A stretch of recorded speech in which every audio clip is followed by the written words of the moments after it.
Welcome to the Northampton Policing Review Commission meeting of March 16th, 2021. This meeting is being recorded and it is a remote meeting on Zoom.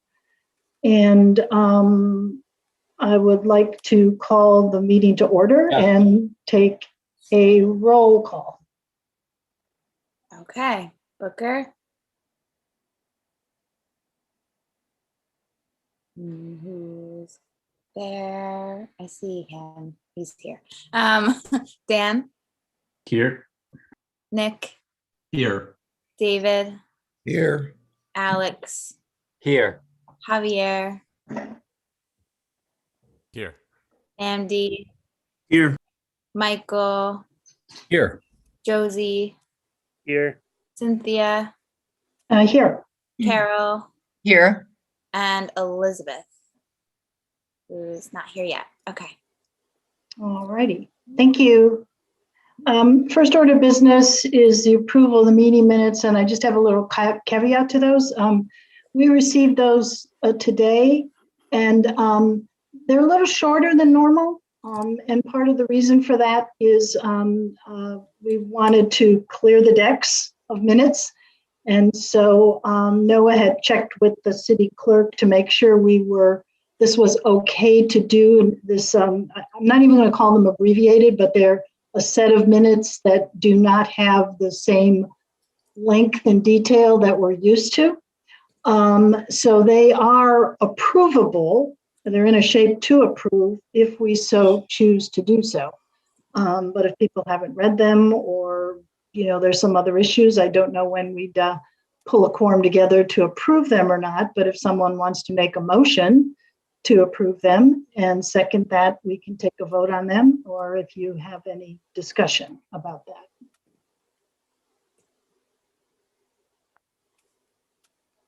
I'm willing to make a motion to approve. I have a motion from Nick. Anyone want to second that? I'll second it. Dan seconded. So if we could have a roll call for approval of the minutes. I think. Oh, do we have yes, to Dan. open it for discussion first? Oh, I'm sorry. Yes, discussion. Alex. So we'd approve them now, but potentially an expanded version could be approved in the future. No, I'm going to call on you because you've been working with the city clerk on this, and we recently got some more information. So can you respond to Alex's question? Yeah, I'm hoping that these could be final, so that I can finish all of the other ones that need to be finished, and they would all probably be this length.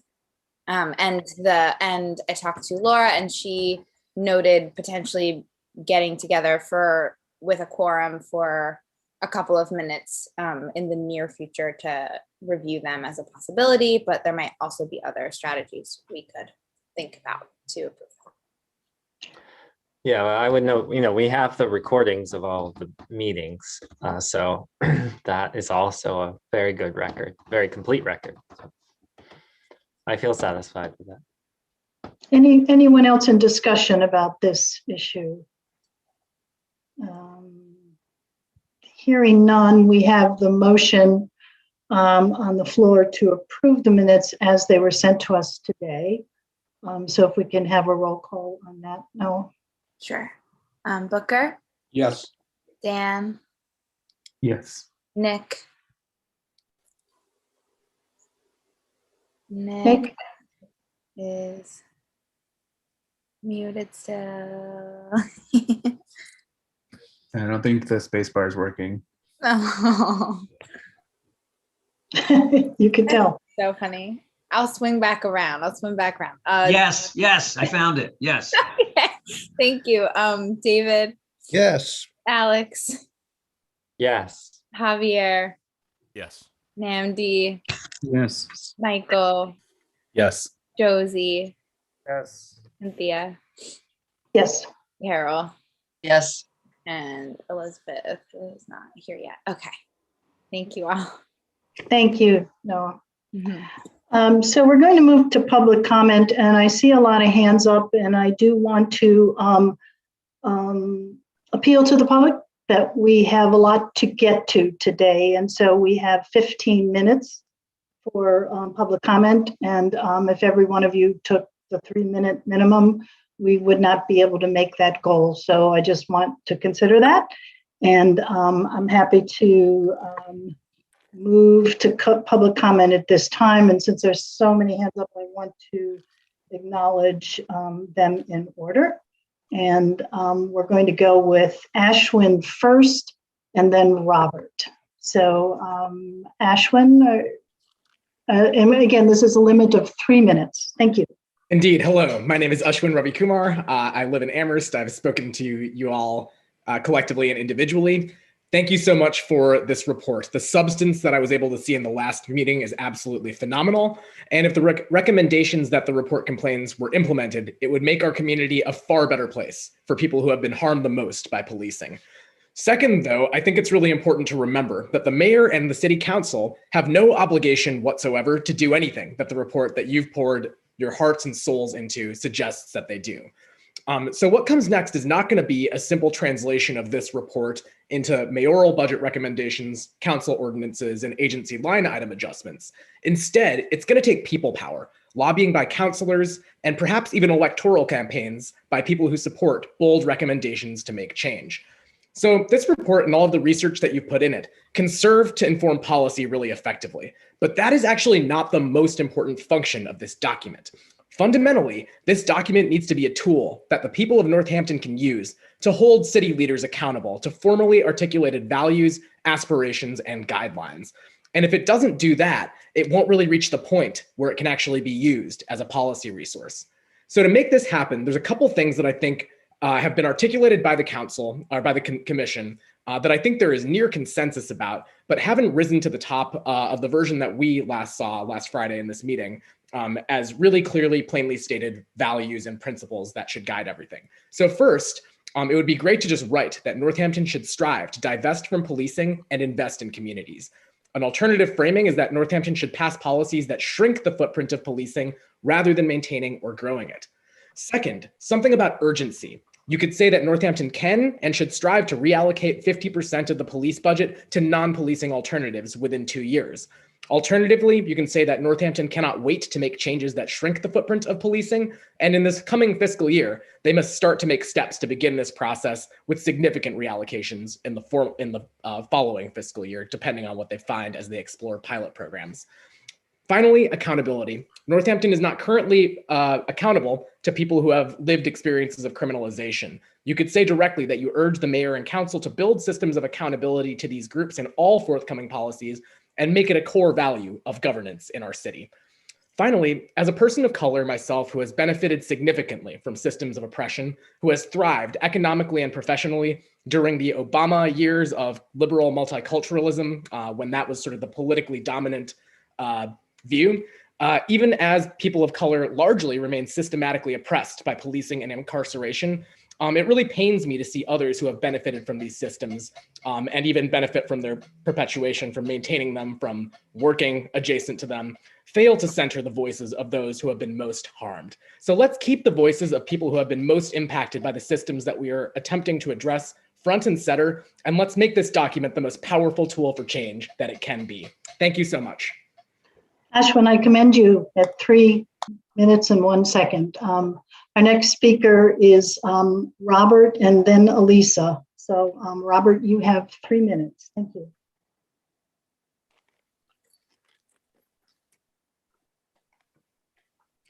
Robert, you are muted. Sorry about that. Okay, so first Northampton Abolition Now wants to thank the commission for the incredible work you've done to center the experiences of people in Northampton most harmed by the current system of policing. We're especially grateful to the commissioners whose personal life experience have not given you insight into the pain caused by policing, yet who, through a lot of deep learning, research, and exploration, have centered the voices of people who don't hold the same privilege as ourselves. In our final comments at your final meeting, we're going to reread some of the personal testimonials people in Northampton have shared about the ways policing has harmed them. Yes, it's true that the Northampton police have not murdered anyone yet, but the daily mundane ways of the Northampton police by nature of their mandate, traumatize, criminalize, and harm people, are harms that none of us see a place for in a just, compassionate world. The Northampton Police are part of the larger systems of criminalization, anti-Black violence, and harm, not an exception to it. For this reason, we're going to reread some of these testimonials tonight, affirming the reality that Northampton is no exception, and putting at the center of our final public comments the voices who we must always put at the forefront of our policies. It goes without saying that these are the voices that matter when trying to improve safety for everyone at the expense of no one. To claim that the Northampton Police are progressive or an exception to the norm is to invalidate these testimonies that we will now read. And as we read snapshots of these stories, we hope that the Commission will consider the question, what in the report will be sure to secure long-term commitments from city leaders for the people in these stories you're about to hear? Thank you so much. Thank you, Robert. Our next speaker is Elisa and then Rye. Elisa? Good evening. My name is Elisa Klein. I live in Leeds. I'm a former Northampton City Councilor. Thank you, commissioners, again for your hard work and your service to the city. I know how much time you've put into this commission, and I'm very appreciative. The Movement for Black Lives policy platform calls for, quote, reallocation of funding currently allocated to policing and incarceration to long-term safety strategies such as quality, affordable housing, education, healthcare, and community-based violence prevention and response, and social safety net and employment programs that have been shown to improve community safety. Patrisse Cullors, who's one of the founders of the Black Lives Matter movement, said that folks have witnessed over and over again and experienced the killing, harming, maiming, brutalizing, and torturing of Black people by police. And while this is happening, our communities have not received enough resources to live our daily lives. She goes on to say that certain communities' relationships with the police are exactly the way they're supposed to be. They do make them safe. The police do protect them. But the freedom of mostly white affluent people is predicated on the unfreedom of Black people. So law enforcement is not actually used to keep Black people safe. That's Patrisse Cullors. Here in liberal, mostly white, affluent Northampton, we put Black Lives Matter signs on our lawns and we say we're working towards anti-racism. And here's a real, tangible way for us to actively practice a cornerstone of anti-racism by defunding police. The Movement for Black Lives policy platform recognizes the ways in which reduction in funds for policing benefits all marginalized people. It recognizes the disproportionate impact that policing has on low and no income and working class communities, survivors of violence, migrants, disabled people, unhoused and underhoused people, LGBTQ plus people, and others. Can we please recognize that disproportionate impact, that disproportionate harm of policing on these folks, on all of us here in Northampton? Now's the time, and this is your mandate as a commission, as a policing commission. We need a dramatic restructuring of our municipal government's budget to see law enforcement funding slashed and diverted directly into caring for our community. We need to reduce law enforcement's relationship to our community. So I just want to ask you, as you are about to submit the recommendations that you are going to submit, please see them as a blueprint for the city council and the mayor. Give them the recommendations they need to do the right thing. You can give them cover to do the right thing with your report. We know we cannot maintain the status quo with policing in this city and in this country, and this is the opportunity to give doing that your strongest and best shot. Thank you. Thank you, Elisa. The next two speakers will be Rye and then Lily P. Rye? Hello, I will begin reading stories and testimonies that Robert introduced. Use of force was used on 6 people under the age of 18 in 2019. including a 10-year-old. 3 out of 6 of these youth were Black. This was shared in the Policing Review Commission hearing on 3/16 from someone whose partner was pepper sprayed by police after calling an ambulance because they fell down the stairs and injured their foot. In the late 2000s, I lived in Northampton with my then partner. I came home from my work and my partner was intoxicated. They fell down a flight of stairs in our apartment and we thought they broke their foot. So I called 911 because I didn't have a car at the time and I requested an ambulance. Unbeknownst to me at the time, when an ambulance arrives, a police officer also does. This police officer arrived way before the ambulance did. It was actually a narcotics detective by the name of Fabiana.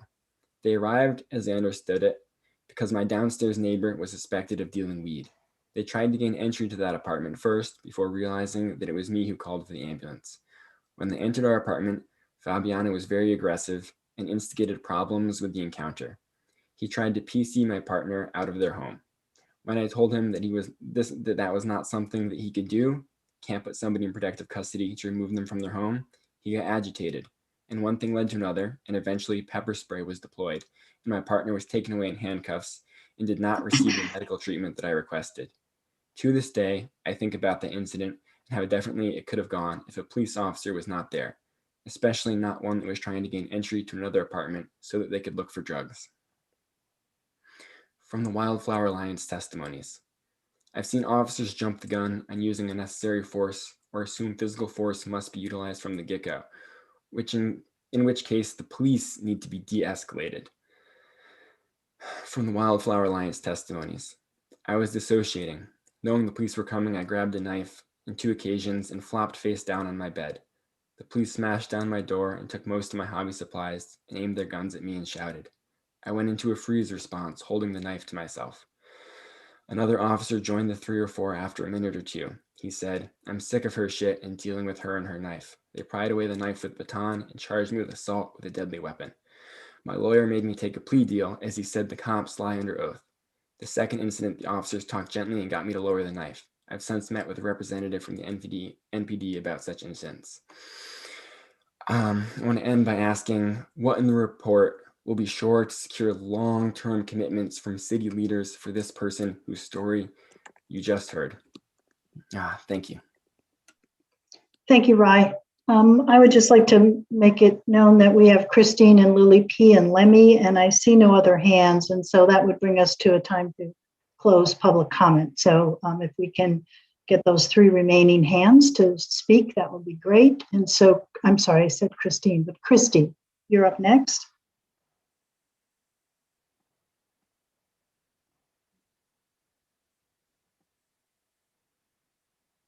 Hi, it's Larkin.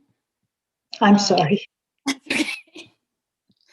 I'm gonna read some more testimonials, starting from this one from the Wildflower Alliance. They arrived, had been given false information which they believed, asked to see inside my apartment. I said, okay. I answered questions truthfully. They asked to speak with me outside. I went outside. Without any reading of Miranda rights, they handcuffed and arrested me. They refused to allow me a phone call. They went through my belongings. One officer poked and smirked, showing a business card from my wallet of a woman who was a liaison with the police regarding domestic violence. They kept the card without telling me because when my purse was returned, it was gone. The entire experience was traumatic and horrible. This is only a portion of it. Another one from the Wildflower Alliance. Someone shares about witnessing police drag a houseless man down the sidewalk in the winter. In mid-January 2018, the police were called by employees of Edward Jones at 6 Market Street to deal with a homeless man who was sitting on the front steps of their walk. He was minding his own business and causing no distraction or harm. He was visibly drunk. The police arrived and they began to drag him down the street with his bare back on the ground, his shirt and jacket being lifted up to expose his skin to the raw ice and cement. His pants were also falling down in the chaos. It is not clear if the man was in need of medical assistance prior to being dragged down the sidewalk, but soon an ambulance showed up with a stretcher and loaded him inside. The policemen could have very easily waited for the stretcher and lifted him onto it, as the paramedics and EMTs eventually did, but by the time they arrived, the police had already injured him by dragging him down the street. I believe I have some of this on camera, though not the entire incident. My boss and I were there yelling at them to stop and leave him alone, and I began recording. I filed a police report, and the officers were very mocking and callous to the incident. I heard them mutter about my testimony as I was walking out the door, but had not left yet. Unfortunately, I do not remember their exact words. Not long after, I received a letter that it was found that no excessive force had been used. The police had acted appropriately, and my complaint had been closed. And I want to just end by saying, what in the report will be sure to secure long-term commitments from city leaders for this person whose story you heard just now? Thanks. Thank you, Larkin. And Lil P, I want to apologize. I took Larkin out of turn, and so I'm sorry, and you're next. Thank you. Fine. This testimonial is from a PRC public hearing on the 6th of this March. Someone shared about things they overheard police saying about homeless residents. Quote, I was in the downtown area the other day and overheard someone sort of loudly calling for all of the homeless people to be kicked out from in front of City Hall, and a couple of Northampton Police Department officers engaged with them and started talking with them off to the side about how, yeah, we really agree. It's awful they're all down here. We can't do anything about it, though. They won't let us, quote. The next testimonial is from a Shoestring article reporting on the use of excessive force and wrongful arrest of a Black man. Quote, in 2013, 3 officers responded to an incident at Tully O'Reilly, a bar on Pleasant Street. In an altercation with police that was filmed and went viral, 2 officers were seen shoving a Black man to the ground as he yelled repeatedly, I didn't do anything. Then an officer pepper sprayed him. He had been, incidentally, photographing a confrontation between police and another patron before officers escalated with him. His lawyers maintained the video evidence dramatically contradicted the police's narrative of events, specifically the claim that he had struck a bouncer. He was charged with assaulting a police officer in disorderly conduct. The charge of assaulting a police officer was dropped, and disorderly conduct charge was converted to a civil infraction, and the city's insurer paid this person $52,000 in a settlement from excessive force and wrongful arrest. The next is from a Shoestring article reporting on a lawsuit by a police academy student against a Northampton police sergeant. Quote, a lawsuit alleges that a Northampton sergeant who worked part-time as an instructor at the police academy in Springfield bullied the plaintiff, a student, and taught recruits to racially profile ethnic drivers. The lawsuit alleges that the sergeant went on to advise the student officers that Massachusetts police officers could issue citations to ethnically altered vehicles all day long. It suggested that he admitted to this commentary and alleges Powers regularly used the term ethnics interchangeably with Hispanics. Furthermore, the suit alleged that in a module on motor vehicles law, the instructor sergeant clearly expressed his pleasure that the class was not ethnically diverse because the entire class was made up of apparently white recruits. And I'd like to end these testimonials with what in the report will be sure to secure long-term commitments from city leaders for this person whose story you heard just now. Thank you. Thank you, Lil P. I just want to note that we're beyond the 15 minutes for public comment, but definitely want to honor our last speaker for public comment, and that would be Lemmy. Lemmy? Hi, I'm Lemmy. So from a column in the Gazette on March 10th titled Driving While Black in Massachusetts. In February, I was pulled over by local police for the second time this year. February is Black History Month, and that was certainly a repeat of mine. I have been pulled over by police at least once a year, sometimes more, for the entire time I've lived in this area. As I drove away from this last encounter, I counted them up in my head. at least 20 traffic stops locally. There's always a reasonable explanation given: an expired inspection sticker, a faulty tail light, an overlooked registration lapse. There's always justification.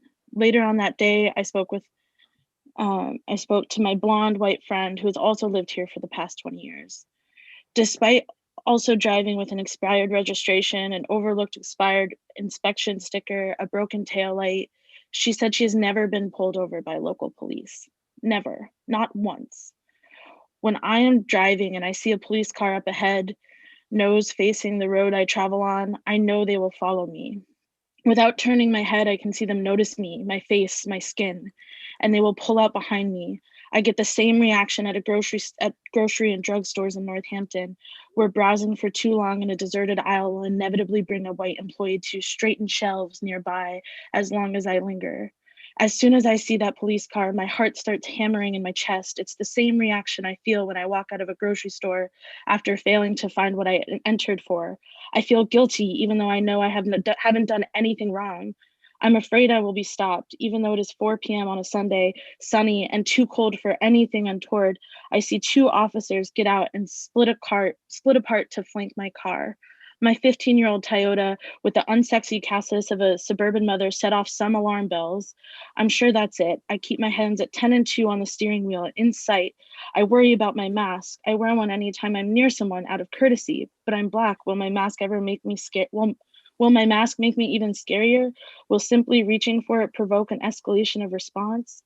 He knocks on the door and I carefully, slowly move my hand to push the button, inconveniently down out of sight where one might keep a gun to roll the window down. I'd like to end with a question. What in the report will be sure to secure long-term commitments from city leaders for this person whose story you just heard right now? Thank you. Thank you, Lemmy. This closes public comment. And so we will move on to the agenda. And I just have 3 announcements to make. The first one is if you still want to submit a reflective piece for the final report, please do that very, very soon. We would appreciate that.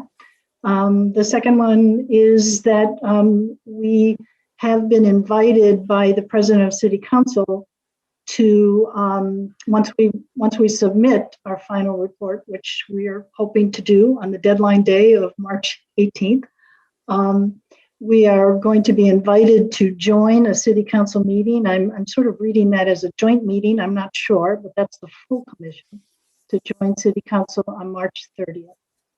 And so that's the, I think the tentative time, I don't think they gave us a time, Dan. I'm sure it's going to be an evening appointment though, but I don't recall. It'll probably be 7 or 6. So I wasn't sure.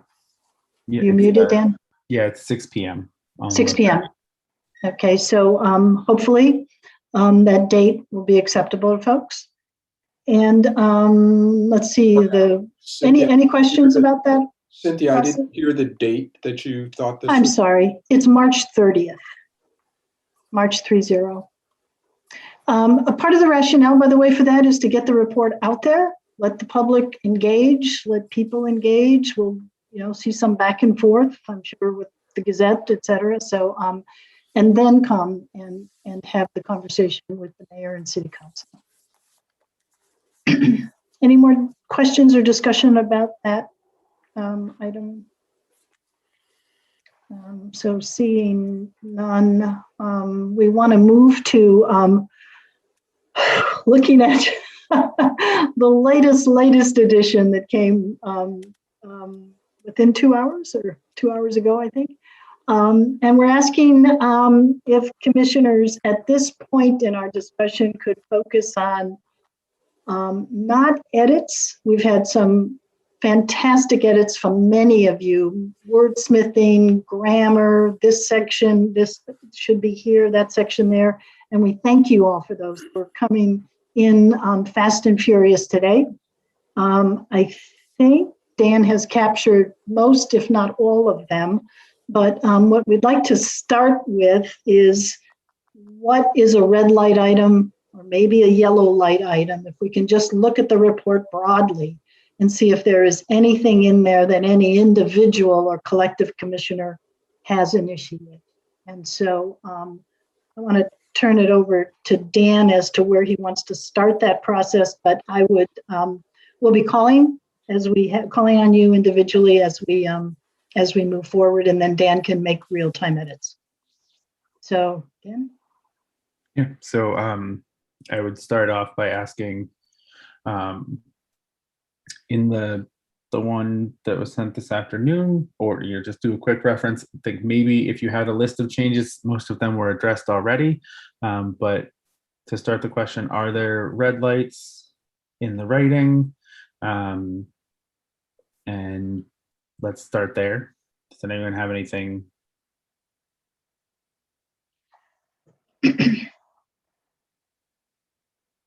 All right, going to yellow light. Whoop. We have Alex. Alex. I don't know if this is red or yellow, but That's okay. I guess we're ready for, yeah, for that.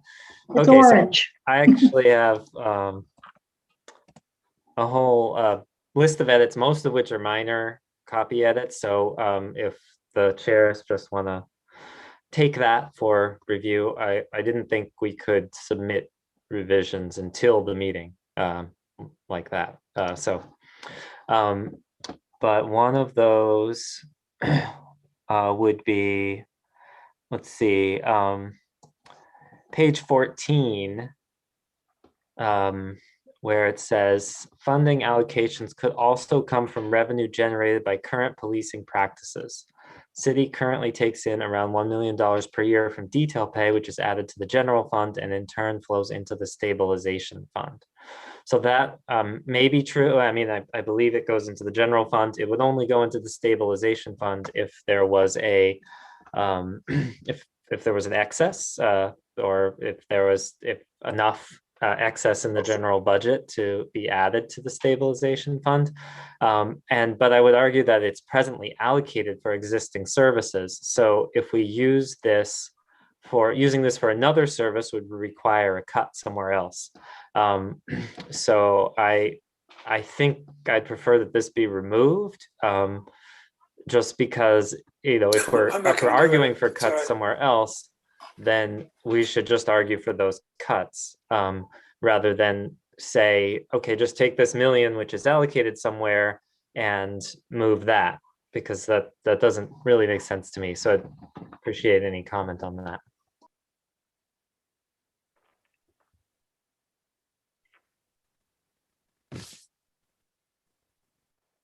David? Are you muted, David?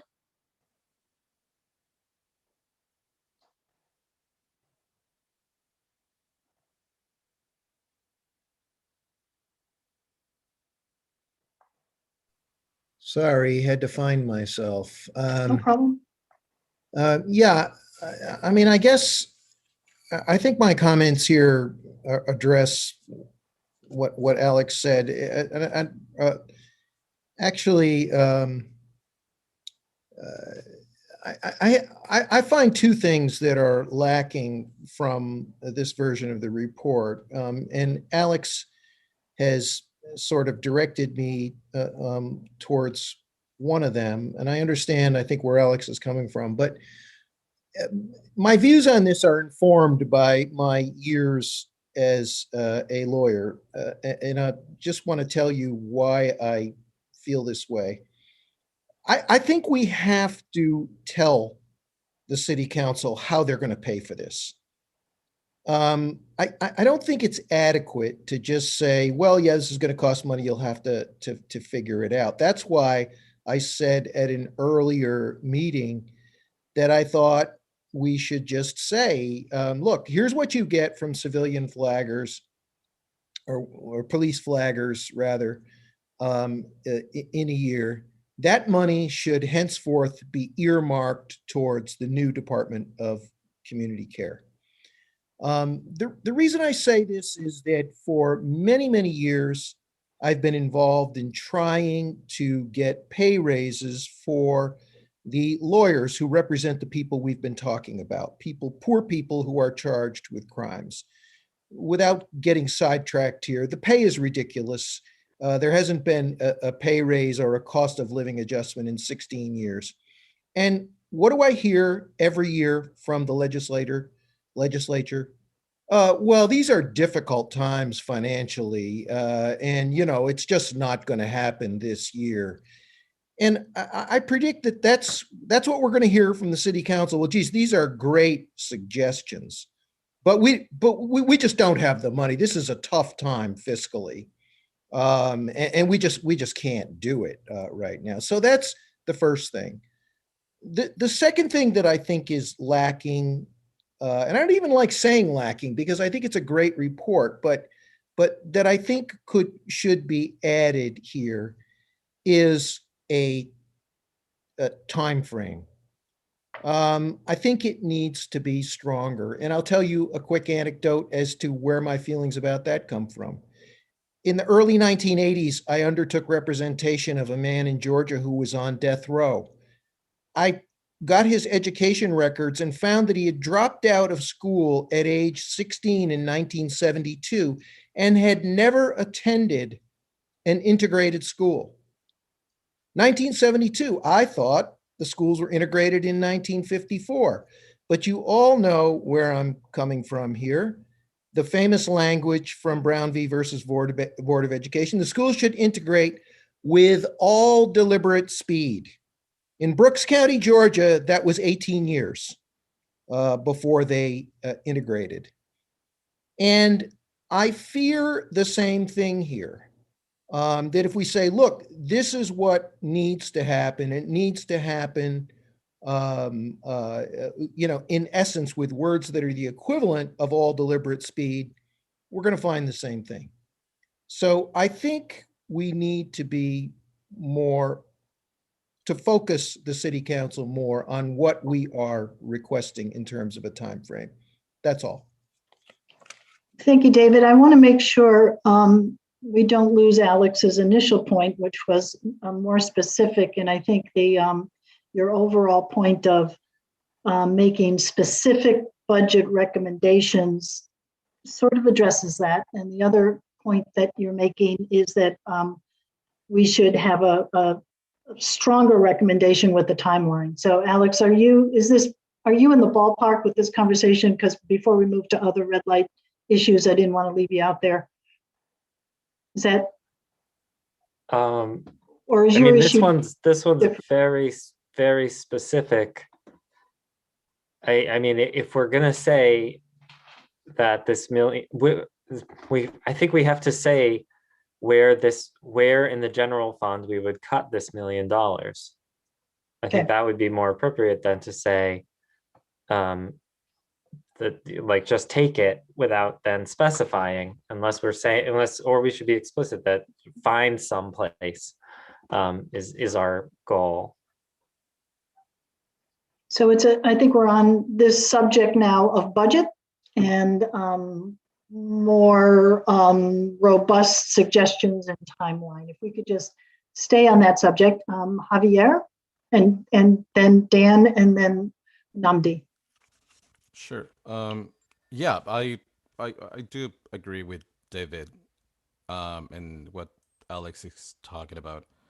I mean, we know that they cut X amount of money from the police department in the past budget, which means that if there is they keep the same amount of money for last year in the police budget, we should have the same amount of money available cash this fiscal year, right? For the June budget. So that's one thing. So that's certainly, it could be a starting point.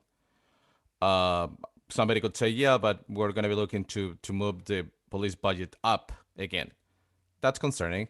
But so far now, if they keep the same numbers, or they do adjustment based on, but they do not raise, put back the money that they took away from the budget in the last fiscal year, we have a pretty handsome starting point. In relation to time frame, I strongly agree with David. I mean, and I think Alyssa Klein mentioned it on her comments that we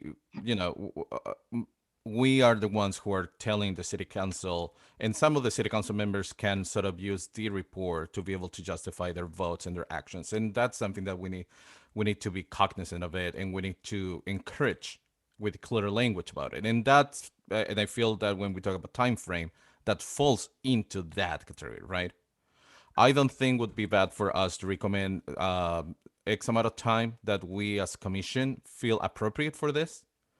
If the city council doesn't feel that that's a appropriate amount of time, I don't find that they are gonna get pissed by it. They would say, well, we think better 3 years, or we think better X amount of time. But I think we should be concrete in relation to the deployment of this and how long, and in the space of how much time that's gonna happen. Thanks, Javier. Dan? Yeah, I mean, I guess I'll throw out, we moved away from the, phase approach of phase 1, phase 2, and that had a pretty clear link to budget, link to fiscal years. With the evaluation point being, at the end, or at some point during the fiscal year, evaluate the successes and then expand. So without, and I don't know how that conversation is going to go if we want to go back to that. That we have these two sections that pretty effectively, lend themselves, well, a little bit to phases. Do we want to put that in? Otherwise, I would ask, what is a reasonable time frame? Like, we're talking about this and we're saying we should have a reasonable time frame. Well, I would gladly hear. I'd like to hear what people think would be reasonable to implement any change. Namdi, then Elizabeth, then Carol. First, I want to, I guess, agree or defer to Alex's judgment about the impracticality of, requesting $1 million. When I say I want to defer, is that one of the things I really value about this commission is the different expertise that folks bring. And so, Alex, I think of somebody who really understands the inner workings of Northampton government, and really I want to pay attention to his suggestion that this is not the way we've gone about it is probably not the best way to go about it. So step one is I want to speak in favor of Alex. I also, I guess along the same lines, want to respect David's expertise as a lawyer and reminding us about the Brown v. Board of Education decision as the decision I know well, and kind of the difference between a kind of a policy recommendation with all deliberate speed and how that actually plays out in practice. So again, I'm sympathetic with that.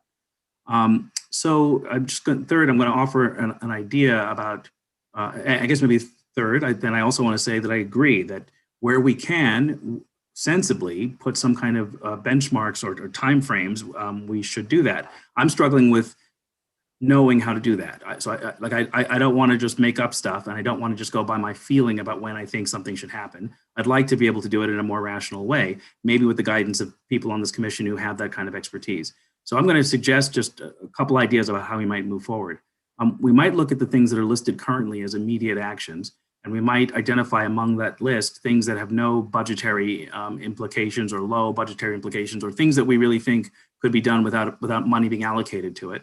And maybe, set a deadline for those items, so to speak, like maybe within the year, do these things that we think, don't cost money, but could get started. I'm thinking right now about the complaint process. So reimagining the complaint process might be something we could say, within the year, have a new complaint process, something like that, or at least have a plan for it. Even if you don't implement it, at least have the plan in place, how they're going to do that.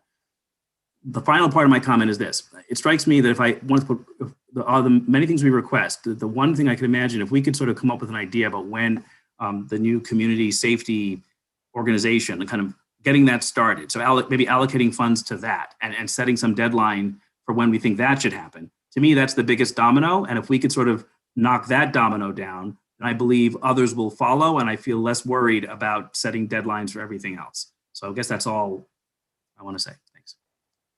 Thank you, Namdi. Elizabeth?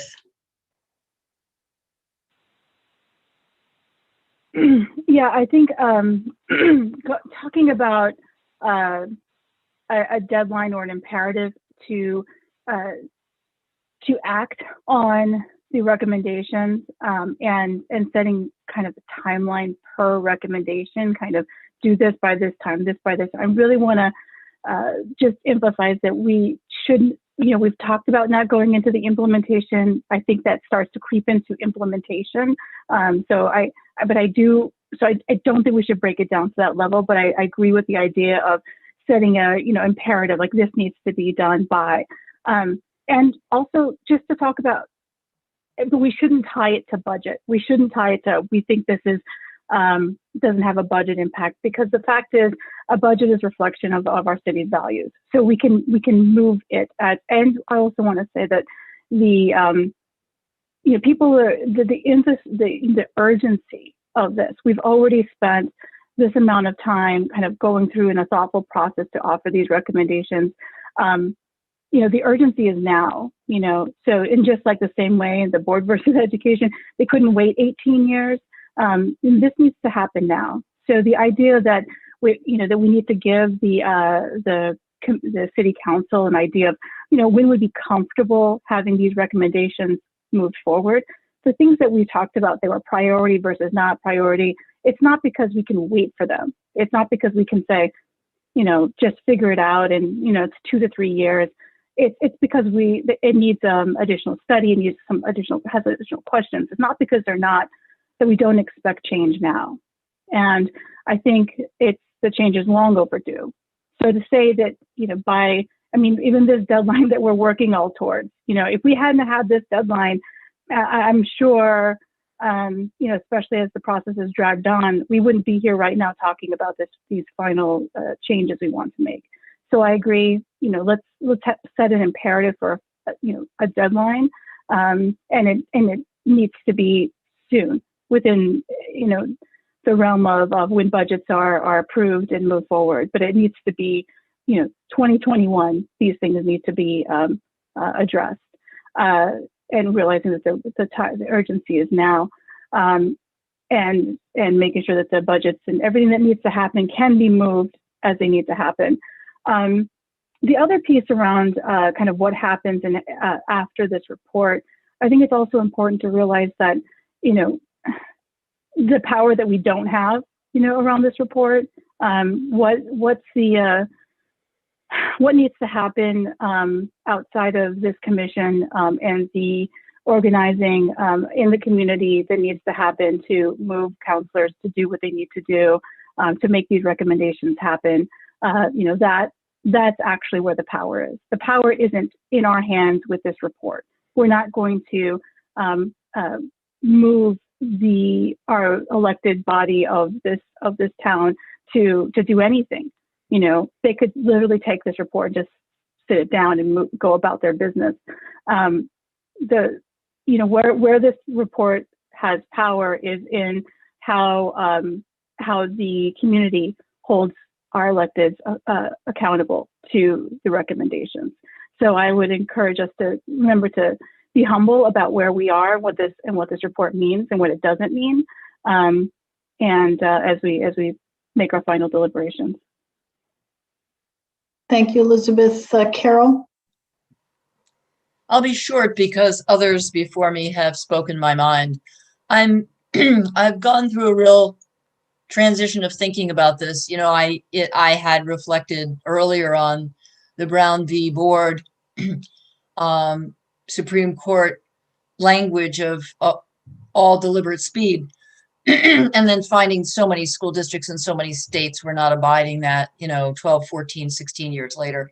I think that phenomenon, which David brought up, is almost inevitable when a commission reports, and even with semi-urgency. And so I guess I want to underscore what the last three people have said about timeframes. A couple of days ago, if you had asked me about this, I would have said, let's not piss people off. Let's be, strategic in a way by making the recommendations gentle, bold, but gentle with, right now I feel the timeline, the 2-year benchmark for something to happen is an important thing for us to consider. writing into the report. But the question is, what is the piece of work that needs to be done in that 2 years?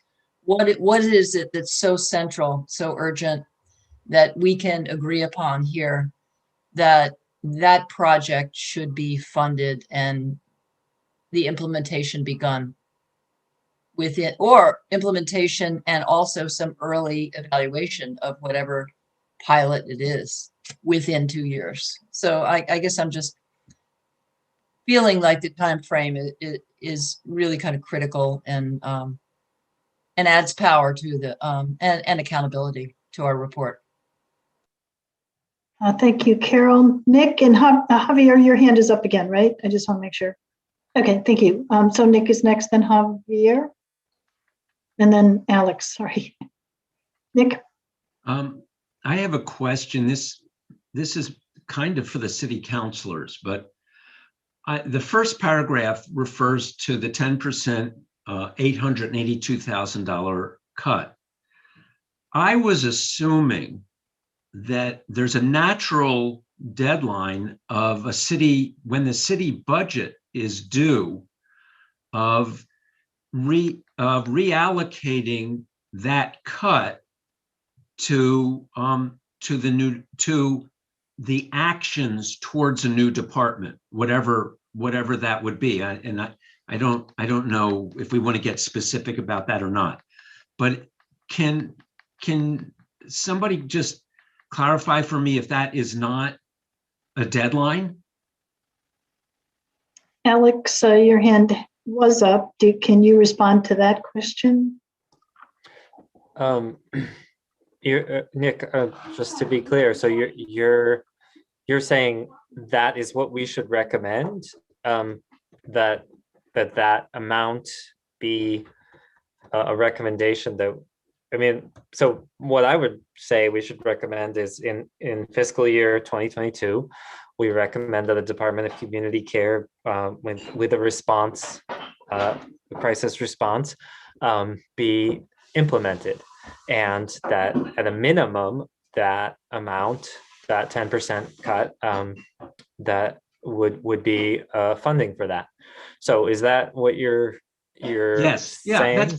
that is pretty much what I'm saying. I've kind of been assuming that in a way. I just kind of understood that there was the budget process last year.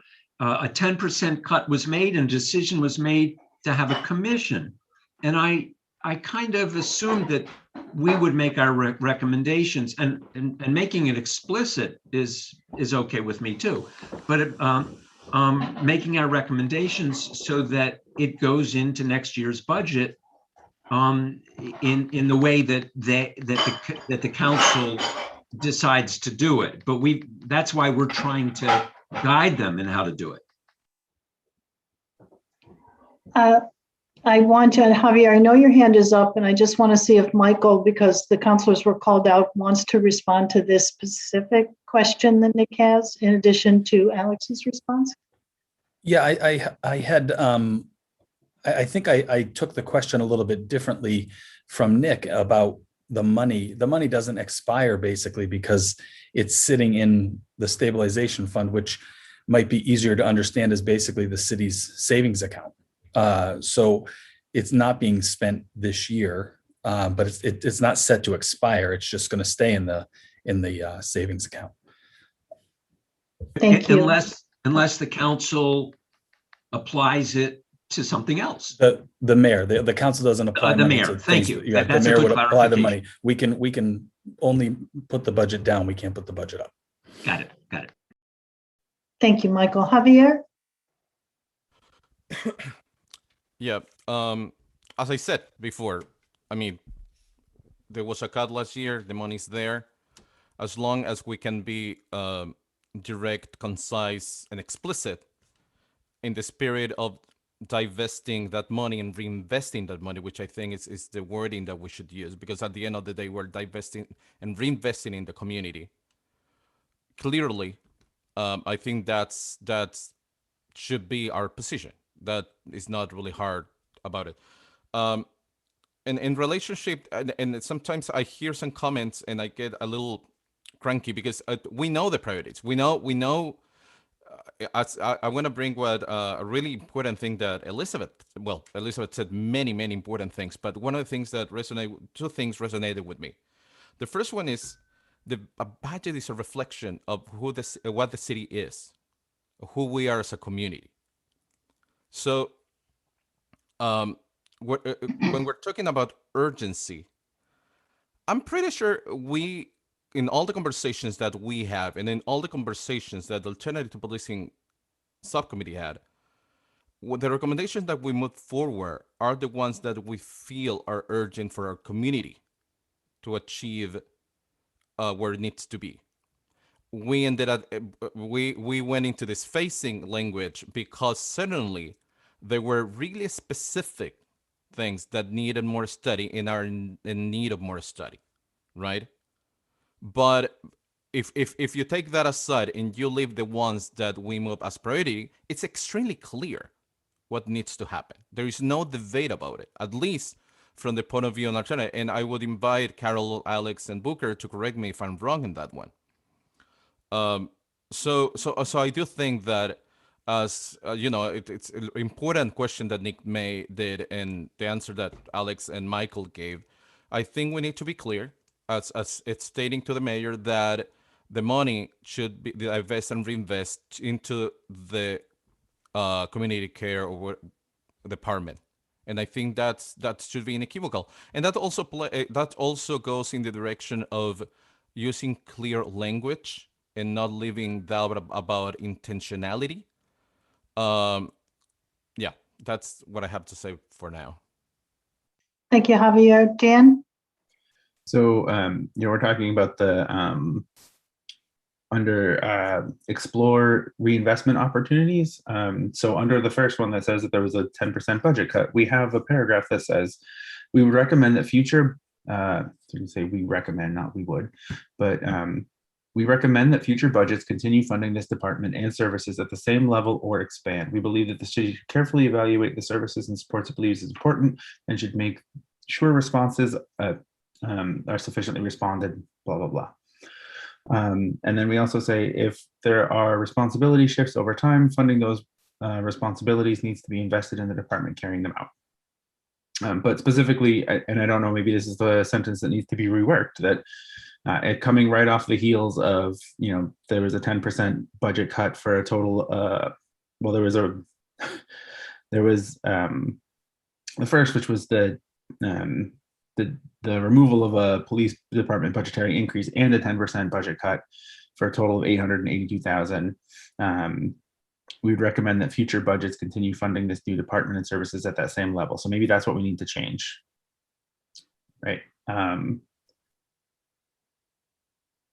Or are folks thinking something else somewhere else?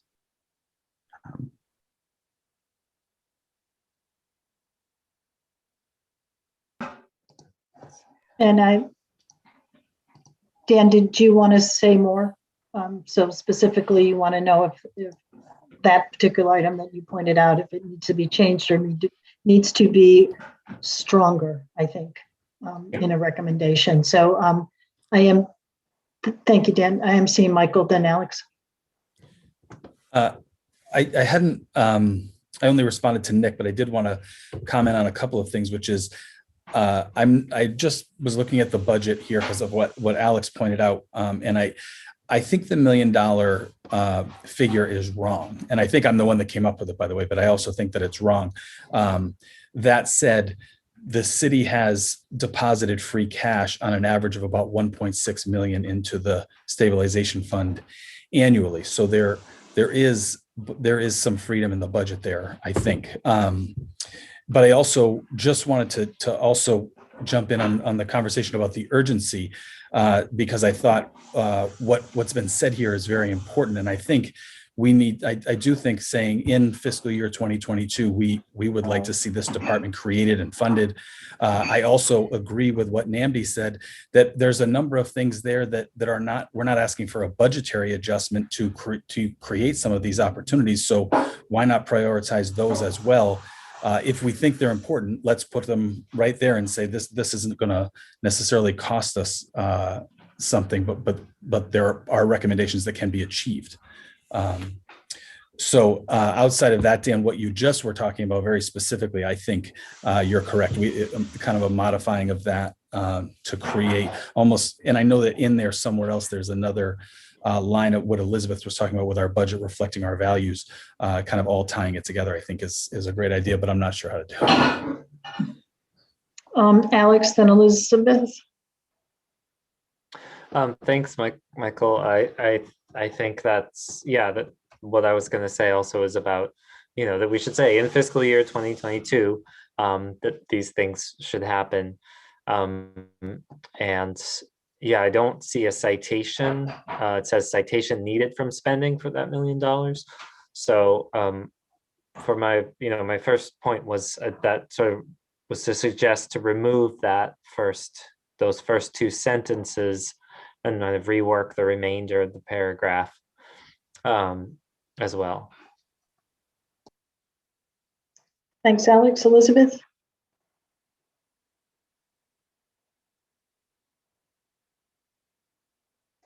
Elizabeth. Can you hear me? Yes. Yeah, I know. I just want to go back to the comment around whether or not to specifically name out things that don't have a budget impact. I'm resistant to that because I think there's too much of it could be too much of an invitation to just do the things that don't have a budget impact and say that we did things because the report was the recommendations were somehow followed because there was some of the things to kind of cherry pick. I want to say cherry pick the items that don't have a budget impact and versus leaving the other ones off the table. And I think that again, I push back on kind of delineating them as because I would actually argue that the ones that the items that we're recommending that don't have a kind of an obvious budget impact are not necessarily are the ones we want addressed first. And so I think it's, that's why we have our, we elect the folks that we do so they can, look at the budgets and think about how we make this into something that runs for the city and have all the different kind of expertise around the budget allocations and the different kind of levers you can pull to move that. I think what our job is to make the imperative and to also underline the urgency for certain recommendations, regardless of the budget impact, the potential budget impact. Thank you, Elizabeth. I think on Booker, sorry. And you're muted. I think we ought to go back to Alex's suggestion of what we might say, and that's actually what I think to be short. What I'm noticing is, I never felt intellectually good about the idea of simply saying we're going to take this amount of money from the police and reallocate it.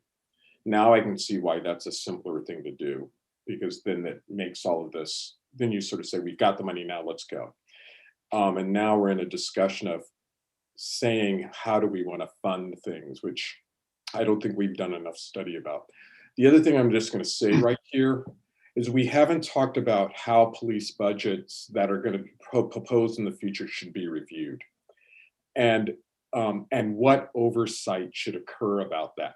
Because one of the discussions that's about to happen is, well, now should the Northampton City Council sort of re-give back that, go back to a budget figure that was like 6.7 million and act like that 800,000 didn't come out before. So it's too bad this is coming up to me now. I think we do need to say, here's what we want to have happen in the next year. And we think you should commit this kind of funding to it. But, we haven't costed anything out and we don't know. And we ought to say something about programming, somehow being thoughtful about a theme of not always increasing a police budget as a default needs to be part of the consideration. That's obviously not been in our wording, but that's actually what this whole thing is about, that we've been increasing the police budget to deal with all of the problems that we're now trying to fix. So I guess I really liked Alex's idea about being a bit specific about what should happen in the next year. And if I was going to say, here's what we should budget, it ought to be our new safety commission. That ought to be the thing, because I have the feeling that that could be the vehicle that keeps all of the other things we're interested in on course. I'll stop there. Thank you, Booker. I just want to try to get just a one sound bite that, and I'm taking pieces from everything everyone just said, and that is that in FY22, we would like to see the Department of Community Care, and we would like to see funding for that department coming from whatever the figure is. We don't know if it's $1 million or we don't know if it's 800, whatever that figure is. Is that something we want to say? Is that do we have agreement on that? FY22, the department, which seems to be the linchpin for everything else, with reinvestment from the police department. Are we there at a, and Javier, was your hand up again? I want to make sure. Yeah, I would say that the amount that was cut from the police budget should divest and reinvest into the creation of a new department. Some wording to that effect, yes. Yeah. Yes. Now, our next struggle is going to be to do this in real time. And so, Dan, I want to ask you what your thoughts are. I mean, it seems to be some general agreement on a direction. And then Booker added, we should have something in there about how the police department should be reviewed in the future, and the sort of default nature that, yeah, you're going to get a 10% cut. Thank you. Dan is sharing screen now. Sorry, I was muted there. So I'm going to share, and I'm going to say all of that was really good. I started to sort of take things and try and type, and I'm realizing that it's not coming out good. So I'm just going to take this, and I'm going to say, I would like to hear somebody speak a sentence, and I will type that sentence right here. Can we add the point about review? Elizabeth is asking, can we add the point about reviewed in the future? Yeah, okay. So let's get one thing done. Anybody want to take a stab at that sentence? You can also make this larger if folks need that too.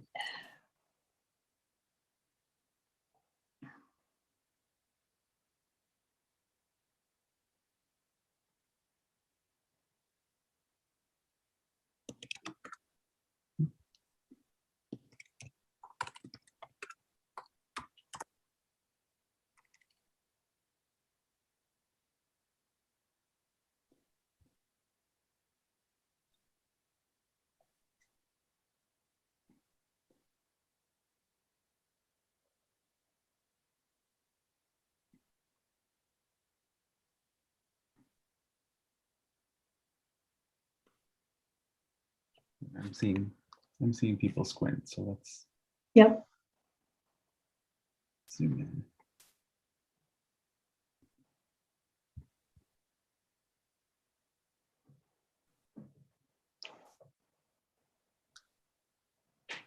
I'm gonna, can I speak, Cynthia? Sure, Nick. Since nobody's contributing anything, I'm not gonna give a sentence for the report, but I want to try to clarify what we're agreeing on, and that is we're saying that the new department should be part of the FY22 budget, and that it should include resources from the previous cuts and perhaps other parts of the general fund. Is that what we're agreeing to? I think that that's the gist of it. And Javier has his hand up. So did you have something else to say about that, Nick? Yeah, I mean, I would Or, say Northampton, can you hear me? Yes. Yeah, Northampton should relocate the funds divested from policing in 2020 into a new Department of Community Care this fiscal year, sort of pushing it to the budget process in June. And thank you, Javier, for that suggestion. Alex, were you going to refine that, or? Yeah, I would add at a minimum, because yeah, I mean, I think if you've heard me argue before with the question, that it would be if we hadn't made that cut, then in this coming fiscal year there would be, I'm sure the police budget would be the similar plus a cost of living increase. So if we sort of consider that anyway, I don't need to repeat. I've said that before. So. Javier, hand up again. Yeah, I still want to make clear that divesting from police, because I feel that the use of that kind of language may prevent the sense that, okay, we put that money, but we're gonna put the police back again into the same track of raising their budget. Okay, Booker.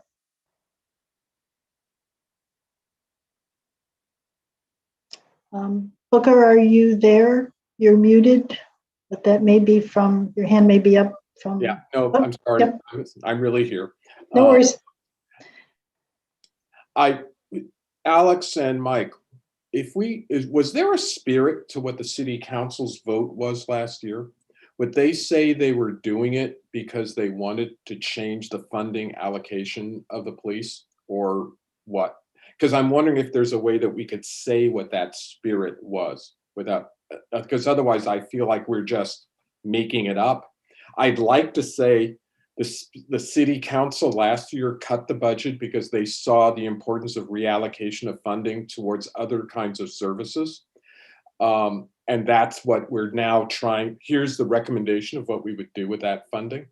And I guess I'm asking Alex and Mike, is that a fair read of the spirit of what I think they did?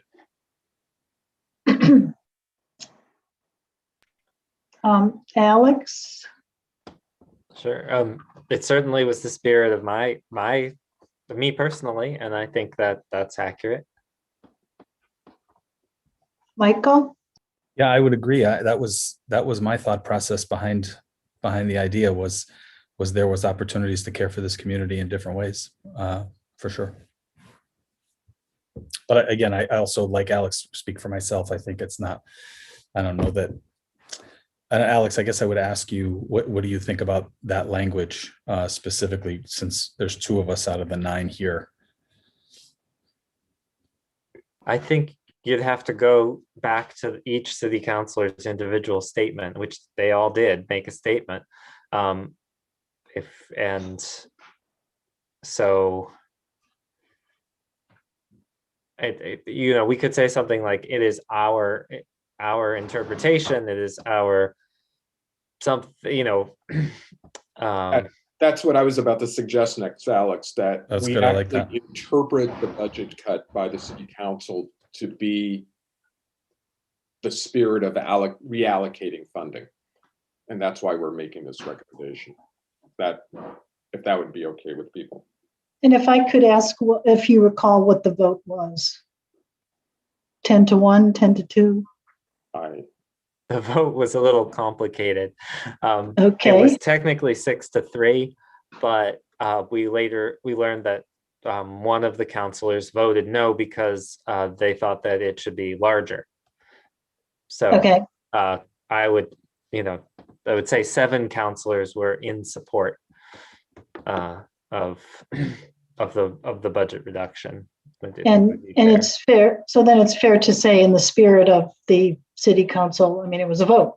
So I was just curious without reading the testimonies of the individual councilors. I'm sorry to butt in there, but Nick. we could reference the mandate of the commission, which says the mayor and the city council are committed to initiating a sweeping public policy review and community conversation about policing and community safety. United in agreement that we are in a critical moment as a city. I mean, the mandate of the commission itself indicates that they want to see a significant change. Yep. Javier. Yeah, I hear what Nick is saying, but I do like Booker's idea of keeping it simple, and this was the main intention of the majority of the vote in the city council. I mean, the city council is gonna know our charge, so I think just reminding them why they did what they did is sort of better than just reminding them what our charge is. So Dan, because I'm trying to see everyone's hands, I can't see the full screen. Are you making changes or are we? So yeah, so I've got our interpretation of the budget cut made by the city council. Oh, well, so here we go. The budget cut by the city council. So yeah, our interpretation of the budget cut by the city council. Oh, here we go. Alex gave me some chat that. Thank you. Our interpretation of the budget cut by the city council is that it was made in the spirit of reinvesting in communities. To continue this, we recommend the Department of Community Care be established by reinvesting the funds cut from the MPD in 2020 at a minimum. It still leaves the two other points that we have, which is what happens in 2023. Do you use these, like, how are we going to include language that says and keep investing in it, you know, at that level, and also, you know, the point about reviewing things in the future.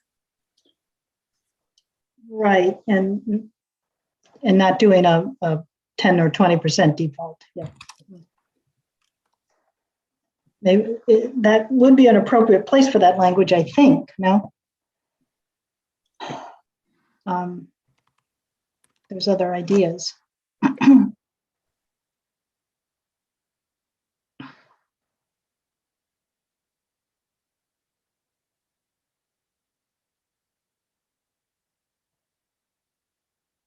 I mean, this part does have the. We believe that the city should carefully carefully evaluate the services and supports it believes is important and should make sure responses are sufficiently funded to respond and carry out those responsibilities. If there are responsibility shifts over time, we can just change this to as responsibility shifts over time, take away that clause of if. Funding for those responsibilities needs to be invested in the department carrying them out.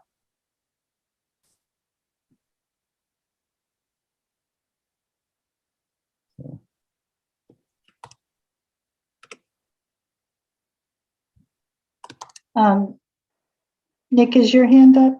Yeah, I just want to understand what responses refers to. I should make sure responses are sufficiently funded to respond. Can somebody clarify that?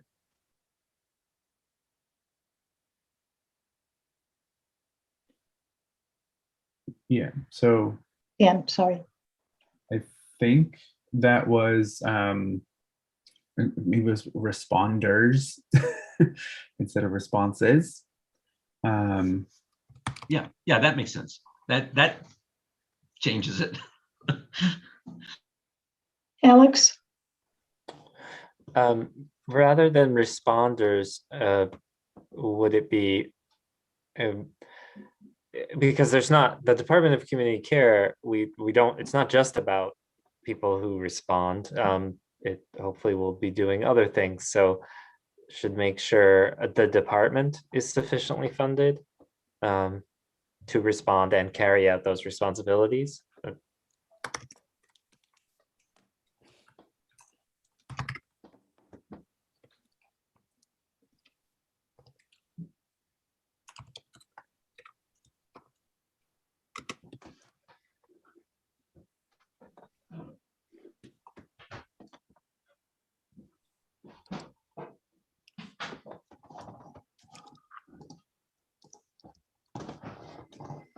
So we believe that the city should carefully evaluate the services and supports it believes is important and should make sure the department is fully funded to respond and carry out those responsibilities. As responsibilities shift over time, funding for those responsibilities need to be invested in the department carrying them out. So that seems a little redundant now.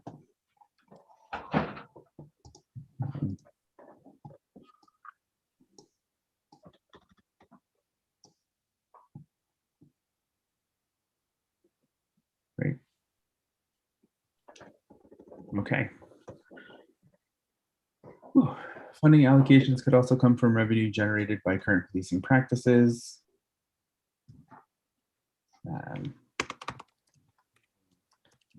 Work. This money could be allocated specifically towards alternatives to police and community care programs and services which are proven to reduce crime. Additionally, close examination of expenditures from the police department, equipment refresh cycles, including adjusting the number of new vehicles each year. Purchase may yield additional funds to be allocated towards new approaches to public safety.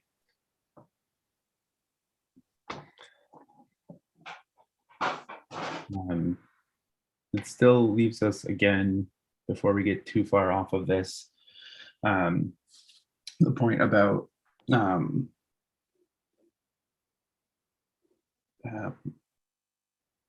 like reviewing the police budget itself.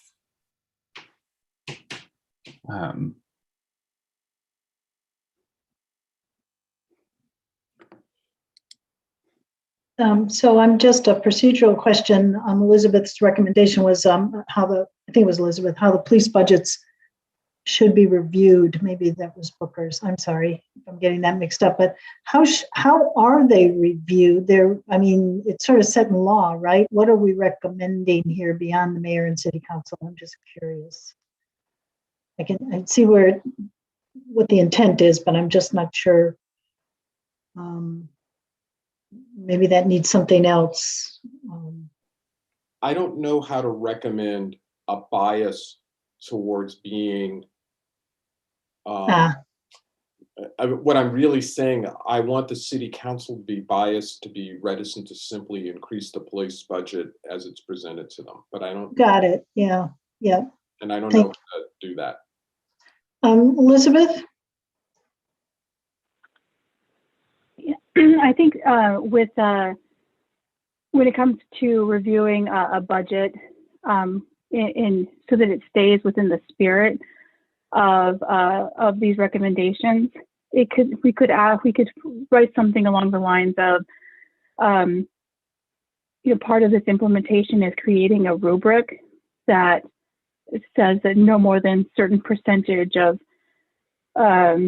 increase. I mean, and I don't want to get into the exact specifics of it, but something along those lines. That there's a rubric that's created, that the city council creates a rubric by where these values are embedded and are allowed to be embedded so that they can be reviewed in relation to the budget each year, something along those lines. But it's really about having a rubric by which you can cross check where the money is being allocated so to make sure that it's in alignment.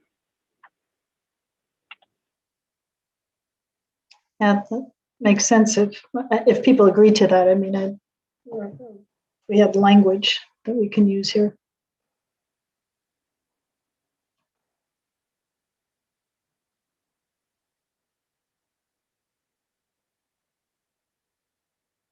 Dan, was your hand up or up from the floor? Sorry.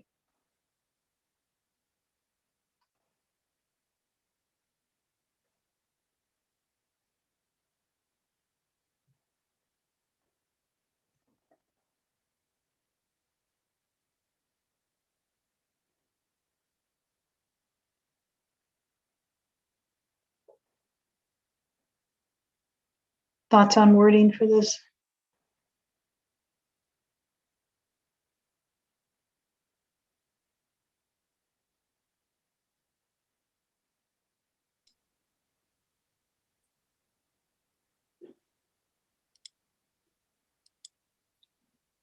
Booker? Before I try to suggest more wording, Alex or Mike, how does the police budget, I assume that Chief Casper presents a budget to the mayor and the city council.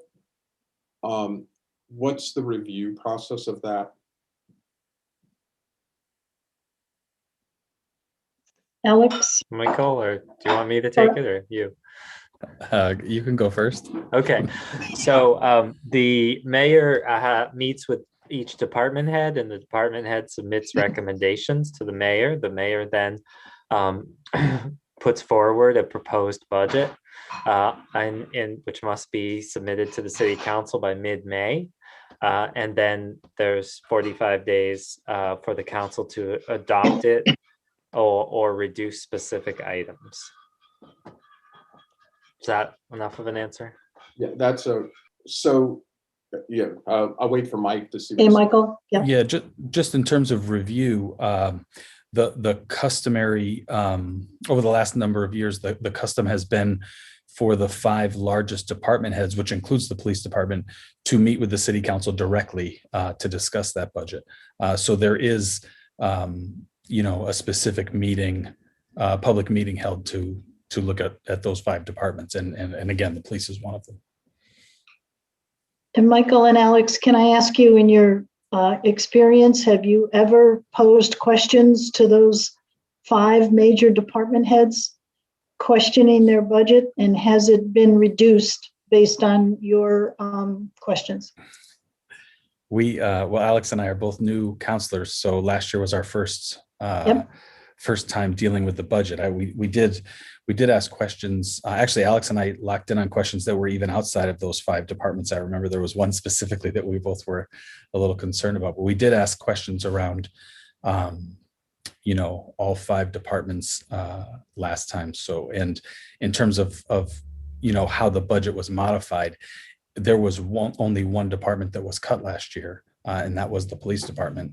As when the mayor was making the presentations, there was an understanding of what other cuts had already occurred, which seemed to satisfy the council pretty well at that point. I guess I just want to reiterate that the council can have those conversations, but at the end of the day, it's the mayor, right? Well, certainly the mayor writes the budget, and the council's privilege is to cut from a specific line item, like Alex mentioned a moment ago, but you can't put that money somewhere else. It just gets cut. Thank you. Javier? This is a question for Michael and Alex. So if the mayor writes budget advised by the heads of the departments, and Elizabeth just mentioned participatory budgeting, would it be possible for the city council to adopt as part of their own process, adding participatory budgeting?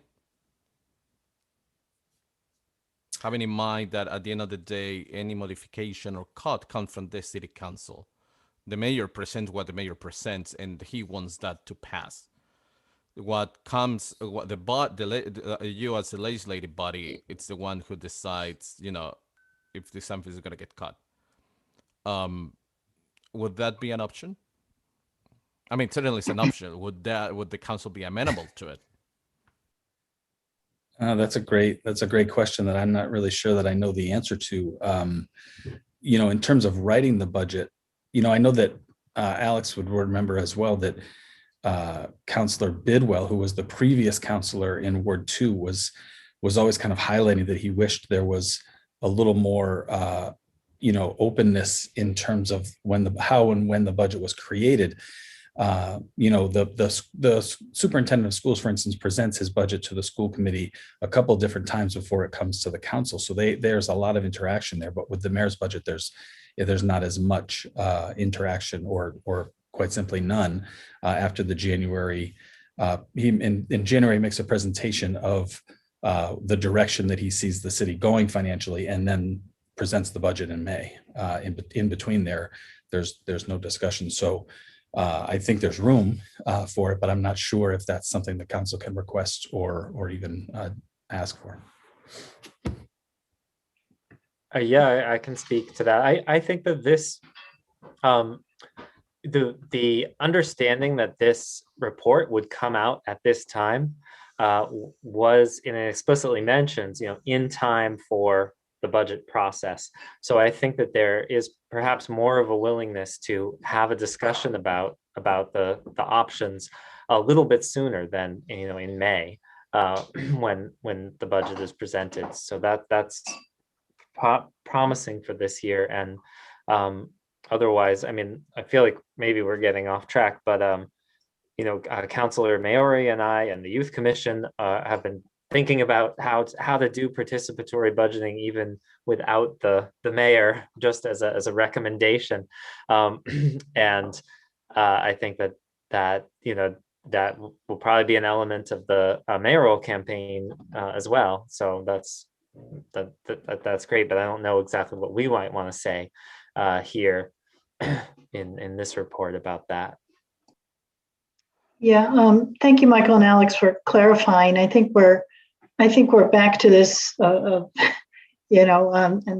issue of what are we going to say about this particular aspect of the budget. Elizabeth? Yeah, I think the idea of mentioning it, writing about something along the lines of the participatory budgeting.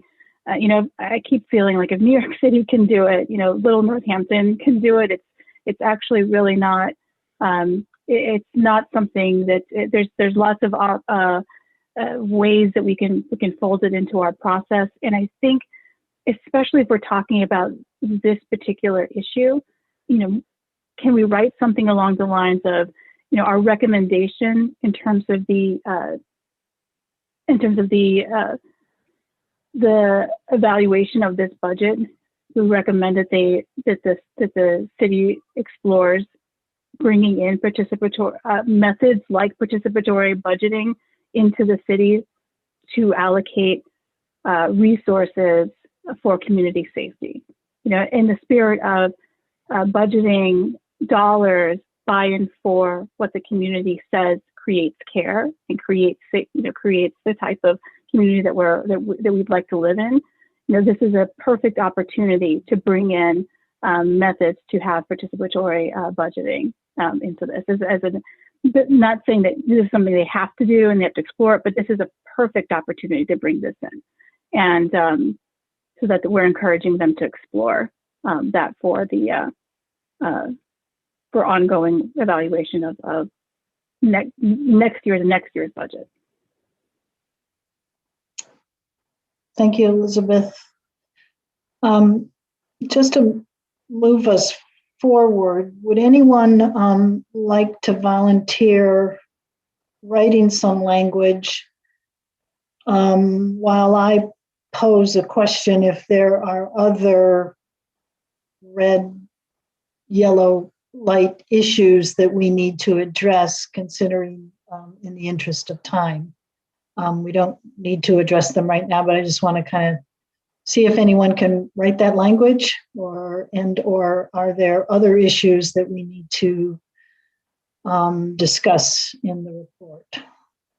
So let me just ask, are there other issues we need to discuss in the report that people are concerned about? And we did, I'm sorry, I get to you, Javier. We did, have those phases with years. And then at the last meeting, we said we were going to take them out. So I could just see what else is on the docket. Javier, then Alex? Yeah, this is a comment about something that I was reading, but I got, and I cannot see the document. So I'm trying to look here for a section. There is a section that we were talking before that says another option is. I would like Dan to change that part to we recommend that the city council. I don't feel using another option it's a way to, it's not concrete as language. In the meantime, Alex, were you volunteering to spend some time and write a few sentences? No, I was going to, I had a few other Darn. concerns. Okay, let's but- deal with the Javier issue. Anyone else can volunteer, write something while we're going to have to come back to it. We're going to have to write something eventually.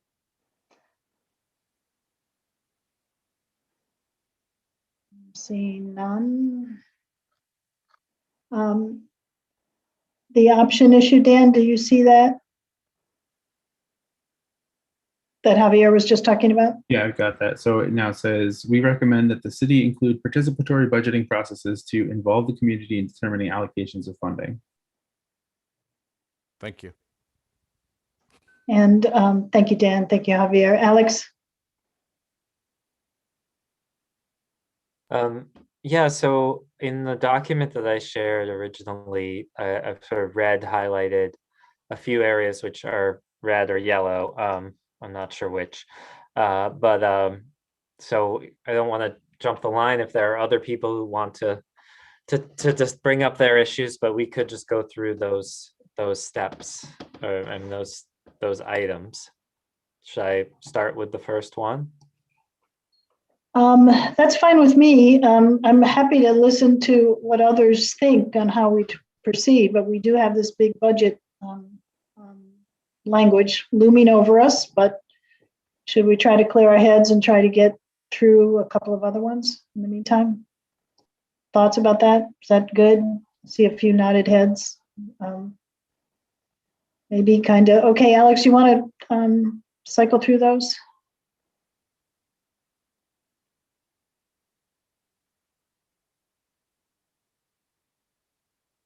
And you're muted. Sorry, page 18. And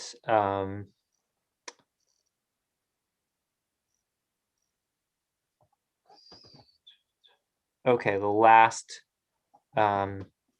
double paragraph that talks about, although a number of agencies are available to assist with housing, their service can be complex and difficult to access. The commission heard recommendations from Pamela Schwartz that Northampton needs a structure that facilitates access to housing and employed financially supported staff to coordinate housing options for individuals. And the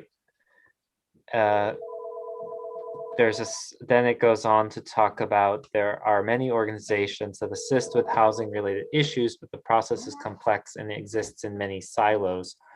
And I wasn't quite sure that Pamela would characterize it that way. I think people and organizations are connected and talk with each other, but there is the lack of an accessible person to assist people step by step in the process and coordinate between those organizations.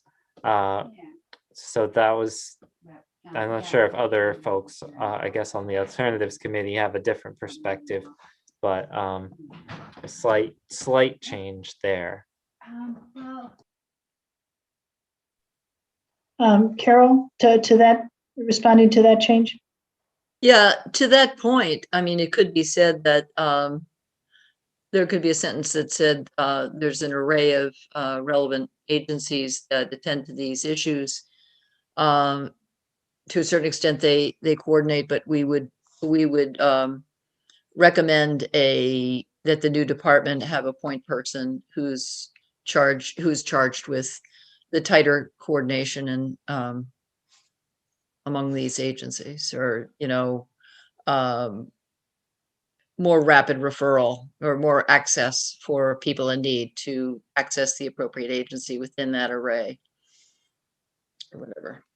If you could have been typing that, Carol. I could not have been typing. No, it has to be simpler than that. Nick, to that point. Thank you, Carol. Yeah, I did hear Pam's presentation to alternatives, and I heard her saying not so much that the department should have a housing person, but the housing person might be connected with the department, that the city needs a housing person. And she talked about some kind of staffing change that had happened in the last year, and that she really thought there needed to be a strong lead who could coordinate all these parts. And maybe somebody else can say it better, but that's what I heard her saying.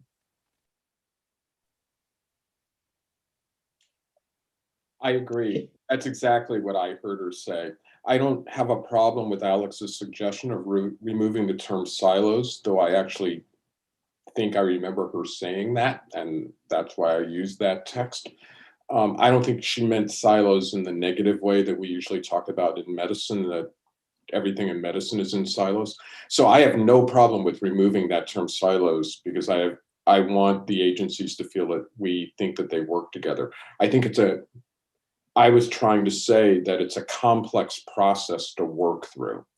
And I was trying to say what Nick just said, that there's a need for some central agency that you can access that helps you negotiate the rest of the process. That's what I was trying to lead to. So removing the word silos, but the real emphasis is on setting up an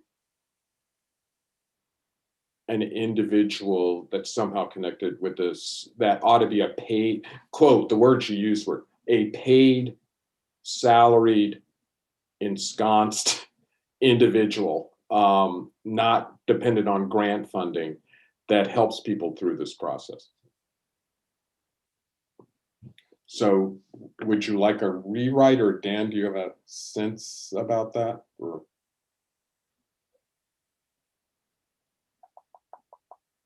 So I think I took what Carol had said. So these are hasty notes. So let's do that. And I'm thinking about how to add what you just said. So we have,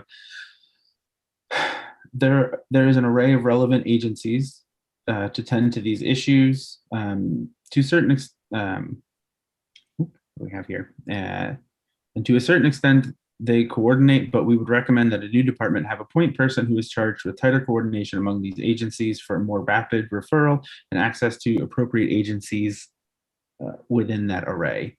And so we could, let me tighten up all this language. But does the new department have a paid, what was the language there was? A paid,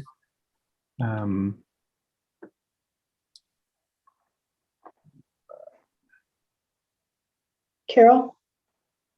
Yeah, I'm thinking of someone within the new department who has the managerial discretion to refer people rapidly to the appropriate housing resource.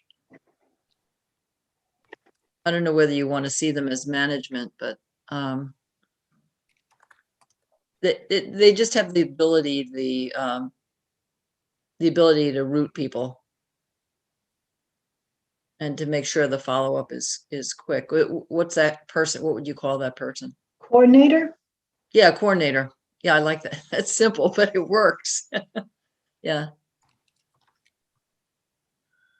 Who has the coordinative ability to efficiently refer people to appropriate resources within this array of agencies? Booker and Javier? Sorry, my hand's down. No worries. Javier? I have a question for Carol and a comment after that. Carol, this is somebody who would be part of the new department and who would direct traffic in relation to referrals for people asking for these services of independent organizations across the valley. I mean, or in the city of Northampton. Is that what you're talking about? That's what I was imagining. Now, maybe that's not where other people are going with this. Well, so with that clarifying question, I think it's a good idea because whether we like it or not, this department is gonna exist within a system where organizations like CSO or ServiceNet are here, right? What I would say though is that if there is gonna be somebody doing these referrals, that also that person has the capacity to receive complaints. And that, I think, after reading the article about ServiceNet, after the testimony about CSO, I think it's relevant for people being able to go to the community, this new department, to be able to, if there is anything is an issue, to raise it without being the fear of losing the service. So I think that if it's gonna be like you're describing, Carol, or something like that, I think also we need to add that extra layer because it doesn't exist right now. Carol, did you want to respond to that? And I'm also going to be asking Dan, I'm sorry, Dan, if you're catching this. Yeah, I'm not going to offer words. I'm just, I'm sitting here thinking of a former employment job that I had many years ago. Well, in the 80s, it was Massachusetts Office for Children. It got zero funded by the legislature because we were creating too much expense across the state. But there was, in every area office, there was a paid community organizer, and that was me in one area. And my office mate who was an advocate, had the ability to draw in monthly to a conference, the Department of Mental Health, Department of Social Service, Department of Developmental Disabilities, Department of Ed, and really just order these just different state agencies to deliver pieces of services and pieces of budget to the interests of a child who had complex needs, who ordinarily would fall between the cracks of all these agencies.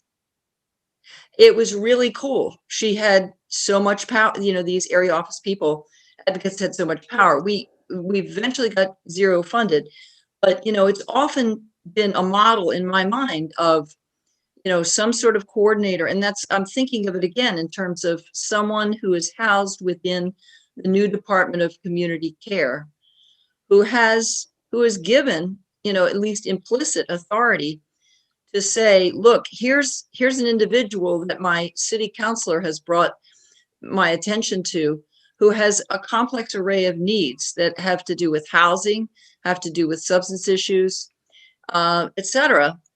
And, maybe history of violence or, trauma or problems with landlord. And that sort of coordinative person says, okay, tell you what, I'm going to make sure you get hooked up with the appropriate resources. So Dan is thank you, Carol. Dan has highlighted a sentence. Do we think that sentence will address what we're talking about? And Nick, I know you have your hand up, but just asking those who are involved in the writing and know about this particular area, does that sentence do what we want it to do and what Alex was initially bringing up? And Nick, do you want to add to that? I just want to clarify. Pam was recommending something more than this. Pam was recommending a coordinator who actually brought together all of the housing specialists involved with the city, not just to make referrals, but to move them together in addressing needs and policies. And so she's talking about a slightly higher level position. I don't know if we can address that at this point, but yeah. She was definitely recommending definitely a city person who could bring together all these parts on a regular basis, not just to make an individual referral, but to look at the way they were all working together. Carol?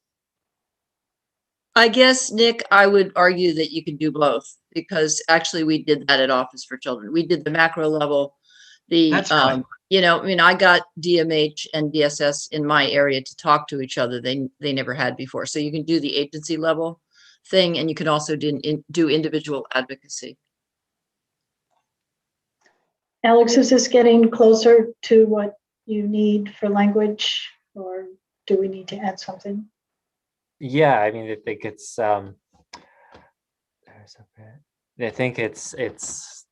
there and probably maybe further. So, but that's good.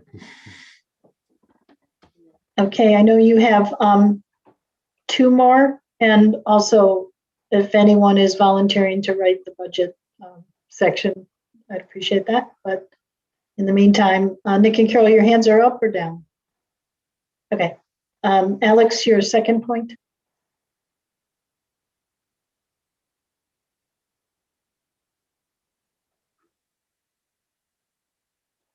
Alex, you're muted. Sorry.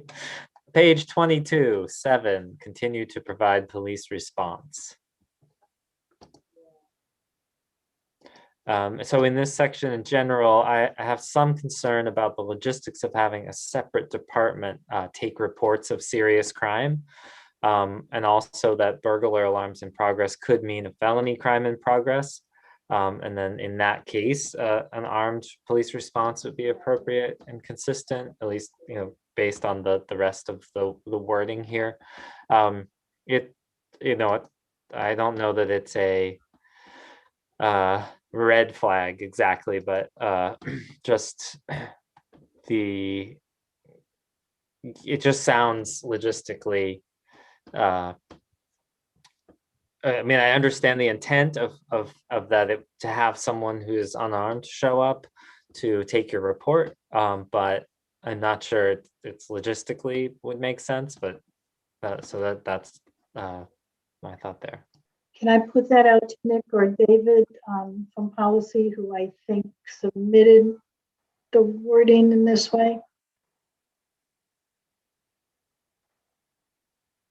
Or Nambi too, if you recall it. I think it was my language. Can you highlight where we are, Dan?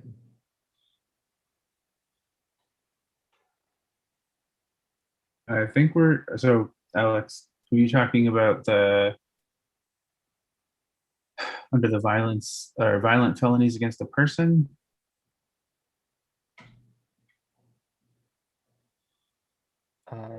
Where it says reports of crime, even serious crimes such as rape or robbery that are reported hours or days after they take place do not require an initial armed police response in most circumstances. Yeah, and then there's a couple of other places where it talks of, maybe it's just in the next one, felony property crimes. And what is your discomfort with that, Alex? I'm not sure I understand. I guess maybe it's more, would we be saying the Department of Community Care would respond to those, in which case there's kind of it's not going to respond to anything else about those things. I mean, maybe it would, but is that sort of dividing departments? Or are we saying, actually, there should just be an unarmed civilian who works in the police department who responds to that? Yeah, I mean, I don't think I had thought about it in that granular a level. I mean, I'm not sure what to say. I don't think we've talked about unarmed civilians within the police department. So I mean, if you wanted to say that a community care department person could respond, it certainly would be fine with me.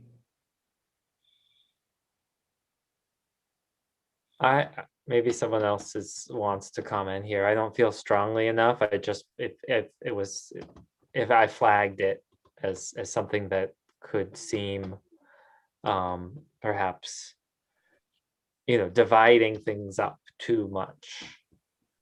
Yeah, my intent in writing it that way was only to highlight that sometimes even serious crimes are not reported right away, and I guess the probably the most common of those is rape or sexual assault, where the police are called and my boyfriend raped me last night. And I don't see the need for an armed police response to that at that point. He's no longer there or no longer on the scene or whatever. So that's all I was trying to do with that. And I'll shut up and let other people comment on whether they think the language should be changed or not.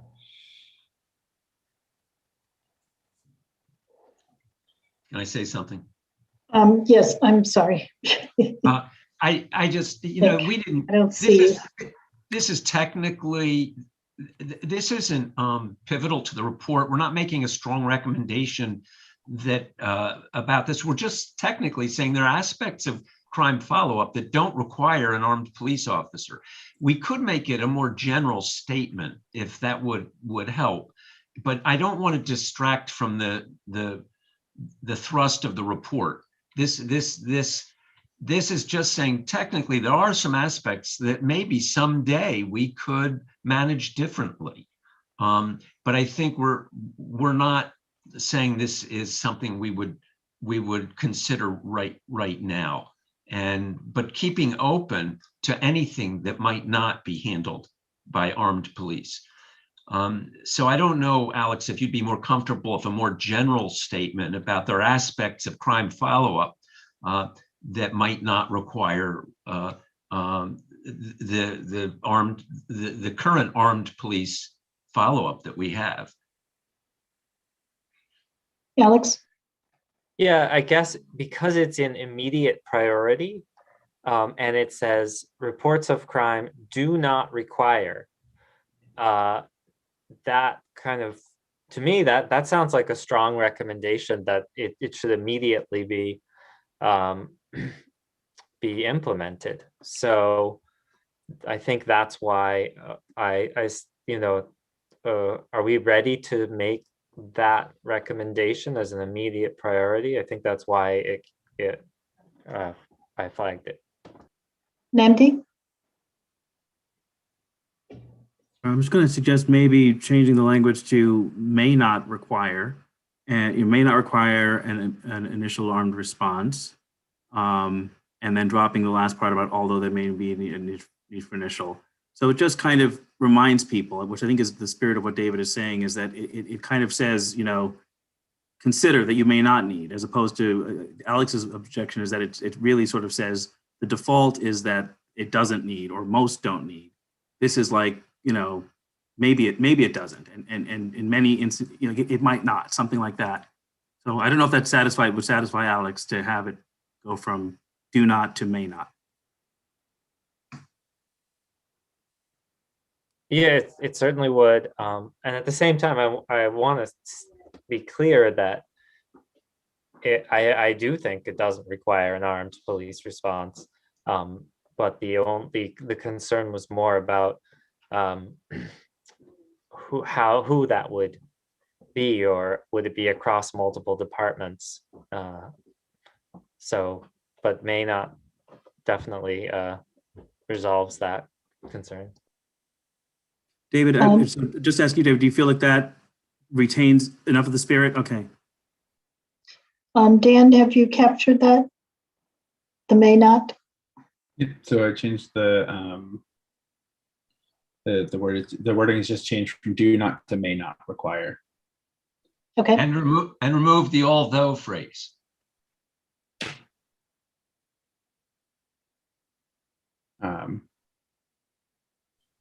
Okay. So we're just leaving it at just the reports of crime, even serious crimes such as robbery that are reported hours or days after they take place, may not require an initial armed police response in most circumstances. I think probably dropping the in most circumstances, may not require initial armed police response. I think that's the key thing that you're saying. Consider that.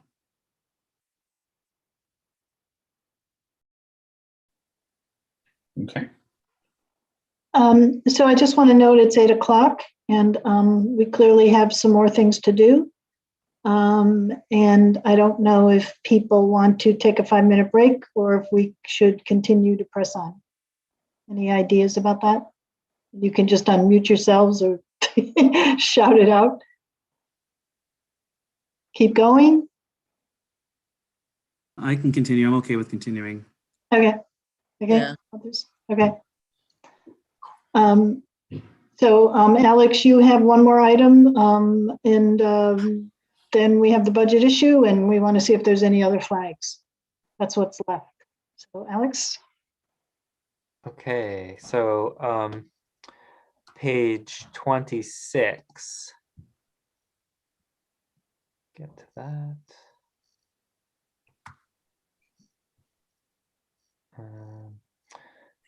So civilian flaggers section and the traffic section.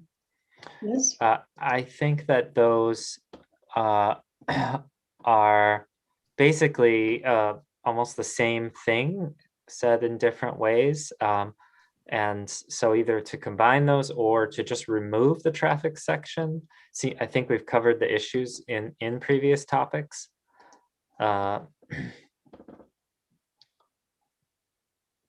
David, I'm really going to refer to you on this one. This was your baby, so I'm gonna. And I'm sorry, I saw you had your hand up, Nick. So, Yeah, David, you know, my thing was really the traffic enforcement and accidents. The civilian flaggers in traffic. Yeah, I was a little stumped by this myself. I didn't really see the need why they were two separate things. I thought it was the same thing, but I may not understand it with the level of nuance that the alternatives committee did.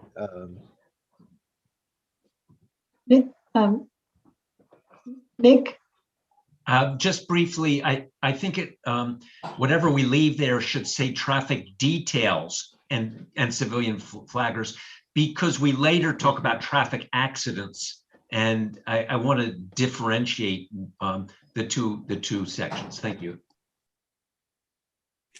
I'm sorry, Booker or alternatives. Was this alternatives language or was it policy? I don't think we got into this level of detail. Yeah, okay. I think we combined maybe. Dan, you would know the answer to that. So Yeah, so the paragraph that's off-duty traffic detail work presents particularly unique service, that came from the policies and services. Since 2008, Massachusetts has permitted civilian flaggers to work low-speed roads or low-high traffic speed roads in construction zones. That came from the alternatives. So okay. Two different groups talking about it. It really wasn't until I saw them juxtaposed together when I was like, oh, that's a thing, when I was doing my own review of this. So, yeah. Can we, is it fair, I hate the way everything always falls on Dan, but can we ask Dan to just combine those two? Well, Alex, did you, possibly, but Alex, did you have a comment on that? Yeah, I mean, I think that most of the paragraph that begins with off-duty traffic detail could be removed. And a few of the points in there worked into the next paragraph. That's the so I'm a little kind of uncomfortable maybe with some of the things. Sorry, I'm having a hard time reading it. Hold on, here we go. So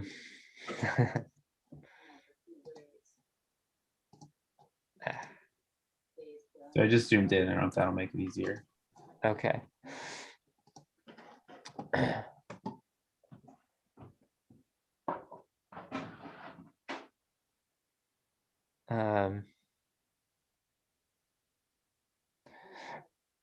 Yeah, I think, I mean, my hope is to have a pretty basic section about this,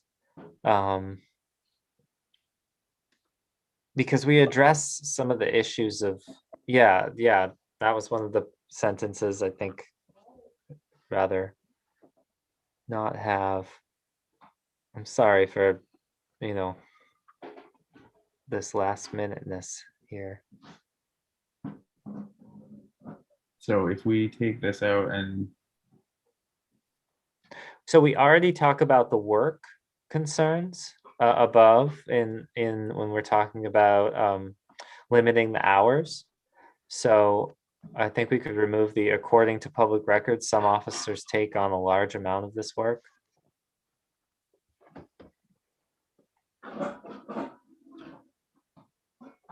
And I think we also,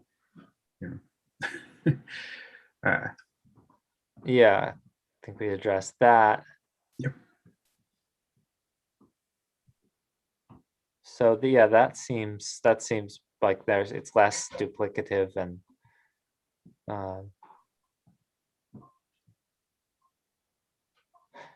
but makes some points about the no need for armed police officers at the recycling center, in front of schools, community events, etc. Okay, so that looks good to me. That looks good to others. Thank you, Alex. Danny, you good? Yep. Alex, did you have any more points? I have one more point, which is page 28, animal control. Vicious dog, my comment would be it talks about no armed response ever in animal control, and it does seem like there's a possible need in terms of vicious dogs or and such, so that perhaps we could suggest a co-response in this case. And the other point was minor. I just want to clarify, you're suggesting there should be an armed response in animal control?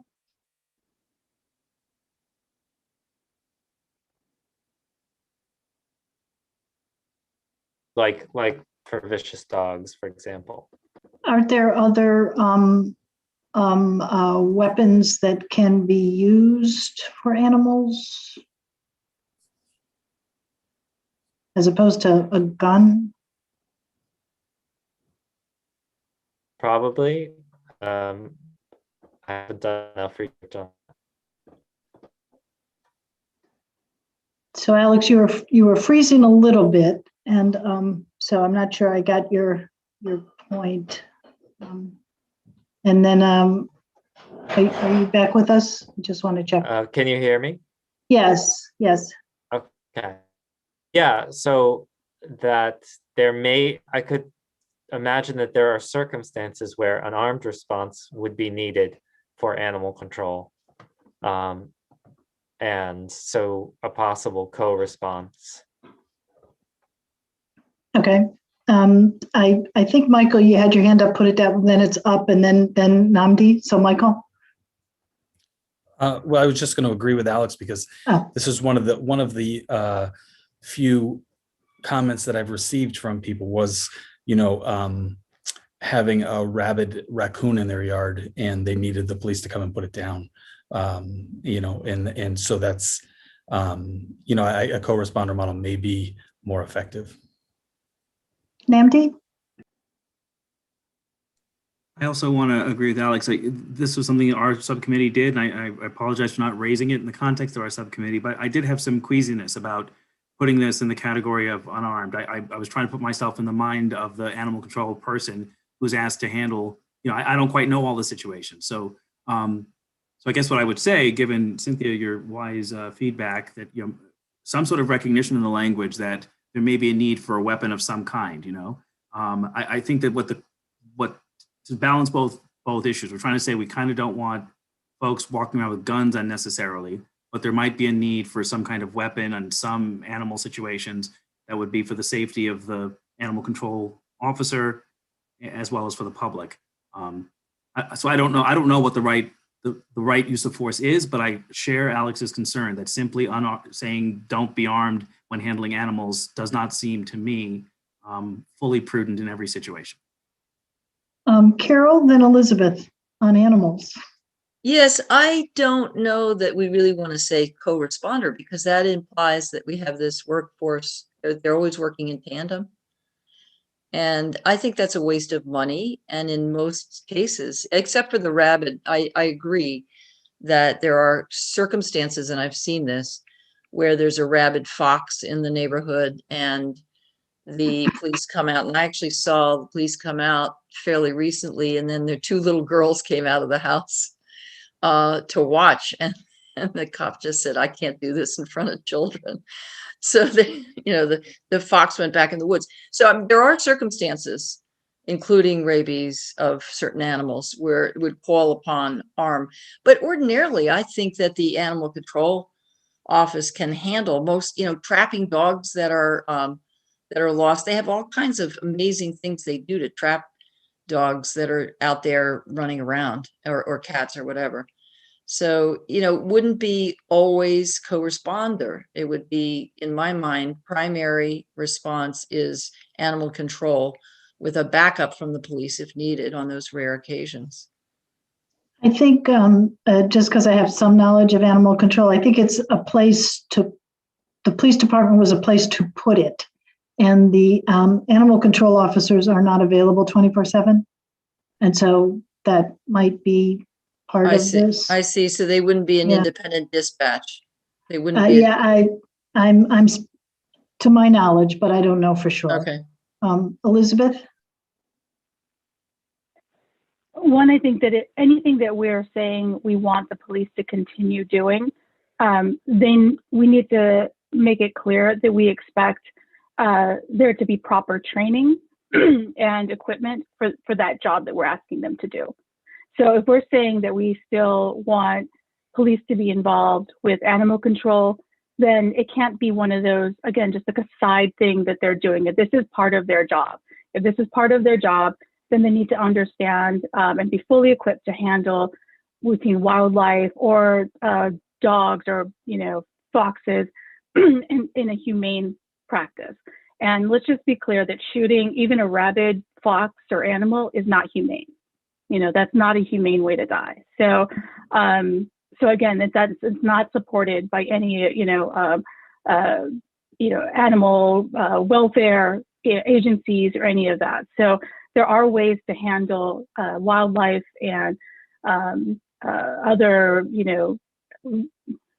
allegedly, rabid dogs or what have you, in a humane manner. And so expecting police to just kind of respond to a call for an animal that's being aggressive in some way with a gun so that they can inhumanely, dispatch with that animal is inappropriate. So I think we should, if we're saying that we expect to have our police department to continue holding this responsibility, I think we need to say something along the lines of, we expect also appropriate training and equipping with the right tools to be able to respond.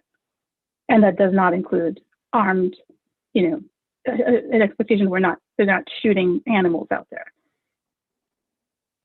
Thank you, Elizabeth. Alex and Dan, then Dan.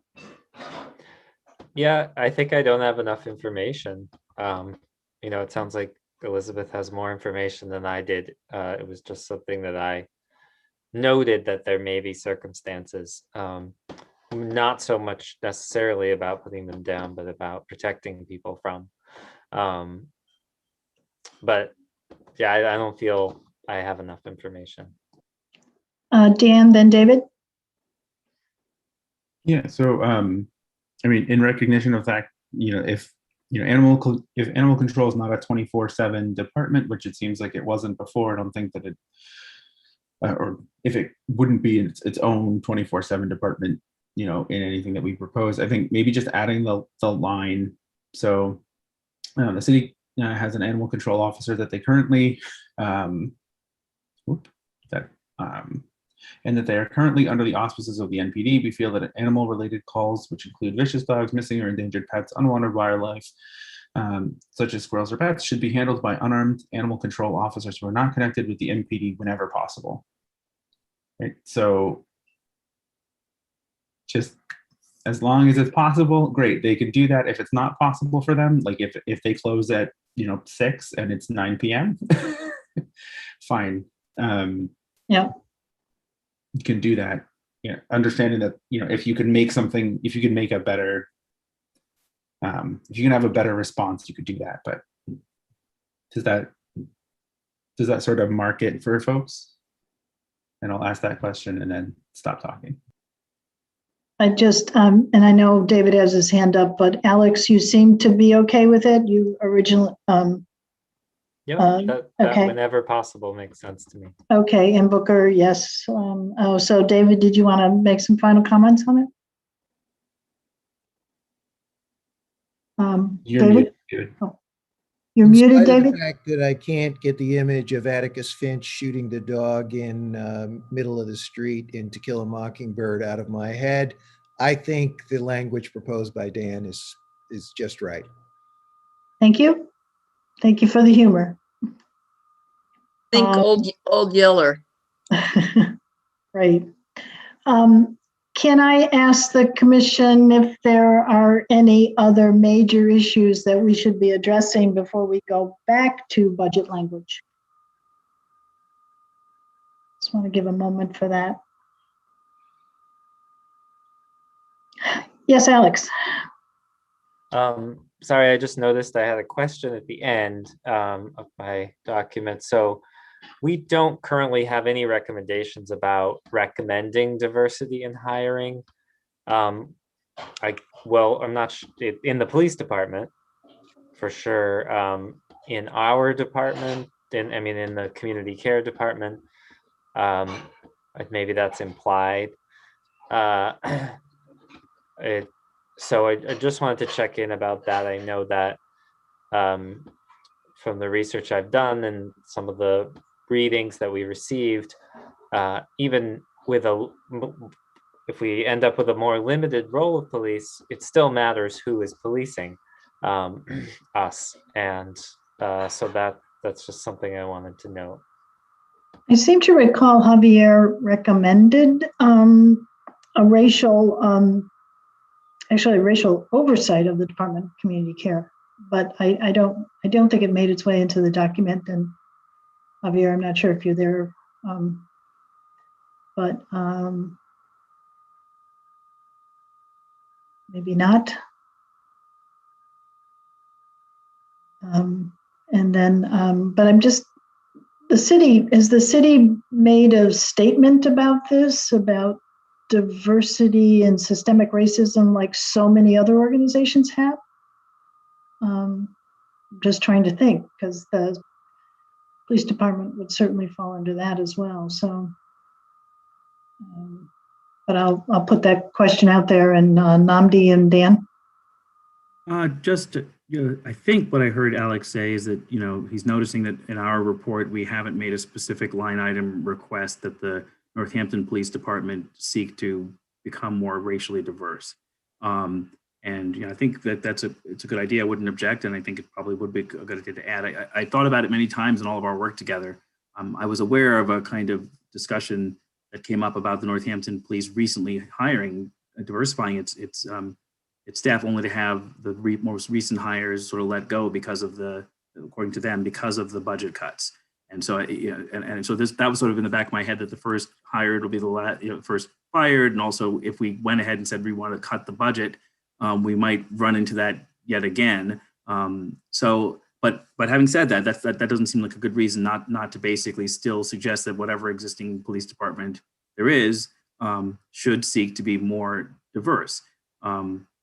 So I guess I'm saying I support Alex's idea, but I also, I guess, want to remind us of our recent history. Again, I'm not sure how much of that is correct or how complicated that story is, but it is ironic that the initial budget cuts of last year seemed to result in losing recently hired diverse Northampton police officers. That's my understanding. So it's something we have to think about. I've heard that as well. Dan, then Booker, then Javier. Yeah, and I think this gets at I guess there are three separate points, right? So number one, do we want to have something in our recommendation for our proposed department, which is, I would say, infinitely easier than making recommendations for how the police handle their department. It gets a little bit, we have to, I think if we're going to make that case, we have to say, does hiring diverse, what is the impact of hiring a diverse staff? And make sure that doesn't become the only focus point, or that doesn't become the thing that you do and say, look, we did what they said, because the diversity of a department and even the leadership of a department, it doesn't matter if it's a woman in charge of it or not, right? Think Springfield and Claprod in terms of examples there. It's not the best, but I think we can make those recommendations, and we have a part in the section. We say engage with the police union And that we could put, we recommend that they explore ways to sort of get to, they could explore creative ways to retain new hires, right? So in this case, the police department essentially said we're getting 10% cut from it, and it's going to result in the loss of XYZ positions. It's much more complicated, right? At least from what I saw. I don't know if the union actually engaged, and if the union and city engaged in sort of negotiations, or what the city decided, right? Because the retention policy is length of time with the department, but it's also by staffing level. So, that you have the older, whiter people who are, as the chief in the city said, it's the older, whiter people that are in charge. And so if you cut those positions, if you cut like the lieutenant position, then you could potentially get rid of someone at the lieutenant level who would be older and whiter, and then have more people at the patrol officer level. But then you do have to think about oversight and how you're going to staff things and make sure that there's responses and things like that. So it starts to get messy. There are other solutions that they could have engaged in with like high wage freezes. They could have negotiated, foregoing a cost of living or taking voluntary furloughs and those sort of things to see what that gets them. I don't know if they did or not, but that's the other way. So we sort of just said engage. I mean, we can add concrete language there to say, find ways to find creative ways to bring on board new and diverse staff to the police department in addition to everything else. But I don't know how to phrase that. And just noting that Michael posted the human resources policy in the city about hiring. So Javier? Yeah, I agree with Dan, but also I'm gonna push a little bit on what Namdi just said. For a police department that we have heard some commissioners saying that doesn't have any trouble, we should have right now people of color retiring from the police department, not recently hired. So I think seeing that they are stating, and this is, when I work for the ACLU, I always hear this from police department. Well, if we cut the budget, the new ones are gonna leave, and the new ones are the Latino, are the African American. No, the reality is these police departments should have for years, for decades, people of color in the lines. If they are trying to use in a tokenizing way that you cut my budget, people of color are leaving, that's responsibility of the head of the police department. It's not my responsibility. The responsibility of the head of the police department is by now having people of color in positions of power within the police department. So for me, it's not a valid reason to say, well, if we cut the budget or if they allocate money different from the police, it's, diversity is going to suffer. No, diversity is not suffering because of that. Diversity is suffering because of the policies within those departments for years and years. That's the reality. Thank you, Javier. Okay, I think you're finished. So I think the feeling is that we should insert some language. And I think, Dan, you got to that point and was wondering where and how to do that. So really quickly, just as a proposal, so under the engage the police unions, we encourage creative solutions to personnel, additional oversight, department structure, and budgetary changes for the department, including voluntary furloughs and wage freezes, evaluation of staffing schedules and expenditures across the department to preserve employment options and access to benefits for officers during transitional periods. There are precedents for these creative reactions to support officers in the city as well as potential new solutions. And I just lost,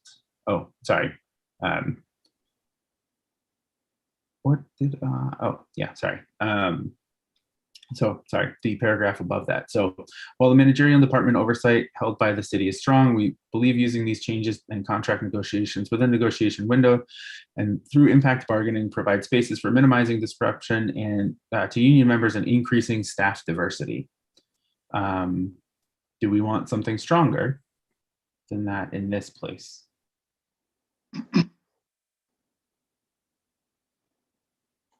Nick?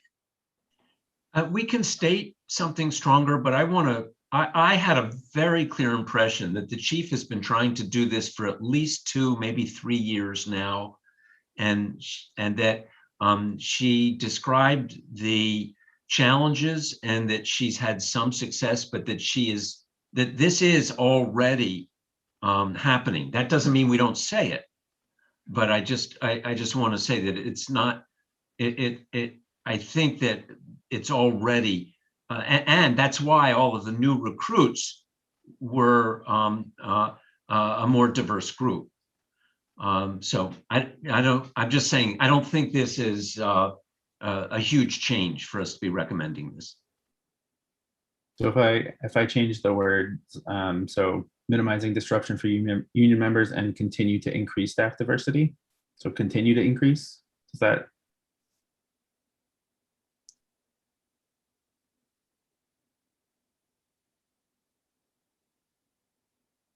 Are we, I think you nodded to that, Nick. So I don't know what else you need, we could say. It's really not speaking to the chief on this one. It's speaking to the public and the report, because I believe the chief is already trying to do that. So I don't have any additional wording, but if somebody has, I wouldn't oppose it. I feel we have something in there about it. And if anybody has a suggestion, I'm open to it.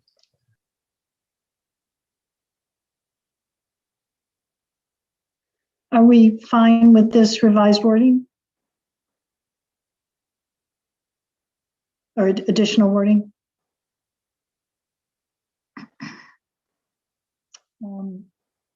Seeing no hands on this topic.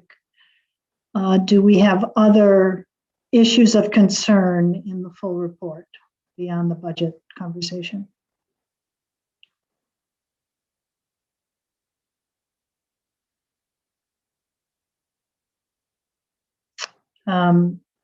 Elizabeth and Booker, I think it was a running tie there. Elizabeth?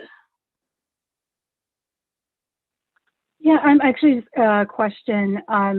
Are we going at all into the, what is the process to address any language that we have concerns with in the appendix? I think the appendix is fair game and it's part of the final report. So please, if there's something that you want to address there. Yeah, under the, I think it's page 36, under the policies section. There's several parts here that that are highly concerning. So the part around the language that we heard, this kind of equivocation language. We heard many positive reviews of Northampton police performance from members of the community, but also many negative reviews. I have a problem with the equivocation of, that this was equal, that the public comment that we received was equal on either side, and that just was not true. That wasn't true factually in terms of the amount of people that came in to speak, and it's not true in terms of the force by which we have come together as a commission to listen to voices that are the most negatively impacted. This doesn't reflect that at all. So this language right here, I would completely, I would take this out. And again, I just have a real problem with that. The other piece is just even that whole paragraph, again, there's the equivocation of, we heard some good, we heard some bad, it's all the same. And then the other piece, we heard suggestions where they come, when stories or testimony where harm was caused by police, they're referred to as suggestions. We heard suggestions that some people of color lack trust, whereas people who had other people had positive reviews, as in fact, where people of color who came in to testify were just being described as suggestions, and then also being heard as complaints about harm. So I think this language is very problematic. I think the whole paragraph is problematic. So I'm just not sure what it is we're trying to say there. And the other part in terms of kind of the factual inaccuracy here is, so talked about when Chief Castro came in, we learned that the NPD's role about the NPD's role in averting numerous serious crimes, and then goes on to list the crimes that actually were committed, list crimes that they responded to. So those two things don't support each other. NPD role did not say that they averted numerous crimes. It says that they responded to reports of these alleged things. And I think that's the other piece around, this is part of the narrative that it makes it increasingly difficult to actually transform community safety in our communities. It's the fact that we continue to equate response and reports of a response as actually crimes being committed, when in fact, only a court of law and a jury of our peers has the right to determine that a crime has taken place. So to say that the police responded to, breaking and entering or larcenies or does not mean that these were actually proven in a court of law and a jury of their peers that these people actually did these things. And so to place police as the, judge, juror, and executioner is absolutely part of the reason why we're here. So I think we need to be really careful about, as we describe these numbers, what exactly are we describing? We're describing police response. We're describing the averting of crimes, and we're not describing the committing of crimes. We're describing a response.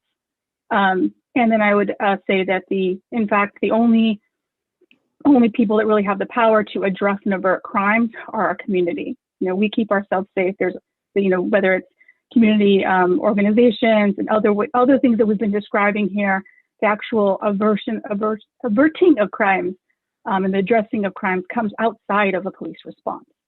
So, I think that that's really important that we make sure to be careful with this language. And I would take that out or have deep editing to it. So if I can, Elizabeth, I want to just call these beyond Elizabeth's comments, but this is about equivocation and aversion of crimes. If I could just summarize your concerns with that topic. And then Booker, you had your hand up the same time Elizabeth put hers up. So I wanted to see if you wanted to respond to Elizabeth's concerns at this point, or if you had some new concerns.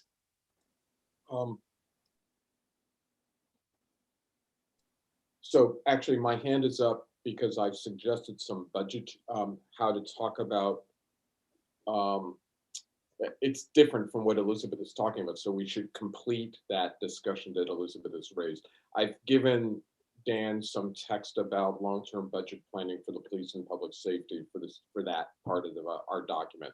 So we can come back to that after we deal with Elizabeth's. Great, thank you. Thank you so much for doing that work, Booker. And someone wanted to know that page number again, Elizabeth. I think I lost it here. That 31, I think. 31, okay. And so I'm seeing Josie first and then Javier responding to the Elizabeth comments in particular. Josie? Yeah, I definitely want to agree with Josie, you're kind of scratchy on my end. I don't know if that is for everyone else. Yep, okay, yeah. Sometimes you do that magic stuff of going in and out. Better? Yeah, perfect. Okay. So I wanted to say that I wanted to echo and agree with much of, if not all of what Elizabeth just said, and kind of talk about this false equivocation between like the good experiences and the bad experiences, because it completely ignores, the kind of structural violence that is neglect that a lot of these communities are facing because they don't feel comfortable, calling the police, right? There's all these instances where people allow the effects of crime or incidences to occur, and just opt not to call the police because they are afraid of those same repercussions, right?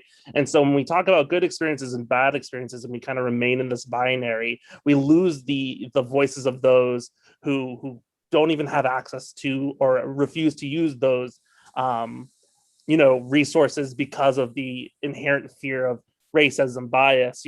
I called the police, but now they're pointing their guns at me that we sometimes see in the news. Again, we're not saying that this is what Northampton is, but we don't want it to ever get to that point, and that is why we're doing a lot of what we're doing. Thank you, Josie. Javier? Yeah, I want to echo. I mean, I agree 100% with Elizabeth. Yeah, if we could just get rid of that section, that would be fine. The reality is that, yeah, I'm not gonna get into that now. Probably it's gonna come later. But I do think that we need to center this in the voices of those that we heard today, testimonies about it, and people in the public in the first public comment section of this meeting talk about that, and those are the voices that we need to be centered. Namdi? I guess I want to voice disagreement with the views voiced by Elizabeth and Javier, in particular. Not with all of it, and so I could sort of compromise on some, but of the things that I think it's particularly important to quote Chief Casper's statements about the amount of crime that the police responded to. So no objection to the word responded to, but I would object to deleting the list of crimes that the police department responded to in 2019. I think it's an essential part of our report to capture the work that the police do. And I certainly concur with Elizabeth that the ultimate determination of whether someone is guilty is made in a court. But I think that the public, our city, has a right to know what kinds of crimes police in this town are responding to. On the matter of equivocation, it is the case that there are a range of views about how the police are doing in this town. I think everybody here would concur implicitly about what you're saying, is that there are marginalized folks who have been very critical. We've heard lots of them. Their voices have been well represented in our meetings. But I think everybody understands that there's a much larger group of people in this community who are quite content with the police. And we've said clearly that that it's important to center the voices of the marginalized, the people who are the most affected. We've been doing that work. We should do that. But to not include the voice at all of the majority of people who are supportive of the police would be a mischaracterization of the community. So what you call equivocation, I think, is balance. It's a way of kind of recognizing that there are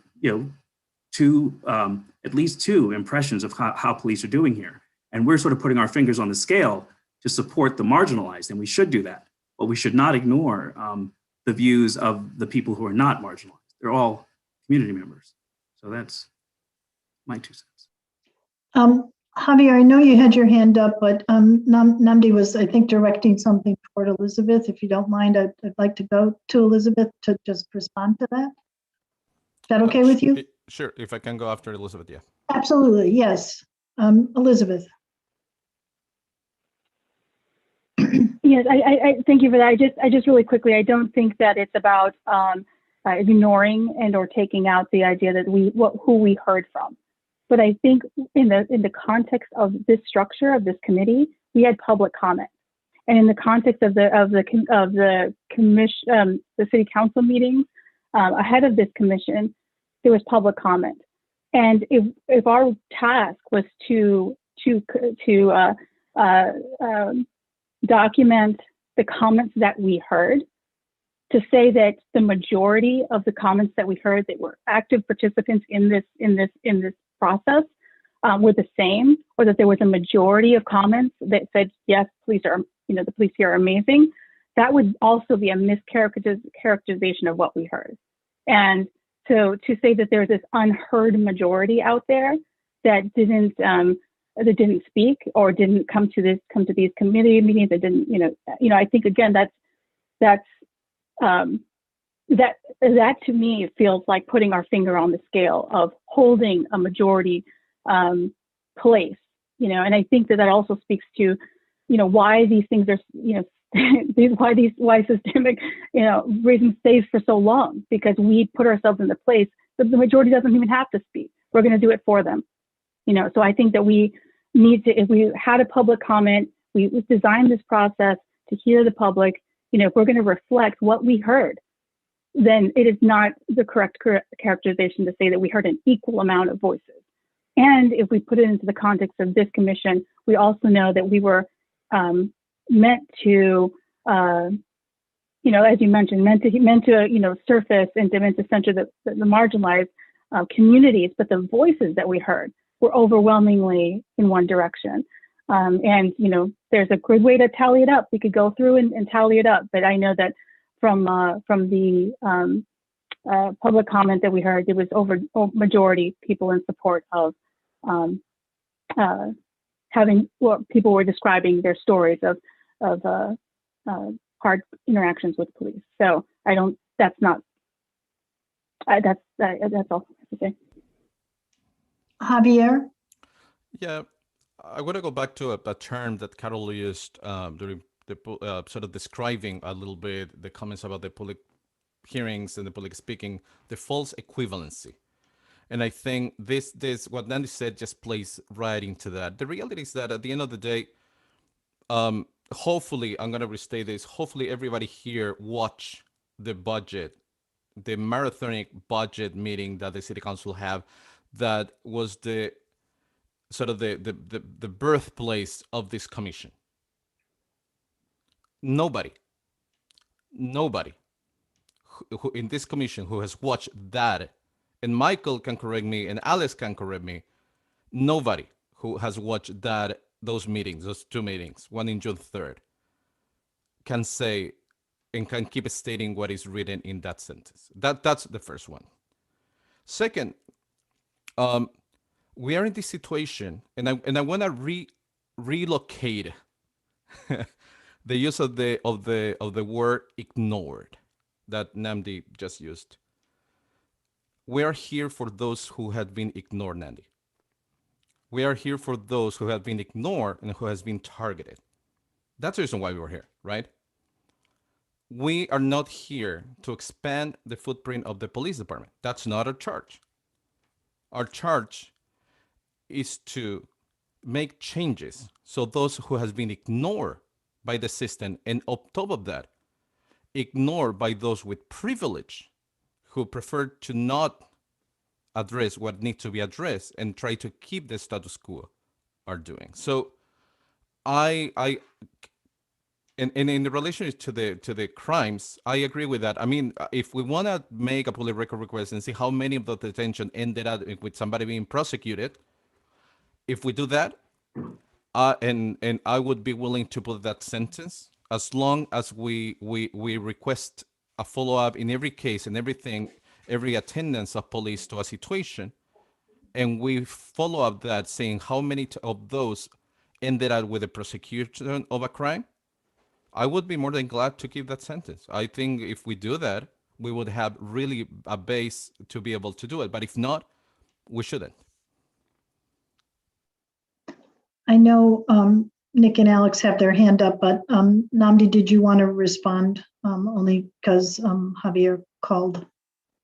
I don't know that much to say. I want to agree that the testimony was certainly in the direction of critical of police. I don't want to pretend that I do. I mean, I want to agree where I can agree.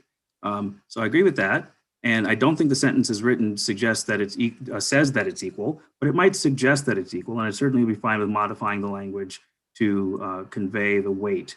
But I would fiercely object to silencing the perspective of people who spoke, even though they were in the minority, in favor of the police department.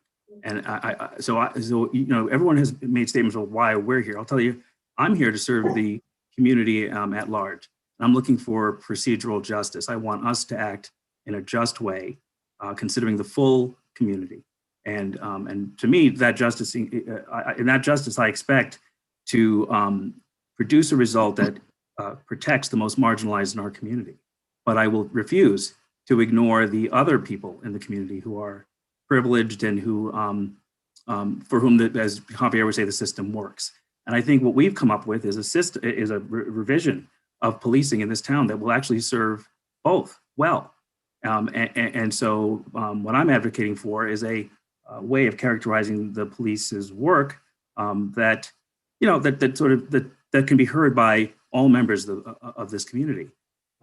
So to that end, again, I come back to the fact that I would advocate for keeping the language in about the stuff having to do with the number of crimes that Chief Casper told us that she has addressed. I think it's kind of ludicrous to suggest that you would only accept it if you knew how many were actually prosecuted, because of course there's racism all throughout the criminal justice system. It would not be a remedy for anything. But it does make sense to sort of talk about the crimes that our police department has addressed in this town. That's it. Nick? I'm not sure we're going to resolve this tonight, but this was something we discussed at length in our committee. I feel that the issues that are being brought up are all legitimate, and the wording of it is really important. And I do think we have to say that we are here to make primarily to help the marginalized people who are marginalized and people of color have a different experience. And I'm not quite sure how to do that. But I do want to say I agree with Elizabeth and the other commissioners about the listing of the various crimes and the crime report data, because I don't think it furthers this report in any respect. I feel like every police department can produce their data like this, and the data is not particularly meaningful. And in my opinion, I mean, it's just a bunch of numbers, and I think it emphasizes the wrong thing. So with respect to what you're saying, Nnamdi, I understand you're saying, yes, she did present this, but there's nothing about it that's new or shocking or I think forwarding the report. And I would be comfortable with not including that. The wording of the other, I don't, it's complicated. I'll stop there.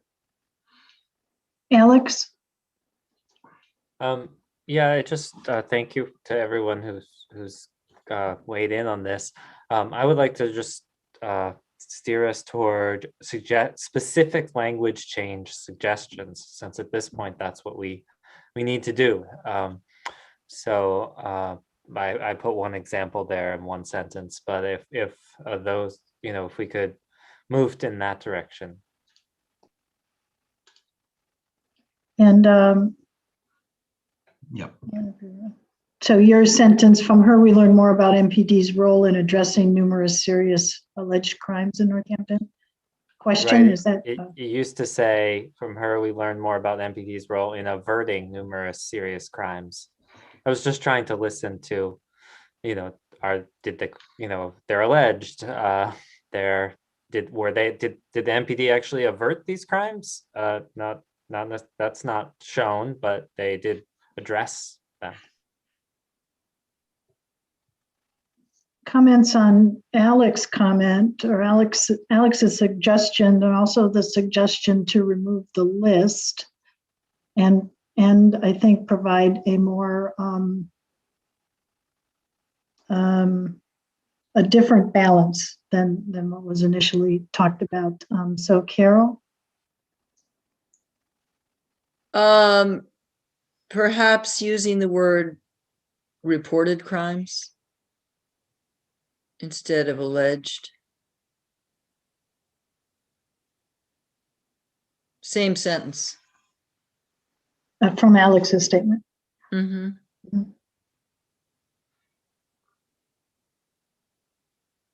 Does that, any objections to that? Nnamdi, then Javier? Just saying, I would support I most agree with taking it and making it either alleged or reported. So really emphasizing that we don't know that these are actually crimes, no problem. But I do think the idea that the police address these crimes is important. Just to answer Nick's point from a few minutes ago, it moves the report forward because we have a massive section that speaks to what police should continue to do in this town. And I'd like us to have at least one foot in the reality of what's happening in this town now, as opposed to what we worry might happen in the future and what we wish it will turn into in the future. I mean, this is an aspirational document, but it should reference reality. And this is, putting those numbers there is a piece of the reality of what the police address, even if it's not what it ends up being in the end. That's it. Javier, Yeah, I would just get rid of the entire section. get rid of what again? I'm sorry. Of that, I would just get rid of that section. The entire section. Yeah.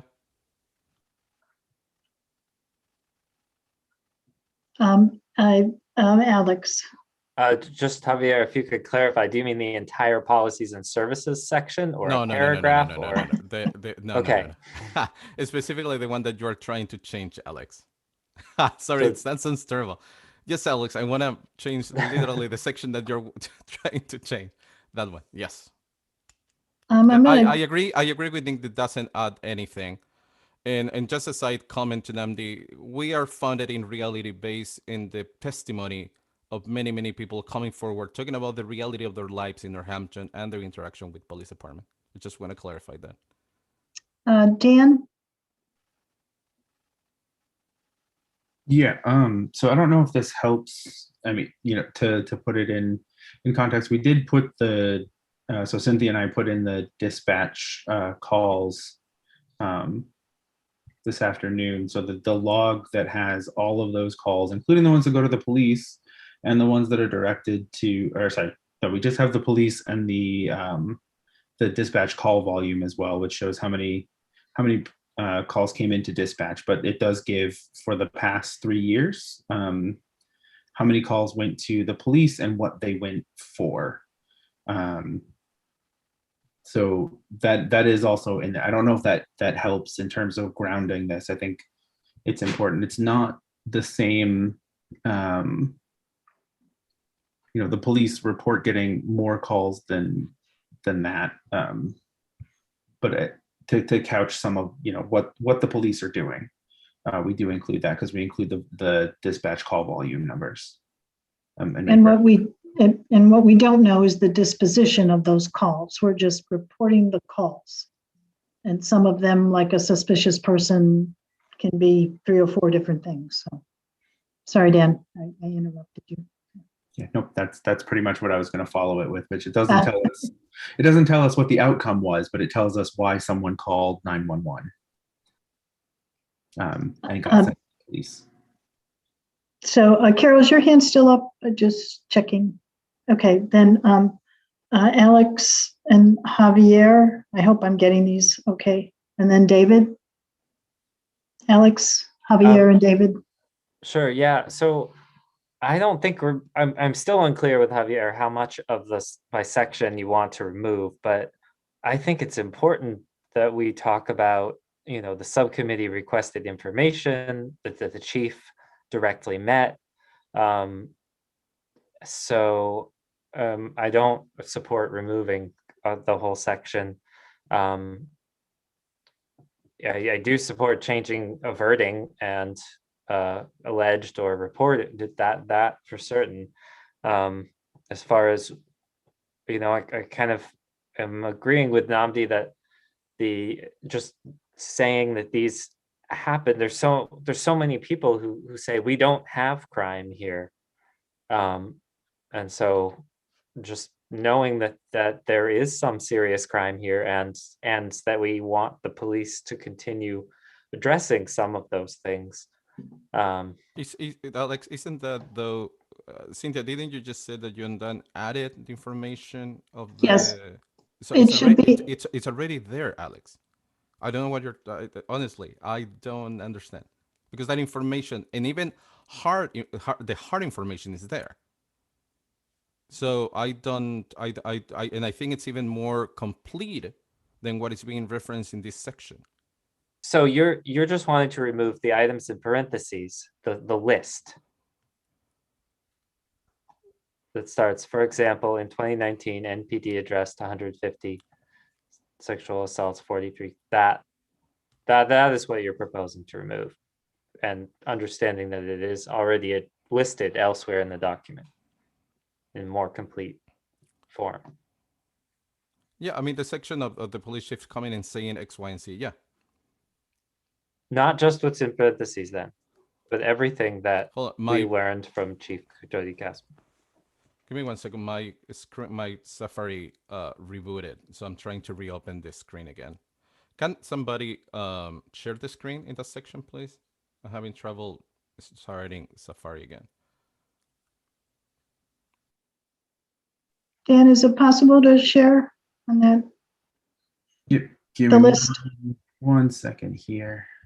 Sorry. So I'm going to share the PDF version so that I don't disrupt the Acrobat one, which is still, or the InDesign one, which is going through some stuff. So we want to go to page 34, too far. Maybe, yep.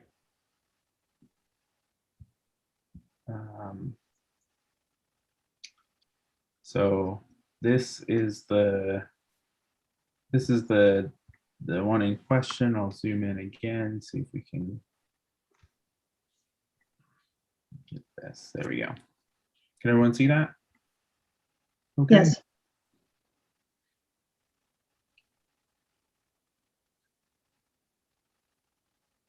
So Cynthia, you're saying that the numbers that at least that there are part of the, because you were talking about the calls that they were getting and how those calls would allocate it in different things, right? How they were allocated. I mean, remember, they're 911, so they're going to be that fire or police. And I think, Dan, if you want to just scroll down to show people, is it in the PDF? I forget. It's right at the end. Yep, there we go. There we go. It gives you a flavor of what we're talking about here. Oh, so the information is there. Okay. Again, calls to dispatch. Well, it's the same then. I mean, I'm assuming that, well, the police chief doesn't know how, if somebody was detained allegedly for something, the police chief doesn't know how that ended up, right? I mean, with charges with. I mean, she probably knows, but it's not here on this list. Yeah. Okay. Yeah, I mean, that section, yeah. So, I'm sorry. Just another caveat. This is only the police calls, or the things that went through 911. If somebody showed up, if someone, happened to, if an officer found something, things like that, that wouldn't be recorded here. Although there is it not? I'll have to look for it, but there is an initiated by officer somewhere. I don't know if it's in this one or something else that was sent, but but for the most part, these are the calls. These are just as a qualifier. These are the calls that went to dispatch and got sent somewhere else to fire, EMS. They do have the potential to involve CSO. We don't have those values here, so just to qualify this as much as possible. David, and we still have the question if we want to eliminate that paragraph that was highlighted for us. David? Yeah, I'm opposed to eliminating that paragraph. I have no problem eliminating the raw numbers that are contained therein, but I am opposed to eliminating the paragraph. And I find myself wondering why this is so difficult. I don't think NAMD is asking for anything other than to acknowledge that we heard from the chief and this is what she said, and that some people have positive experiences with the police. I don't think we're setting up a false equivalency by just acknowledging that some people, and admittedly it was far fewer, that some people reported positive experiences with the police. So I'm really having a hard time understanding why we're having such difficulty with this. I think that's all we need to acknowledge. I would keep the paragraph, eliminating the specific numbers for whatever, because it's already in the appendix. And I can't even find where the language is anymore. But for me, all I need is an acknowledgement that some people reported positive experiences with the police. And I don't think that sets up a false equivalency or anything like that. Namdi and Elizabeth? Thank you for that comment, David. So the only thing I would say about including the specific numbers, is that we understand that hearing from the police chief is different from hearing from dispatch. They're separate entities. This committee struggled and fought against the idea of hearing anything at all from police. I actually think this conversation we're having, David's question, why is it so difficult, is because there are people on this committee who feel like we should not have any input from the police. To me, this is a direct statement from the chief of police, which was hard fought to have her come and speak to us. She spoke to us. She gave us, our subcommittee, direct data that I'm reporting. And the fact that we're having an emotional reaction to these numbers suggests to me that these numbers are in this form, in this paragraph, have a certain power that is not the power that it has sitting at a table in the appendix. And it does address exactly, I crafted these words, and the impact was exactly what Alex said, which is that it highlights that, wow, there is serious crime here in Northampton. It directly answers, or at least police believe there's crime, or at least police address and respond to crime, depending on how you want to think about it. And, so to me, it does harm to, and it sort of erases the work of our subcommittee to some extent, which worked hard just to get the police chief here. And when she came, she gave us this particular information that we're passing along to interested readers of this. It's what justifies the whole section in our report for retaining the specific police services we asked for, and we say sort of needs to be kept in place. It's justified because we actually have recent history of these situations being needs to be responded to in our city. So that's my justification for this, and continue to vote for the particular numbers staying there. Elizabeth?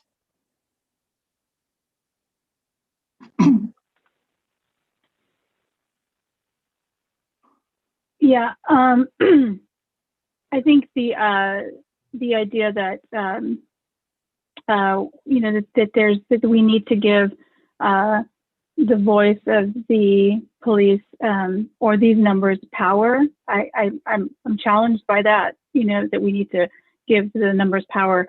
I'm actually my emotional, or my response to this is the fact that it's just incorrect. That it doesn't. It's just wrong the way it's written in terms of the averting serious crimes. It's just not true. And then we go on to list alleged or responded to calls.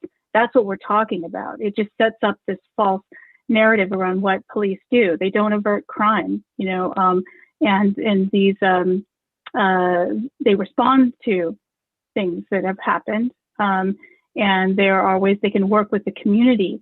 And as a community,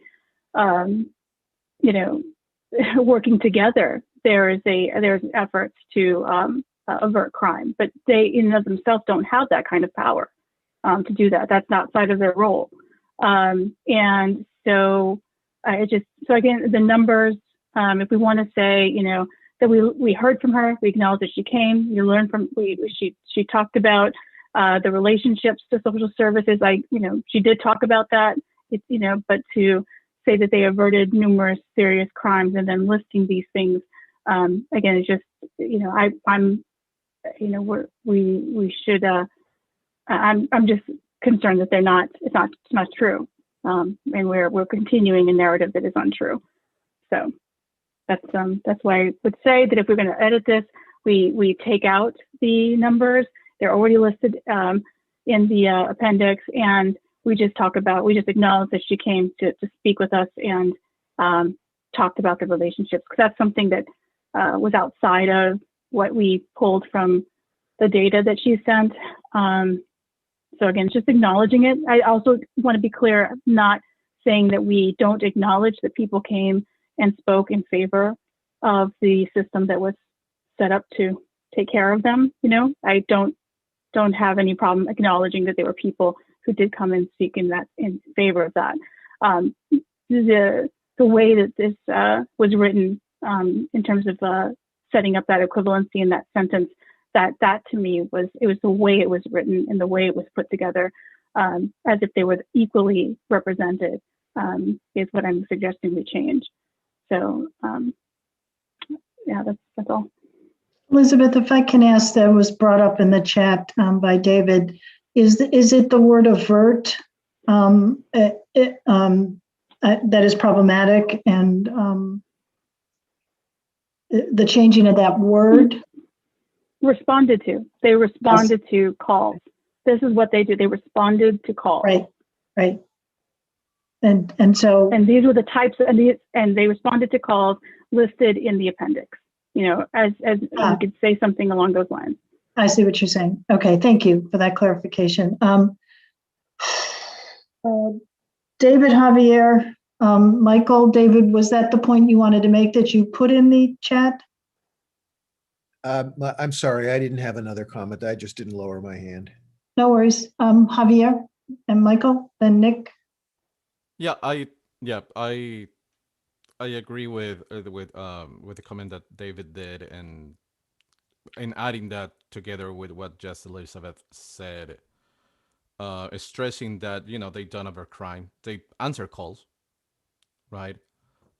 Is the community the one who averts crimes? And the reality, I mean, if we can put together what Elizabeth just said and sort of the change that David proposed and getting rid of the numbers, I would be fine with it. Okay. Michael? Well, I've kind of gone back and forth here listening to this discussion. And the reason that I've come to the idea that I think the numbers are important is because the numbers don't reflect what's in the appendix about the dispatch calls. And I know Dan said maybe some of them might be a police officer came across something and all of a sudden, but you know, it wasn't something that was called into 911. But let's just look at the numbers for what they are right here in the report. 150 sexual assaults, 435 other assaults. So 585 assaults. And then when you scroll down to the police calls from dispatch in 2019, it says assault 119 of them. I guess I've said this before. I feel that this is a safe city. I don't think it's realistic to say that there's not violent crime.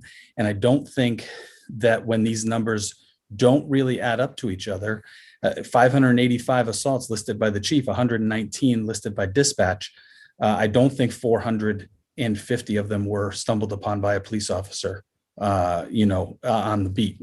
So that's kind of why I've come to thinking that the numbers in there are important. The numbers in there are what? I'm sorry, missed that. Important.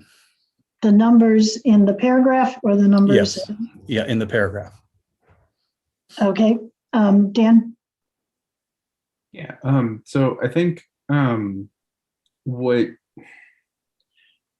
just to make the point, that we're in, we did ask for a lot of this information from the police department.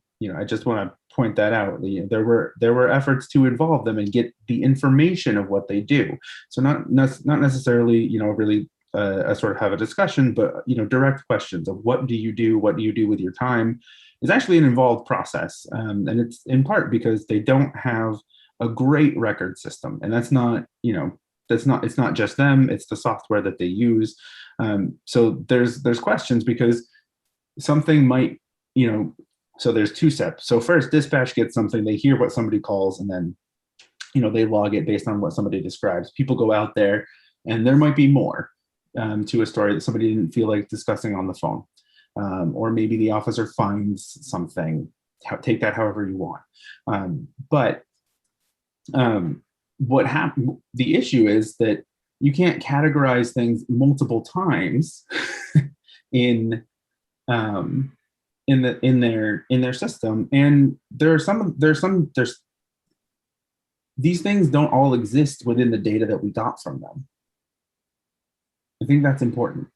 So these claims are there. I haven't seen any data that says these exact numbers when we asked for what did you do last year. I would just say that it makes them contentious. We could list out the things that they do. You could say they responded to sexual assaults, cases of assault and battery with a dangerous weapon, things like that. But we don't have any verification of what they did other than taking it at face value, which as long as we're okay with that, then fine. But that's just my 2 cents. I think otherwise we can say, yeah, the chief came and the chief said they do things. And I think that's a fair statement to have, right? It's an honest statement. But I also want to take a second to give nod to that Alex also requested a 5-minute recess at some point too. I'm sorry. Alex requested a recess? When convenient, a 5-minute recess. Okay, yep. I would agree. And can we agree to do that now? Is that good? And don't leave the meeting and keep the hands up? Okay, why don't we come back in 9:13 now, come back around 9:18.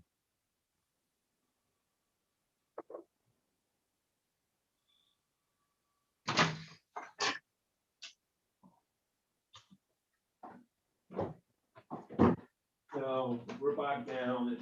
You can watch it without me, and I'll watch it on my own. Nick, your mic is on. No, wait.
We're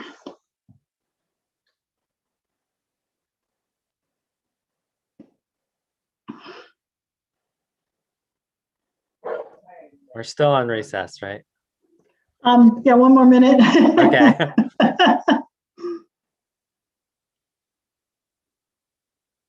I'm eating. Time for some toast. Yeah. I almost poured myself a glass of wine, but I thought that wouldn't be. It's probably something against that in open meeting or something.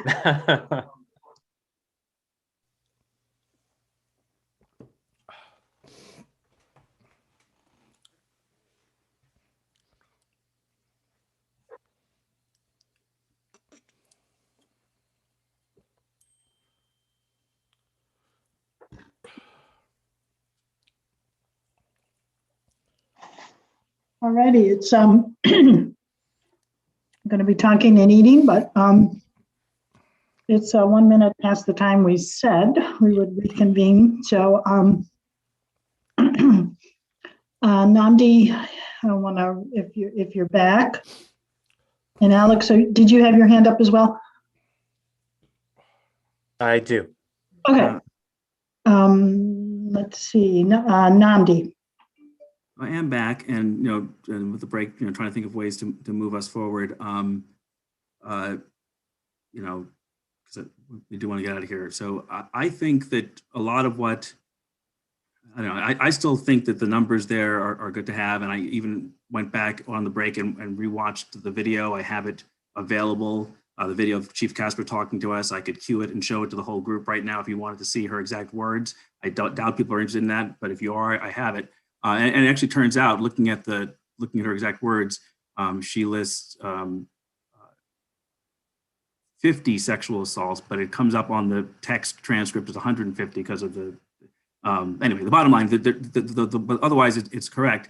And I think I could, just as a compromise going forward, could imagine dropping the specific numbers that she says, but maybe listing that they reported, that they addressed, several sexual assaults. So naming the crimes might satisfy me as a compromise. It would not be obviously what I would use as my first choice, but I'm trying to get along with the other commissioners on this. And so and then referencing the appendix. So in other words, we don't fuss about the exact numbers of these things. We just sort of say that there is serious crime. These are the ones she mentioned she's dealt with, and you could look at the dispatch report for specific numbers. Maybe that would be a compromise. So I guess I would have proposed. And Namdi, just to clarify, would you agree with the avert to respond? Yeah, sorry. So I agreed to that long ago. I do think that it's technically correct that she did not claim that they averted it, and I don't think we have evidence they averted. They responded, and the whole point of this is just to be clear that these crimes are reported in our city, and in the last year they have been responded to, something like that. And I think if we did that, I would be happy with dropping the numbers if that allows us to move forward. Just list the crimes and then reference the appendix. Okay, thank you, Alex, and then Nick.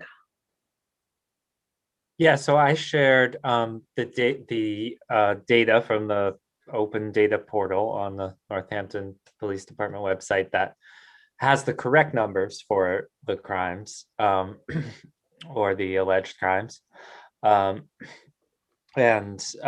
So yeah, what if we go with Namdi's approach, remove the numbers here, reference that they're in the appendix as they are different than what dispatch says, and change that sentence to remove the word or change avert to respond. And then the only other question there was whether the serious crimes should be serious reported crimes or serious alleged crimes. I'm totally okay with serious alleged or reported if that makes people happier. I just want to make sure that people know that these things are reported in our city. Thank you, Namdi and Alex, and then Nick.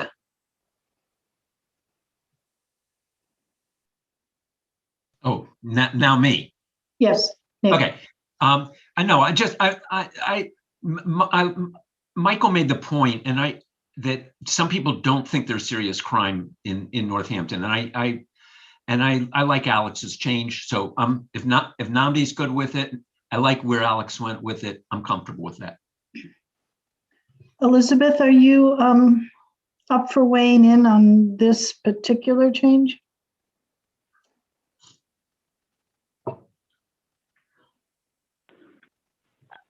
Could you, I'm having trouble reading it. Would you, it's so small. Would you mind, I think there's how did we? Dan, did you, so I think we're saying to remove the numbers. Are we saying that and take out the word avert?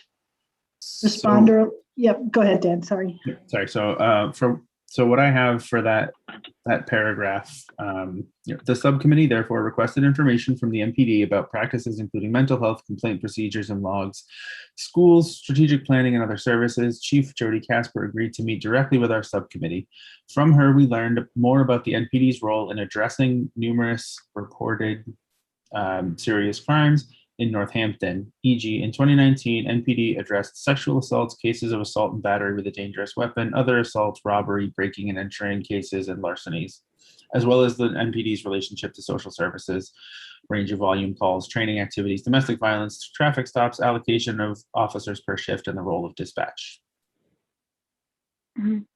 Yeah, I think the just again, just not averting or addressing, that it's responding to. Yep. Responding to calls. Yeah, I think I still see the addressing or averting, but yeah, it's responding to, I think was accurate. Can you change that, Dan? Yep. So we have, from her, we learned more about the MPD's role in responding to numerous reported serious crimes in Northampton, blah, blah, blah. It's actually, avert is still appearing, Dan, in the second sentence. Yeah. Oh yeah, sorry, that's a PDF. That's not going to change. Okay. Oh, okay. But it- So but it also will change. e.g. in 2019 NPD responded to 150 sexual assaults, that sort of thing. I mean, again, I think as long as the are we going to ensure that these are verified, or that they were acknowledging that there's a discrepancy that we can't account for and that has not been sent to us? The numbers are coming out, Elizabeth. They're taking the numbers out of this altogether. Oh, okay. Dan? Yeah, I just want to say that there's the real issue is that we can look at what dispatch gets called for, but what the police do, they track separately. But they can also only list one thing. So if that so they basically have to do it again. So I put in chat the text. Thanks. With that. Yeah, thank you, Dan. I think again, it still says addressed under the parentheses. If that's true, again, I would just say responded to. Okay, you can make that change too. But yeah. So in 2019, I'm fine with that. Responded to sexual assaults cases of. Responded to reports of. Are we getting that? We already say responded to numerous reported. So I don't know if we need that.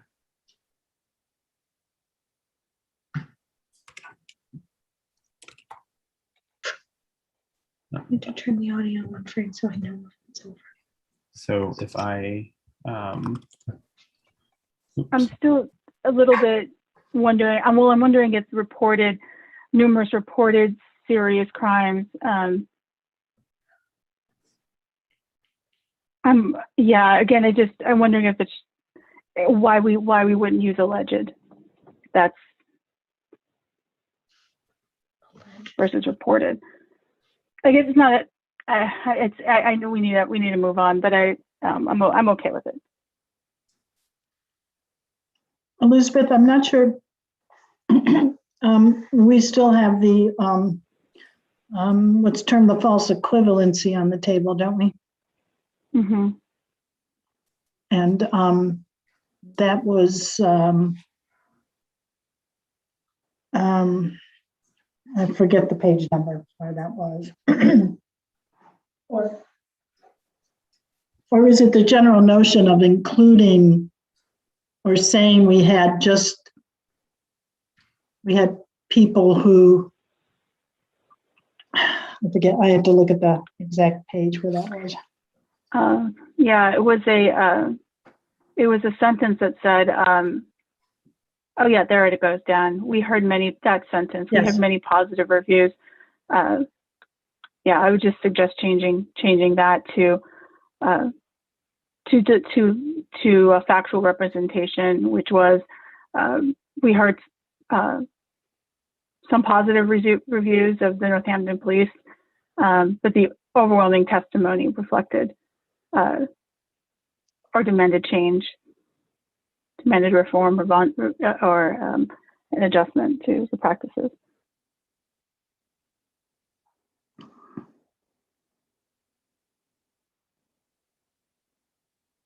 Is there a suggested wording? Namdi?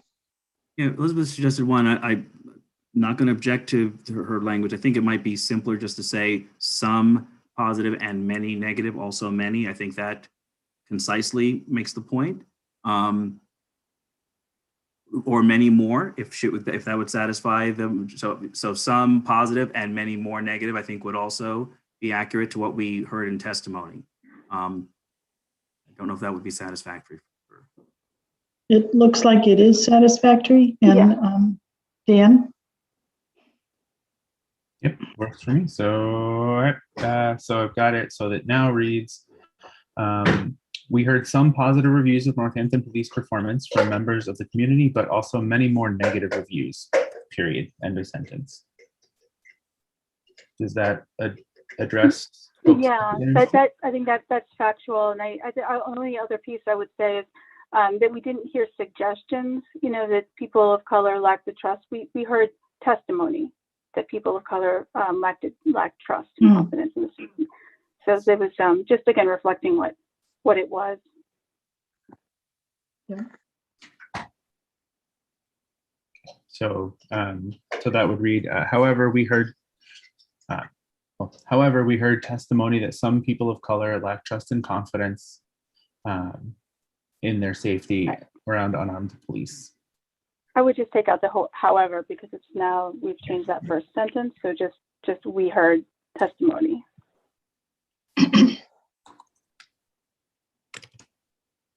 All right, so we've got that done.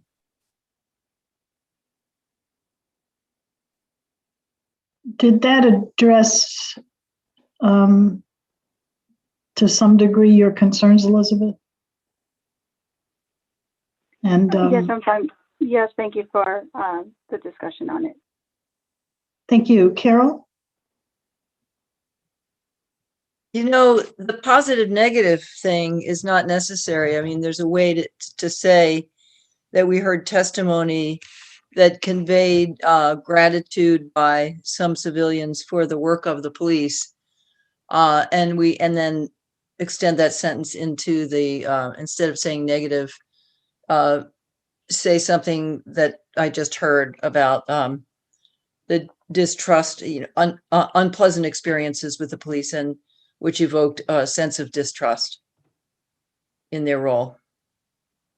So you're speaking of the testimonies rather than saying positive review or negative review. Or does that just complicate it?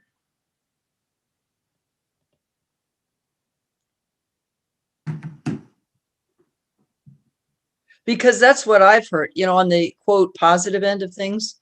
It seems like people who come into the hearing or make public comment and they're expressing gratitude for some actions that they experienced by the police. When we say positive and negative, it sounds like we're doing a formal job review. I don't know. Maybe that's just me. Too late. I see your point. Other thoughts about that? Carol, I see your point too. I think at this late hour, I think we have a sentence we live with, but I see your point that it becomes more concrete and focused on the concrete behaviors as opposed to like global. But that's what I was saying. Elizabeth? Leave it alone. But Oh, sorry, Namdi. no, it's okay. I shouldn't have been. Yeah. Elizabeth? Yeah. No. That does. I'm in favor of trying to keep it concrete without interpretation, because we're speaking about the testimony we heard. So I would be in favor of categorizing. We heard some testimony that expressed gratitude, but I think the keeping the gravity of what we heard of the testimony that was expressing fear and distrust, making sure that's clear. But otherwise, I'm in agreement with shifting the language to say we heard testimony that expressed gratitude, some testimony that expressed gratitude. We heard many more, much more testimony that expressed, ... Mm-hmm. Mm-hmm. Dan, do you think you've captured that, or is that? I mean, I think Namdi had already sort of. Yeah. We're just, if we just keep the language now. Okay. Right, unless, right, we're not saying that we need a change at the moment. Carol or Elizabeth, I just want to make sure. Yeah. Yeah, okay with. Yeah, that's fine. That's fine. I had just stepped out to walk my dog, so I didn't get the early part of the working through. I do want to acknowledge that the late hour, it is hard to, it is getting more difficult to pull together these sentences. So yeah, I'm just acknowledge, I don't, just to say.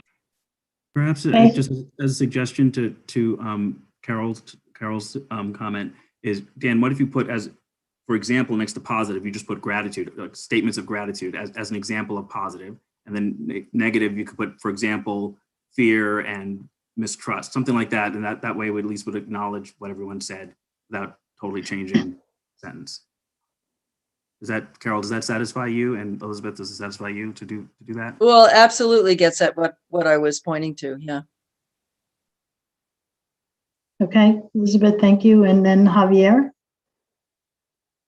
Dan, I don't know why now I only see half of the page that you are sharing.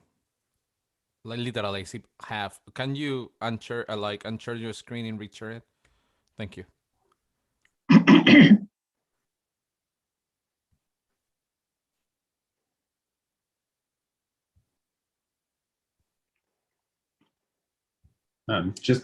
Because I want to make sure I captured it, and I don't think that I got it all. So we heard some positive reviews, for example, statements of gratitude of the Northampton Police performance from members of the community, but also more negative reviews.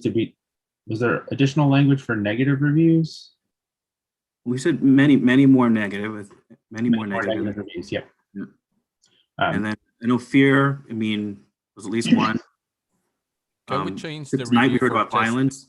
Can we change the review for testimony or a different word and not reviews?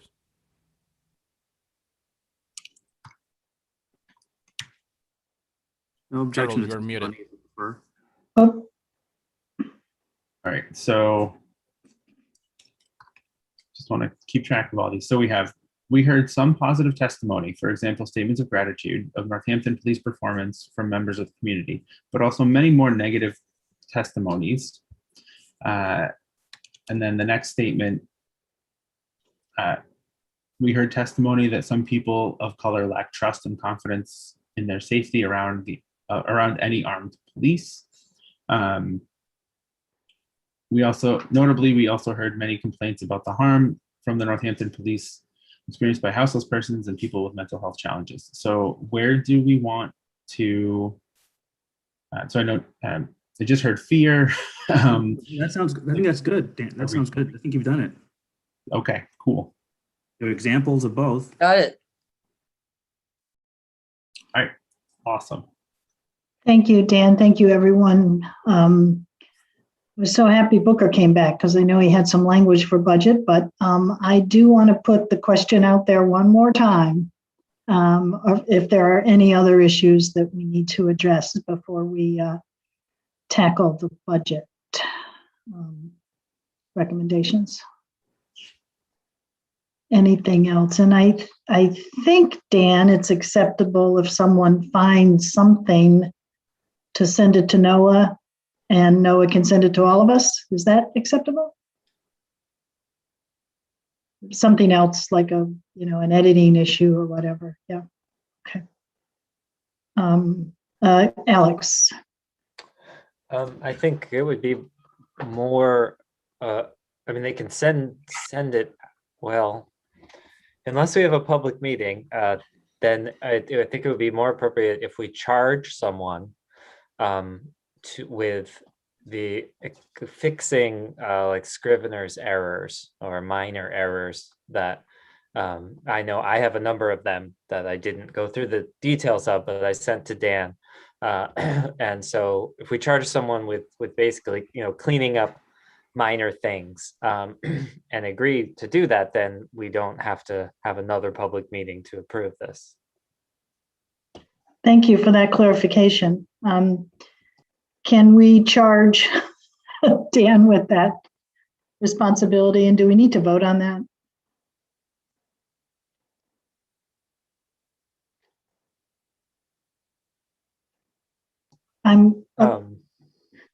Maybe that could be part of our final vote when we actually vote to approve this, and we Gotcha. say, and Scrivener's errors may be corrected by Dan. Okay, thank you. Hearing nothing else, I just want to make sure. Are you asking for a different section, right? If there are any major issues for other sections, yes, within the report. I would like to take a look a little bit to the starting of the creation of the new department and the section about leadership and accountability. Is there a page number? Let me see.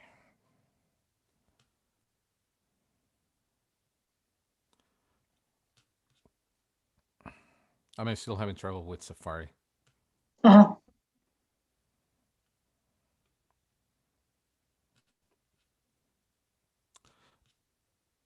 It's where we changed the other day from guided to led. Oh.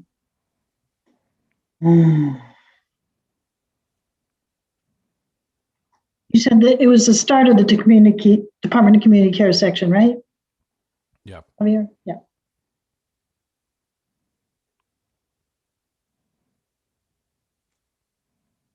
Yes. I mean, I have 13 on the PDF, but.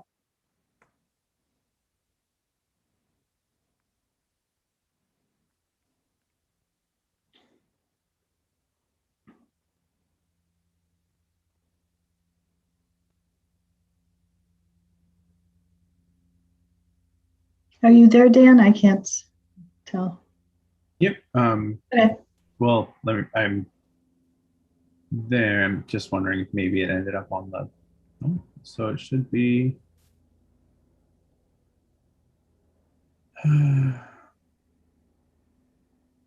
Just scroll up a little bit. Just above, yeah, just above. There Yeah. you go. I The thought it was department down. also needs to be accountable. Yeah. Okay. Yeah. Okay, Javier? It should be like, yeah. So is there any way that we can sort of clarify a little bit what lead means, right? I mean, because for me, lead means people with lived experience of criminalization that should be part of the governance and leadership positions within the new department, right? And also those are the people who are prioritized in hiring decisions, and those who have been directly impacted by policing must not only be consulted, but must be able to co-design the service. I mean, at least for me, that's my starting point. And if I read this because of all the background information that I have in my head, I read it like that, or I tend to read it something like that. But that's not the case for somebody who is reading it without context or just reading it for the first time.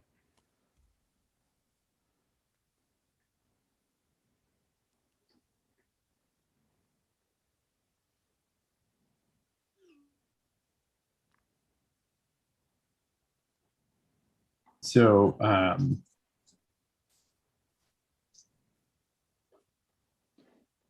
how would you like that written? That's going to be my question and my refrain. I'm just what would make sense for that sentence.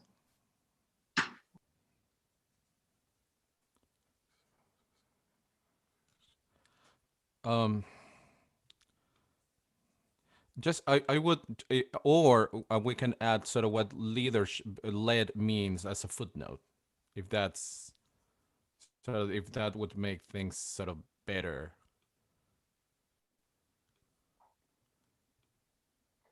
I mean, let me scroll down. So I was thinking that. Hold on. Carol might have a response, Javier. I don't know if you want to give up the floor. So I just put something on the in chat. Oh, I see. Carol? Well, I was just thinking that last sentence in that paragraph where it said it should be led by those, that sentence could be deleted and instead insert a sentence that says, people with lived experience should be involved in the conceptualization of the department, comma, the actual program development, and the leadership within the departments, or involved in the direct function of the department. That doesn't say what their actual positions would be within the department, but just that they would be involved at every step of the way. The conceptualization of the department is every bit as important as having representation once it's set up. Yeah, Carol, did you take a look to the language that I pasted on the chat? Oh, let me see. Yeah,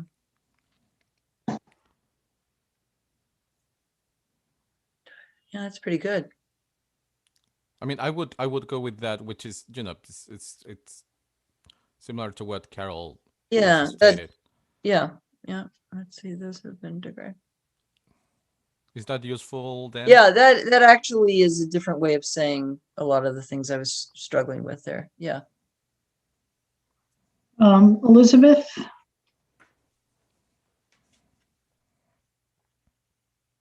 Thank you. I really like the leadership language that Javier put in. And I'm also wondering if this is an opportunity to fix one of the omissions that was in the creation of this commission by not including gender and not including a range of genders in leadership as well, because that's something that wasn't included in the original formation of this commission, and it became a glaring gap, you know, and by the time we got to this final stage here. And so, you know, I'm wondering if this is an opportunity as we're describing what leadership looks like, that we're talking about lived experience, but again, if we don't name it, it won't happen.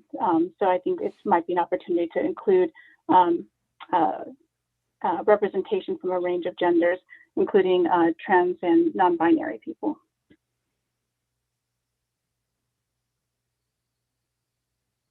Other thoughts on that, Michael? Yeah, I wonder about just modifying the sentence that Javier wrote by not necessarily explaining what leadership is, but taking that sentence and you know, scrapping it should be led and just saying the leadership of the department should include people with lived experience of criminalization, you know, or maybe the leadership of the department, leadership and governance of the department should include people with lived experience, much of what Javier wrote there, and just make that the sentence instead of putting it in two different places. I agree with Michael. I would be fine with that. Absolutely. Does that reflect? Okay, thank you, Elizabeth. Just to think about where we're going to put that that language if we want to be specific about including gender. So the sentence now reads, the leadership and governance of the department should include people with lived experience of criminalization and are prioritized in hiring decisions. So do we want to say, the leadership and governance of the department should include, but is not limited to, people of color, women, people who have experienced houselessness, and parentheses, like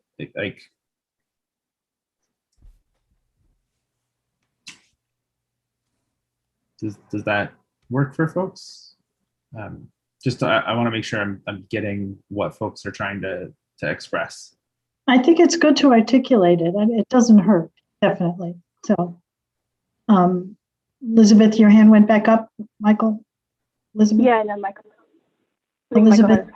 Okay, thank you. Michael? No, I just didn't put my hand down, but I wanted to say the way Elizabeth described it and what Dan's describing now really feels to me like it's almost two different sentences. But maybe I'm wrong about that. It just seems like it's gotten to be a very long sentence.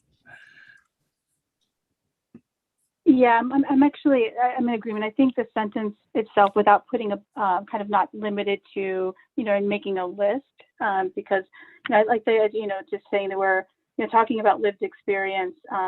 So that whole sentence, I think that was good. Javier had written it, people with, or it includes leadership of people with lived experience in criminalization, all of that. But then a second sentence that says to note that we the gender that specifically gender marginalized genders was excluded, was omitted in the commission formation, and that so care should be taken to ensure that that is that representation is present in the leadership as well. So it is separate, I think, because those things weren't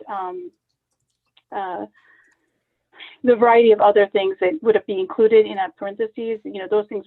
I think there was care to make sure that we had a representation on this commission, but gender in particular was absent. So I think it is both ensuring that it's in the next iteration of a community care, but also noting that why it needs to be centered. I'm not sure if that's if that helps with language. I know Javier, your hand's up, but also Dan, Alex is asking if we could see how this is moving, but Javier? Yeah, I was gonna note that. Is it possible then to see the sort of the edited, the revised language? And I mean, if at all possible, I would prefer the entire so the with the starting that Michael did, and after that all the rest of what I wrote. Just because I feel that at least specifically we want to be really intentional and clear.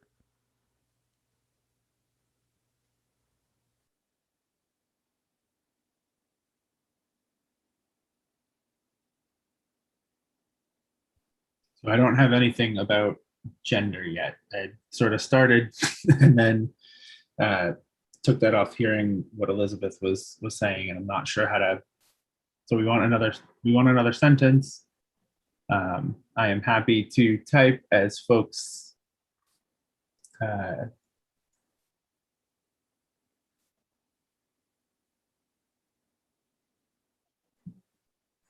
oh, sorry. So take this off.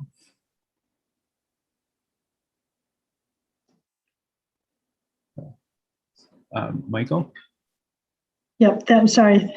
Trying to read and answer. Yeah, Michael, thank you, Dan. What about in the next sentence, those who direct him, this leadership should include, and then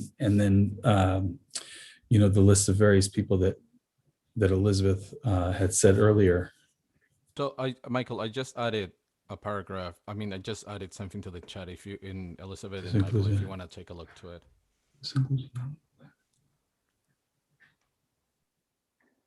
So I'm just, Yeah, I think that's great. I'm just saying that I just want to circle back that, you know, there was specific language to mentioning that this was a limitation that we had as well. Do we also want, do we need that recognition in this sentence too? That we as a commission? Yeah. Yeah. Alex, then Nick. I would note that although it wasn't indicated in our initial charge, and I think that was an omission, that the council president and the mayor did attempt to maintain gender balance with the absences, but there weren't people who had put in their application, or that was part of the concern. So that doesn't mean that it's not an important thing to put in, but just that there was an attempt. But if you're trying to fill out an application and you don't see that membership requirement clearly specified and you're female, you may not apply. Just suggesting. Yeah. Nick, then Elizabeth.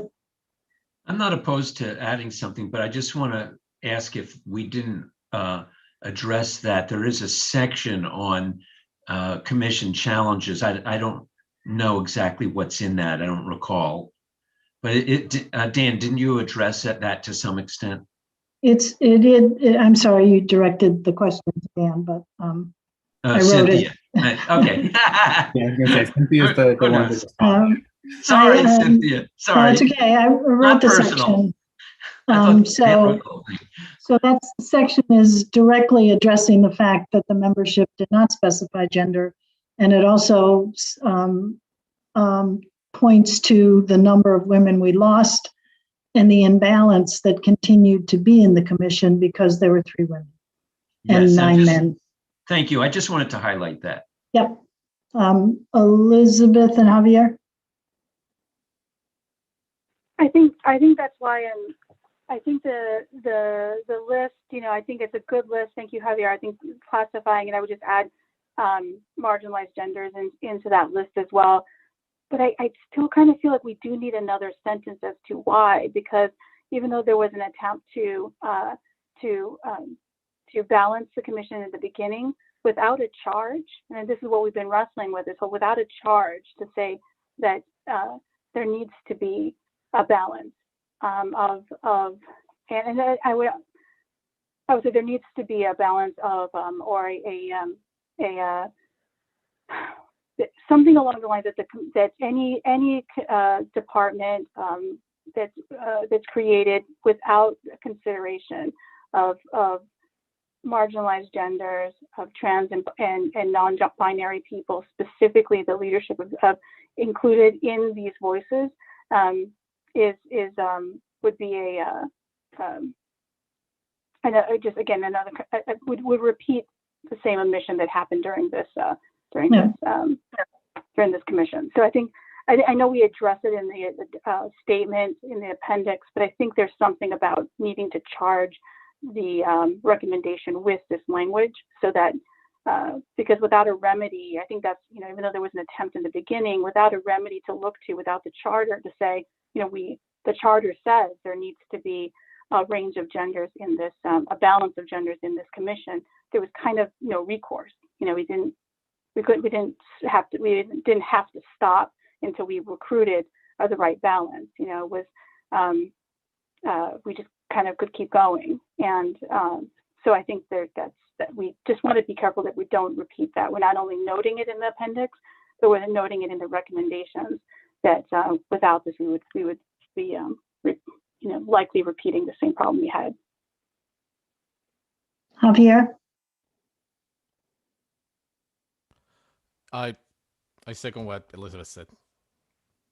So I tried to grab that. So without a direct charge to include these individuals and represent a balance, any department that is created would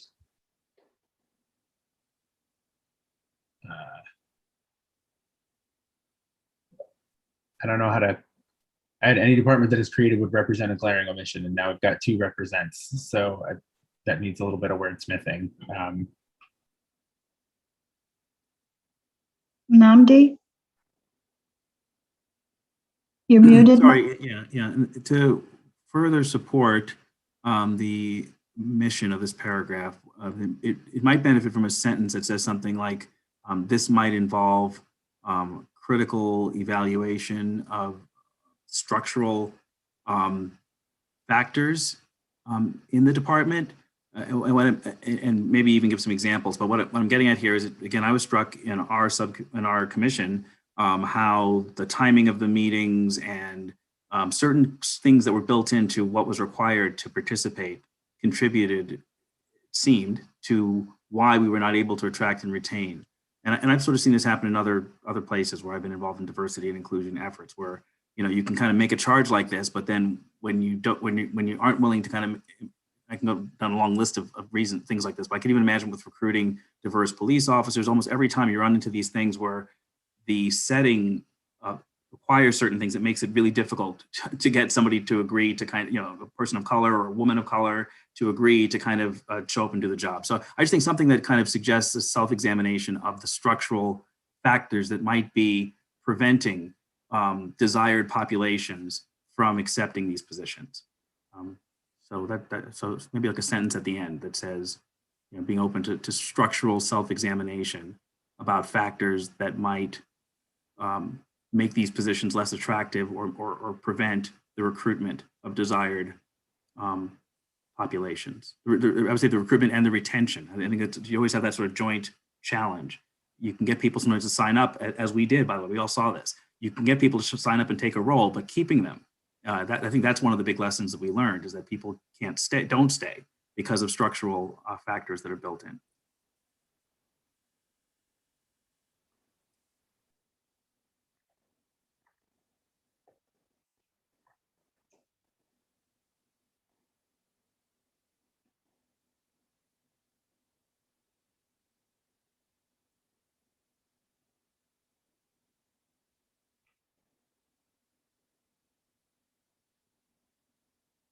Okay, so I threw in there, the department would need to examine structural factors which impact the recruitment and retention of individuals into leadership positions, and develop plans to address them. So we've got that, but I do want to circle back to the sentence and that about gender, and how do we want to phrase this this sort of thought.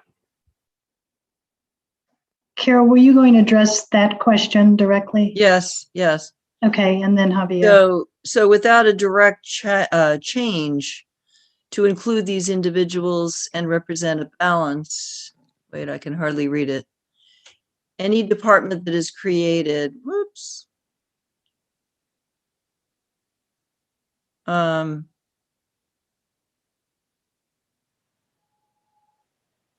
Okay, any department that is created would represent, could potentially be a replication of the omissions experienced by, or lack of representation experienced during the commission process. Replicate, what do you want to say? We're replicating what? How do you describe it? Elizabeth's suggesting something in the chat. Oh, okay. Let's see.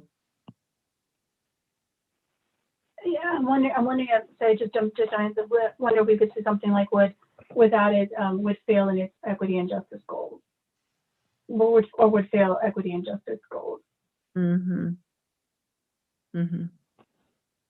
Yeah.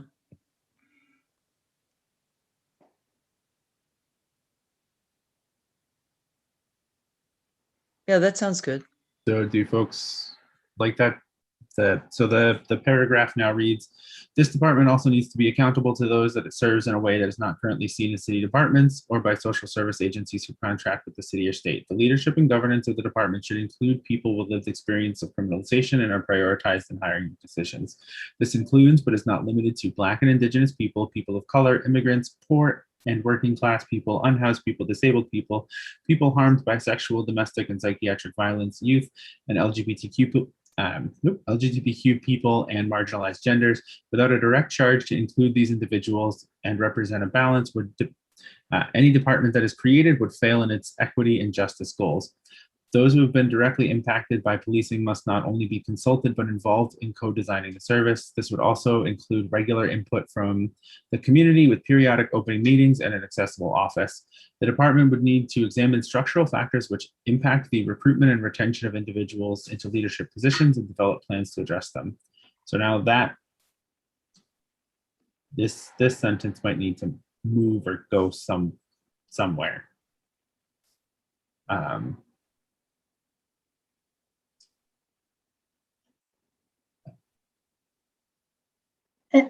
Alex, did you have a comment?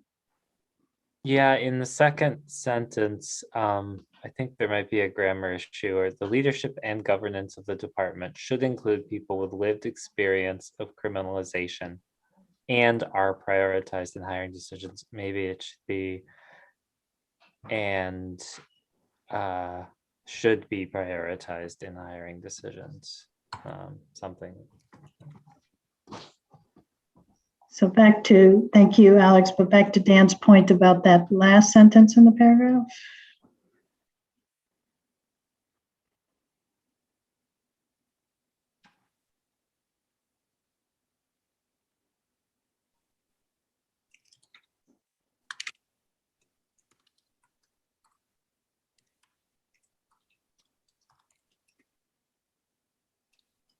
Can I suggest,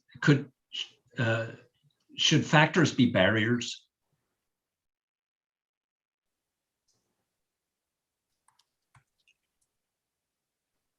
You okay with that, Namdi? All right, so how about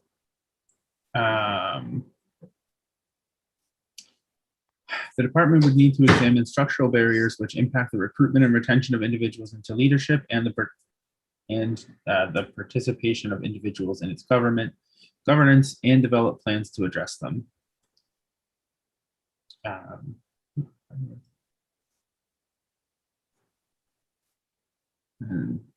Alex's.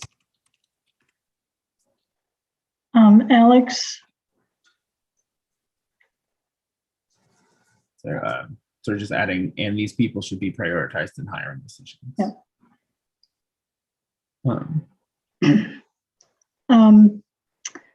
Can I suggest an addition of, the lived experience of criminalization, just to get at this gender piece, the lived experience of criminalization and those impacted, because women are known to be impacted severely when a spouse, partner, brother, father move through the justice system.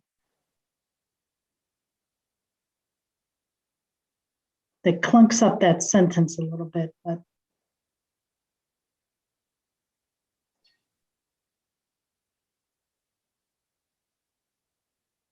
or break it into two sentences.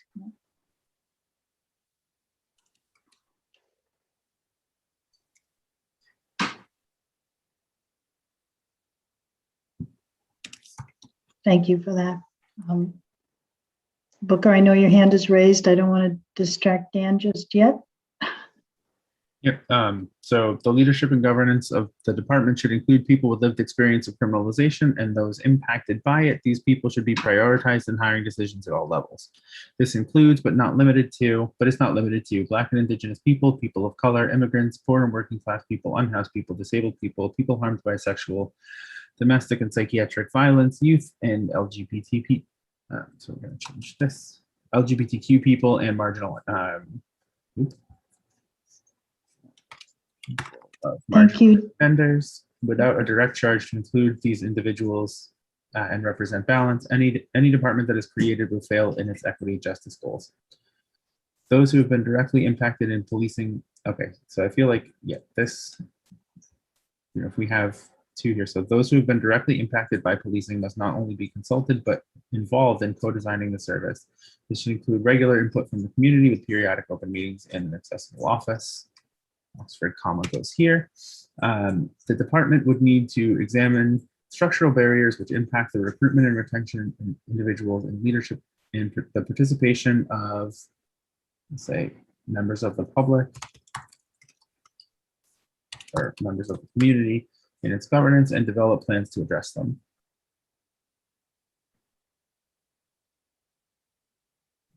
How does that sound to people? I'm good. Booker has his hand up. Booker?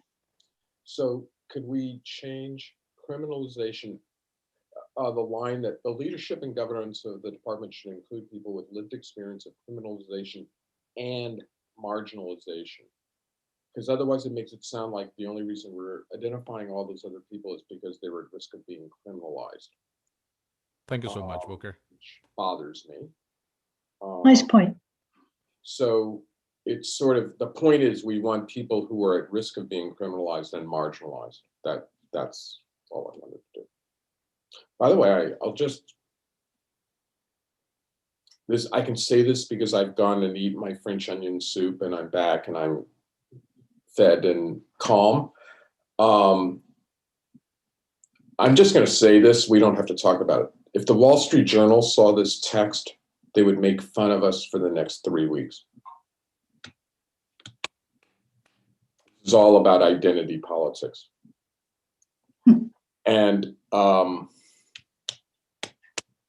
just saying it because I spend time reading both the progressive press and I purposely read the reactionary press so I have a sense of how things flow. So I'm just putting it out there. Thank you, Booker. Elizabeth?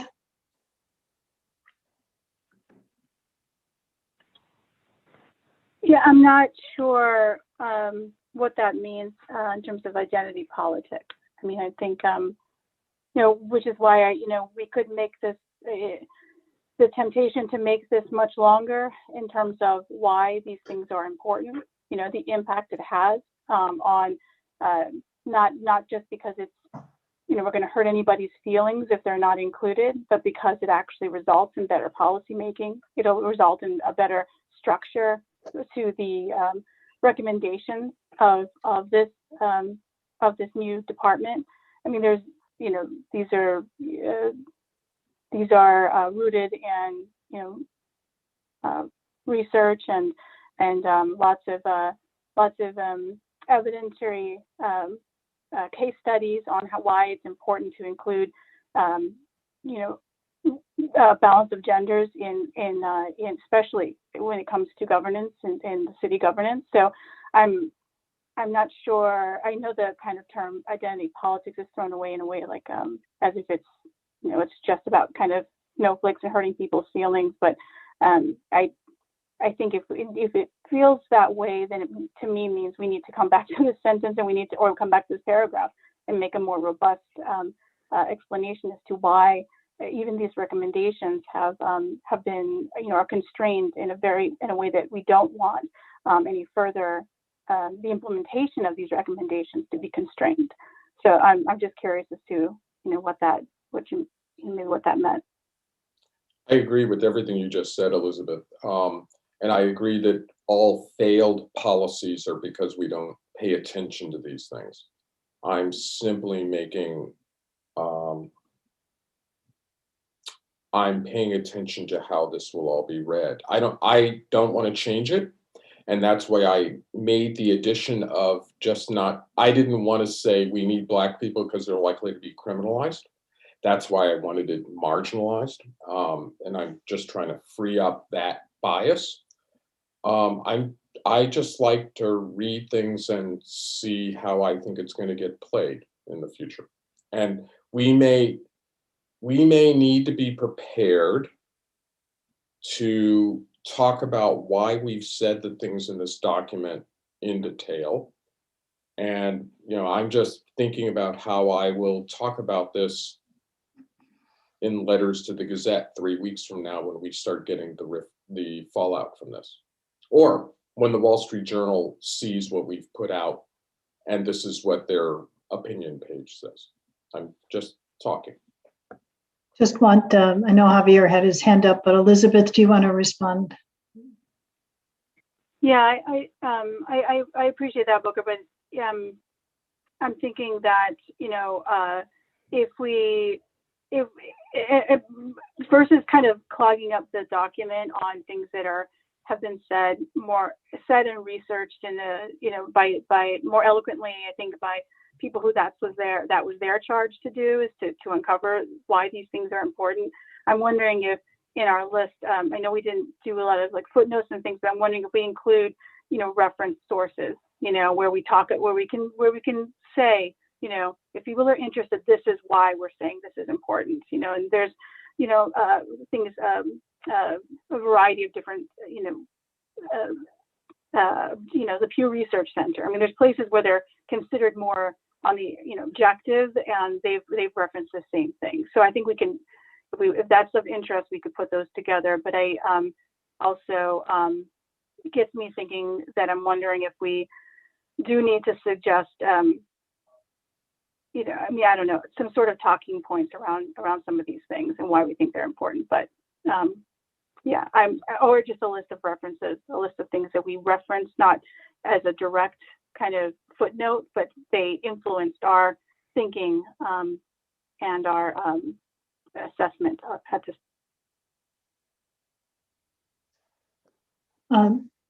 Javier? Yeah, so I was gonna have to say maybe a footnote would be good, which is pretty much what Elizabeth said. But I would have to. So I totally I totally get from where Booker is coming. But at the end of the day, nobody said anything about those things when the commission was formed, and look where we are right now.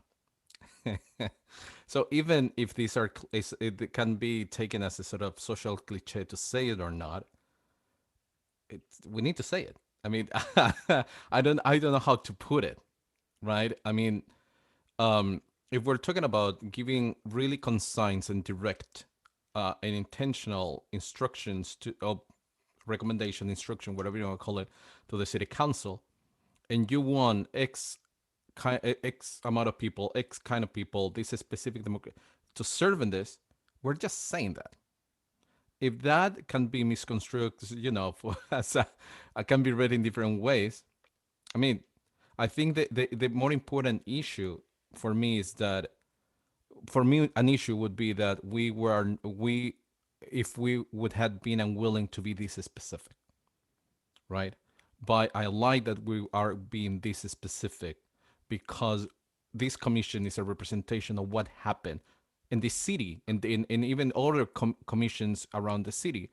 Those are a representation of what happened when you are not making something that people may think is implicit, but you need to make it explicit and create structures and create processes that are going to actually proactively change that dynamic.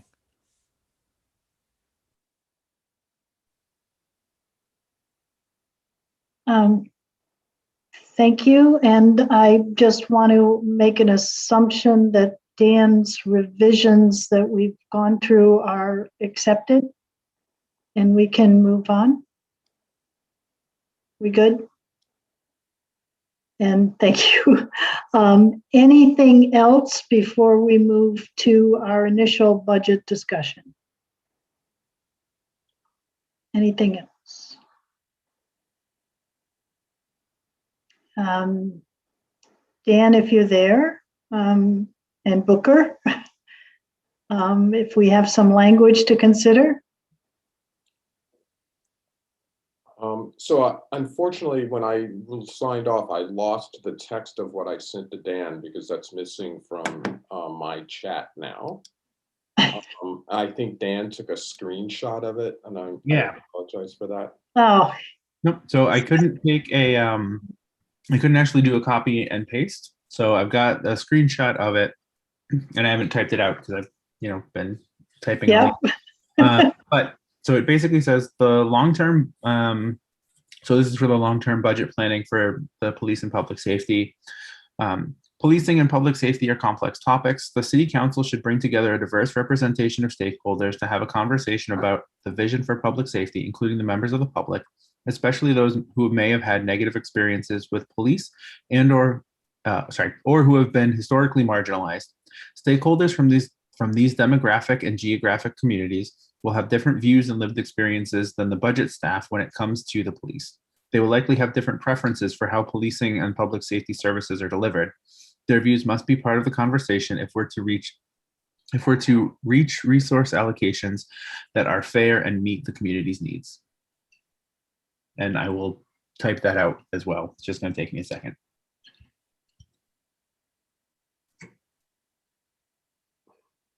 We'll wait for Dan to type it out, but if folks have an initial reaction, but it might be better for us to see it. Nick? Can you tell me what page we're on? We're not, well, I'm not sure we're on a page yet, but we might be. This was how do we inform the city council about future police budgeting decisions? And Booker, was there participatory budget language in there in your statement? I just don't recall. I don't. That was something that Elizabeth brought up. Yes. Yeah, yes, there is, or yes, Elisa brought it. I did not have participative discussion. Okay, thank you. I'm asking that the individuals who speak to this include a participant. It's like the line we just wrote about marginalized and populations having input to voice about what the police, how to define police budget and safety. So Nick, we'll figure out where it sits as soon as we see it.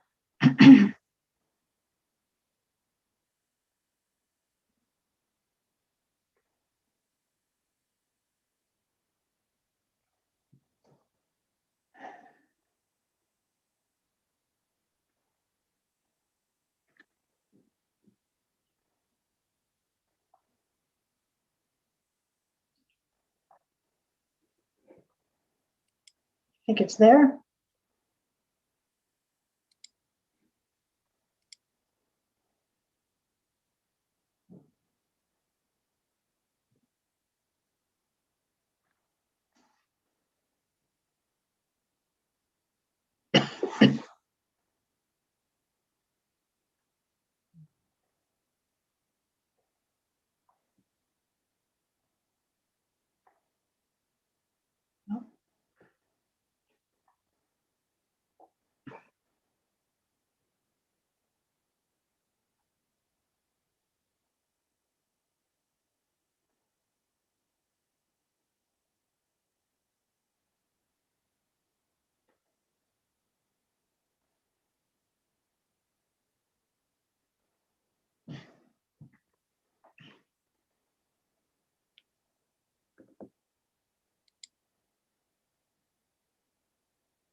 All right, I think you got it there.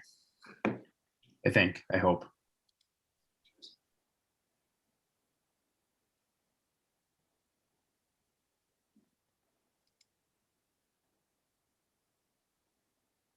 And I see your hand up, Javier. I just want to get a second here to read it.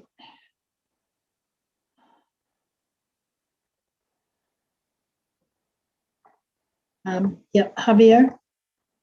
Yeah, I like it a lot. What I would say though, as is written in the first section, because of the Northampton budget process, all from the city council to all these stakeholders would be acting in a reactive way to what the mayor and the head of the 5 departments are presenting. So I would add, and I know that this is, this is not something that is on us or the city council, but I would also add that the mayor should be part of this, because if not, you're gonna have all these people being pretty much plain reaction to whatever is presented in front of them already, a budget that is already created and standing, rather than sort of the building of the department. Yeah.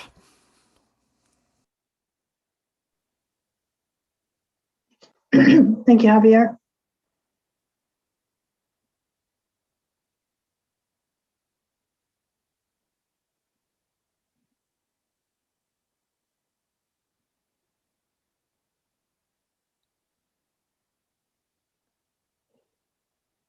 Okay, so we'll add the mayor and city council. I'm going to throw this out. Where does this go? Just as a point, so we have, explore reinvestment opportunities where we talk about that. We also have our sort of, we have a sentence here under evaluate success, that talks about, assessing and reallocation of funds to non-police programs. Or do we put it as its own item, either in expanding services, or do we, but where are folks seeing this? Yeah.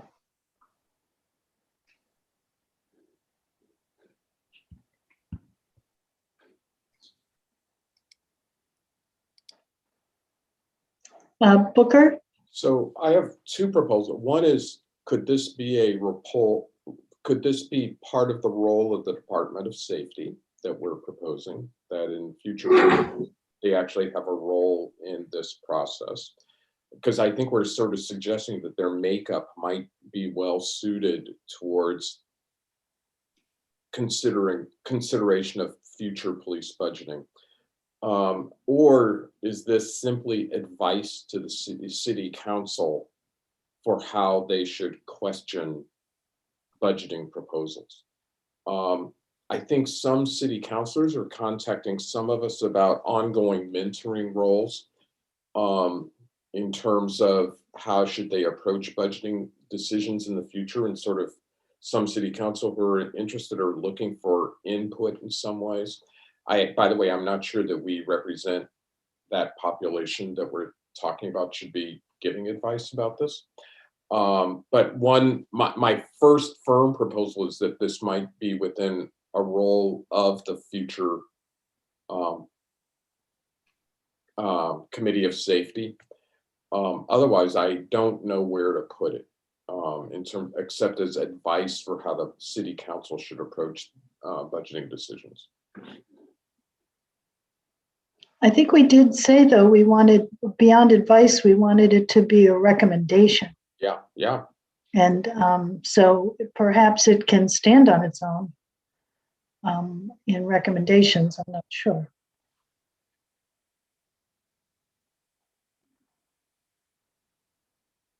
But that was 6 o'clock. Or do we put it as part of just the commission recommendations and have, a heading underneath that? We talk about prioritization of our recommendations. Before that, we talk about what our guiding principles are. We can say, right in here, just put that piece in, so that we're not saying that, because then we get into, does this department that's supposed to be, responding and coordinating services, is that department also supposed to be involved in, the budgetary process for the city? Yeah, right. Because it's not going to be, let's face it. So, do we, could we see that right under the commission recommendation? So we have what the guiding principles are. And before we talk about our prioritization, we just say people need to be included. Does that work for people? Works for me. Javier has his hand up. Yeah, it works for me. I just, after this, after we talk about this, I would like to go back to the issue of the timeline.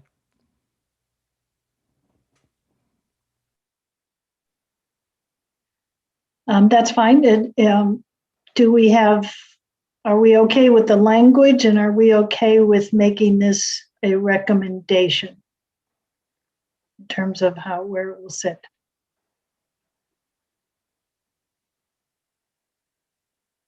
Nick? I'm hearing Dan say that it's not a separate recommendation, but that it comes under the introduction of the recommendations. Is that what you were saying, Dan? Yeah, so it would be sort of a statement underneath. So we have commission recommendations and here, and then so we would move prioritization down and we would have something about increasing public, increasing participation in the budget.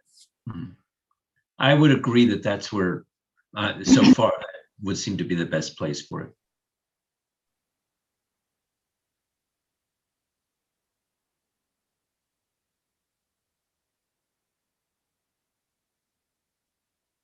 Other thoughts?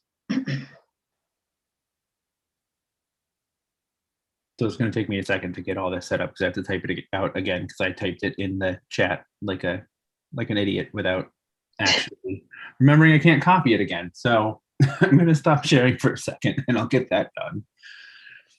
Do you, Dan, do you want to do that and then hear what, can you hear what Javier is saying about the phases? I know you had something there. Yeah, I would say if you all can keep discussing, I think it's going to be a while before there's marked consensus and I need to make changes. So, okay.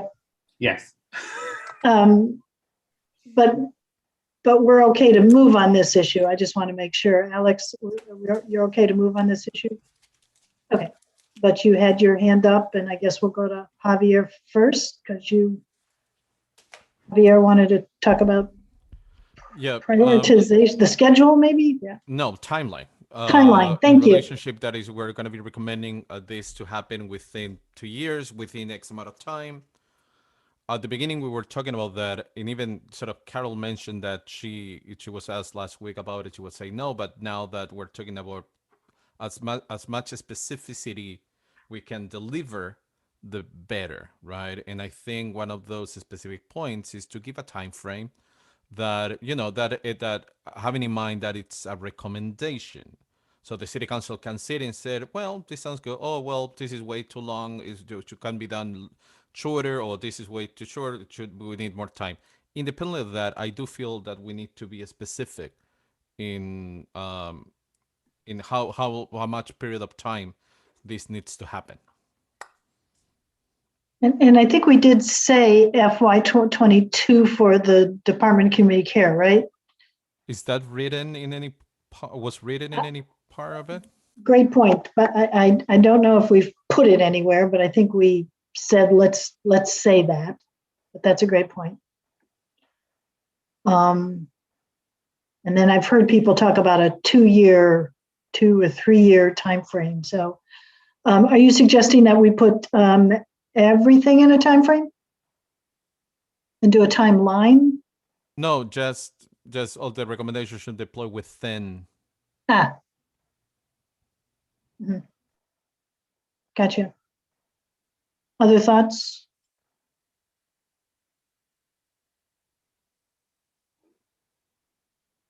Oh, Alex. Yeah, I think one of the reasons we didn't come up with a firm timeline is because we just really don't know what will happen. We can certainly say, that this is an urgent issue, that this is, but to say within X number of years seems premature. I mean, I don't feel like I can make that recommendation because I just don't know enough. But certainly we should say the urgency of it and how it's important to fund the research to be informed.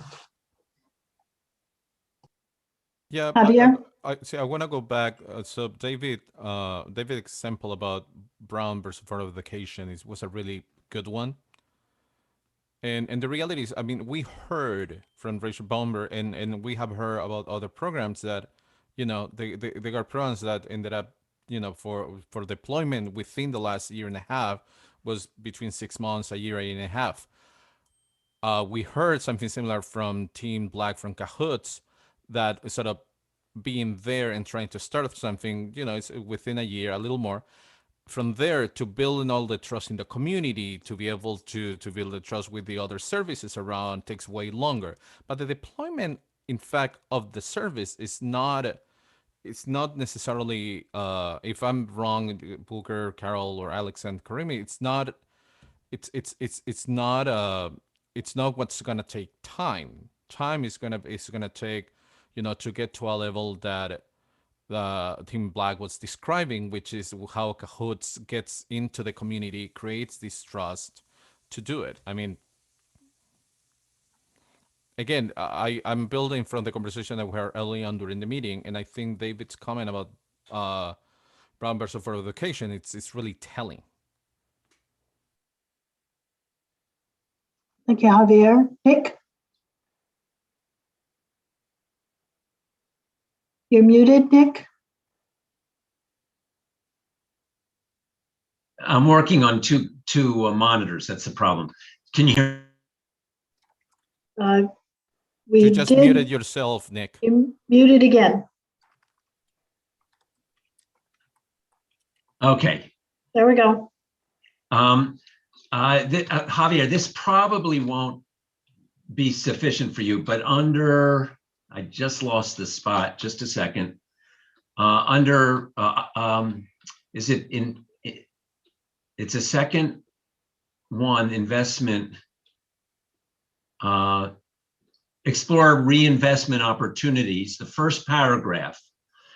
The budget changes for FY 2020 have not been reinvested directly to community safety, but those funds now represent an opportunity to begin the work of establishing this new set of services in FY 22.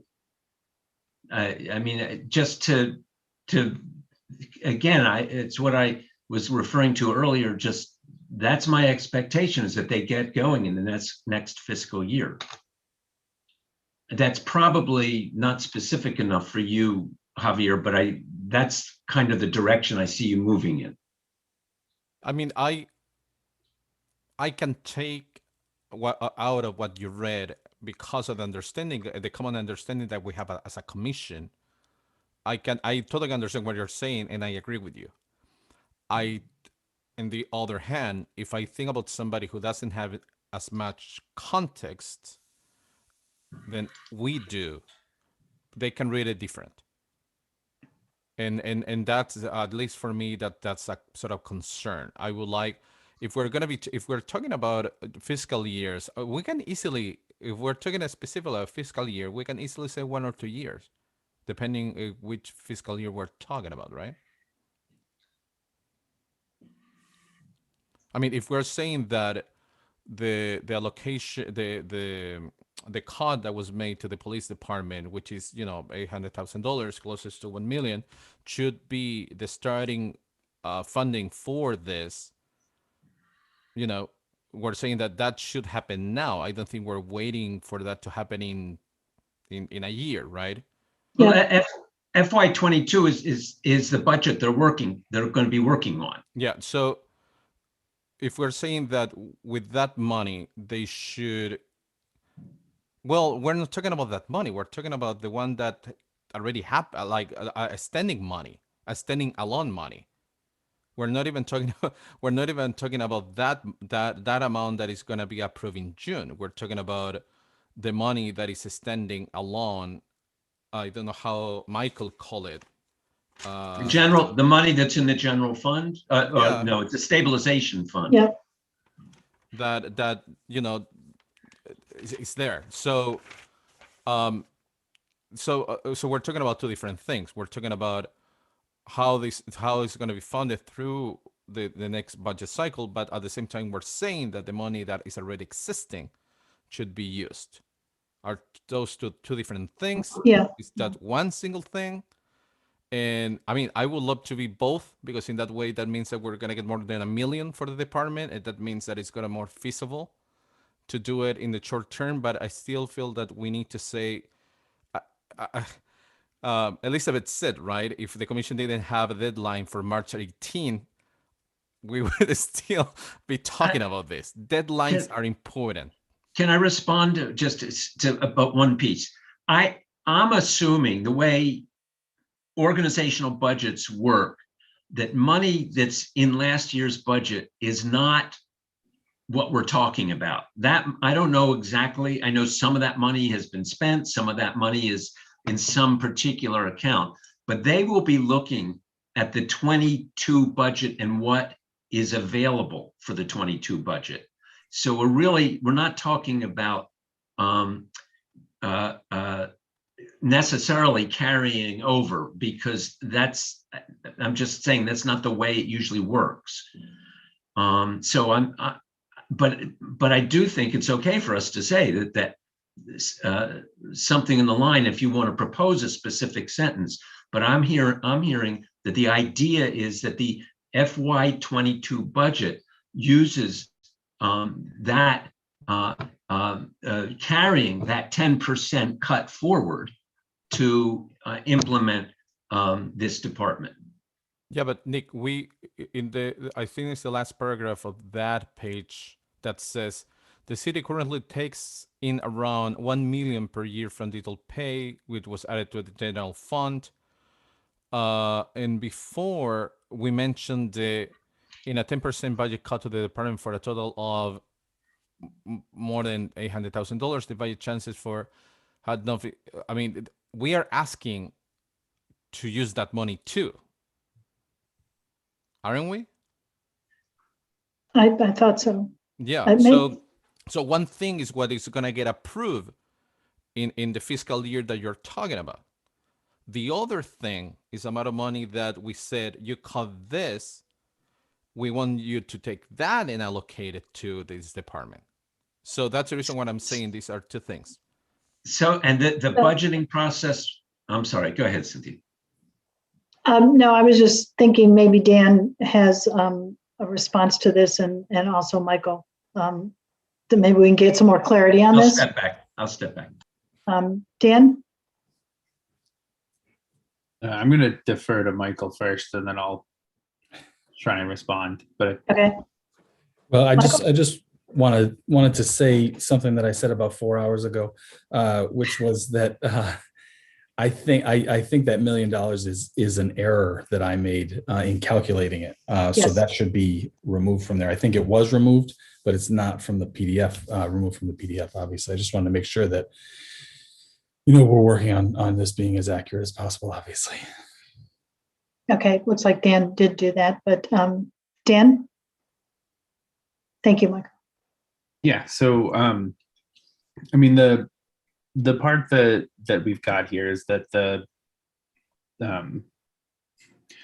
funds that were cut from the police department, the $880,000, that didn't get allocated specifically to anything that was a reinvestment in community, right? It did, like, some of that money got portioned out to make up for missing revenue from other things, but it basically went back into that sort of general pot. I think for us, the call is like, yeah, that was nice, but it really should have gone and been reinvested. So we'd like to see those funds used, and then continuing on, we'd like to see more. So I think that's the part there. I did remove the reference specifically to the amount. So, and I changed the fiscal year 21s. So they're there. So we just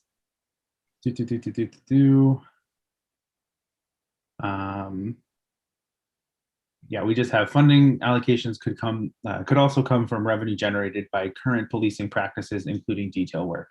End of sentence. And then this money could be allocated specifically towards alternatives to policing, community care, and programs and services which are proven to reduce crime. The other part, just so that folks, so I'm just going to share my screen again. I've got the language finally. Zoom in, maybe. Come on. So we note that public policing and public safety are complex. I'll zoom in. It's a little small. We note that policing and public safety are complex topics. The city council and mayor should bring together. What did I miss? Bring together a diverse representation. There we go. A diverse representation of stakeholders to have a conversation about the vision for public safety, including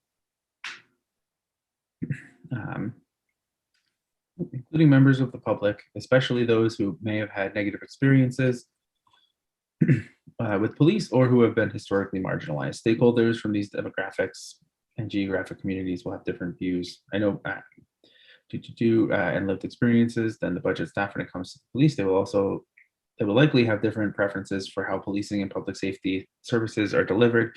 These views must be part of the conversation if we're to reach resource allocations that are fair and meet community needs. So we're ending that sentence. The next part that we have is sort of the prioritization and categorization of recommendations, and then could also add a piece here where we say we recognize the inherent difficulties in beginning and establishing protocols, but to borrow some of the language that Elizabeth gave, we expect these recommendations to be deployed within the next fiscal year, or to be addressed, to say something of we've got a lot but we expect it, and to borrow Elizabeth's next fiscal year. I mean, to give a timeline, as long as there's buy-in from both branches of government, you could do this pretty effectively. If we want to talk about timelines, Ithaca is saying get rid of their entire, every emergency response department, put them into one brand new department. Everybody who already is hired has to reapply. It's going to be fully staffed and operational in 2 years. I would be fine with a 2-year timeline. So, I mean, I don't know what other people feel like. I just want to put it out there that if there's the will, there's a reference that this could be done pretty quickly.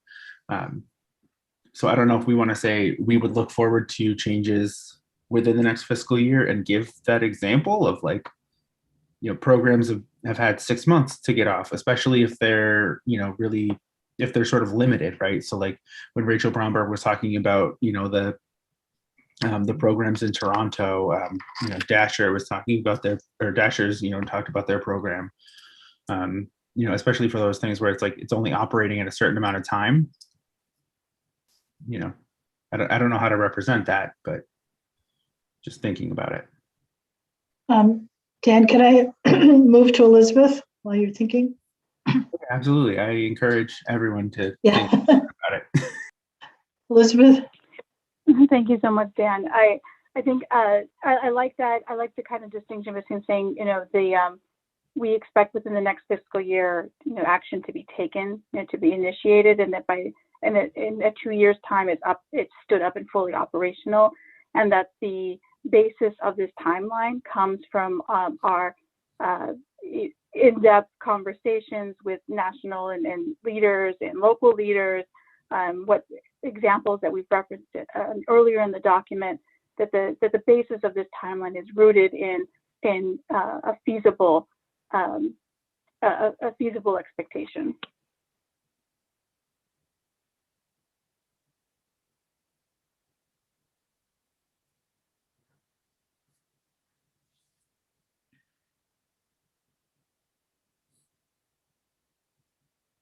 I am actively trying to write that down, but I would also I would also welcome folks if they have a little more to give on that as well. Yeah. Nick?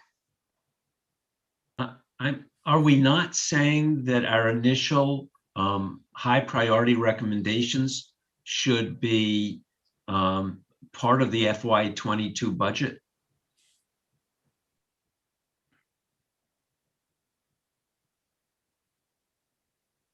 The way I envision it is that the money becomes allocated as part of the FY22 budget. That puts a time pressure on starting to put the department together. It may take a number of months to get the basic organization of it with people in place and committees and so forth. But if the money's there, there's pressure to make something happen.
I'm not really sure on how to go here, and even if folks are okay with this kind of language, so I would, again, anyone who has thoughts. Alex?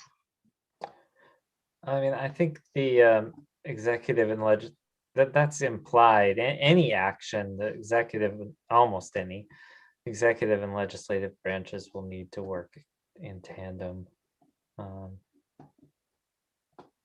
I would say for a Northampton resident who's reading this, I don't think that they are necessarily aware that success to the municipal level means the executive officer of the city working in tandem with the legislative body. I don't think they are necessarily aware of that.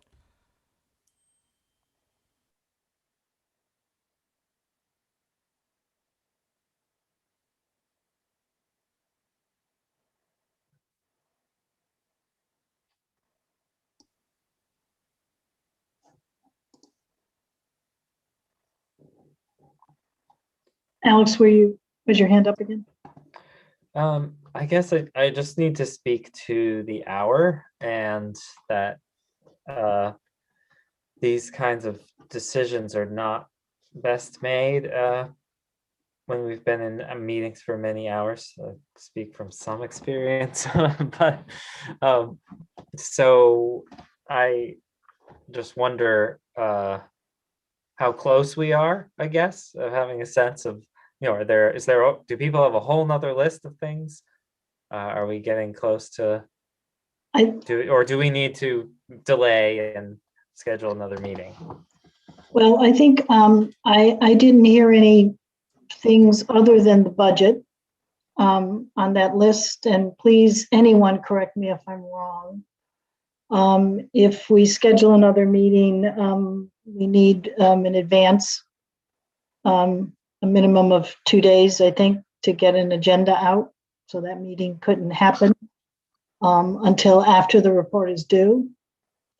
So my thinking is if we can, I think we know we want this timeline. I think we know we want it to be incredibly aggressive, as people have said, where there's a will, there's a way.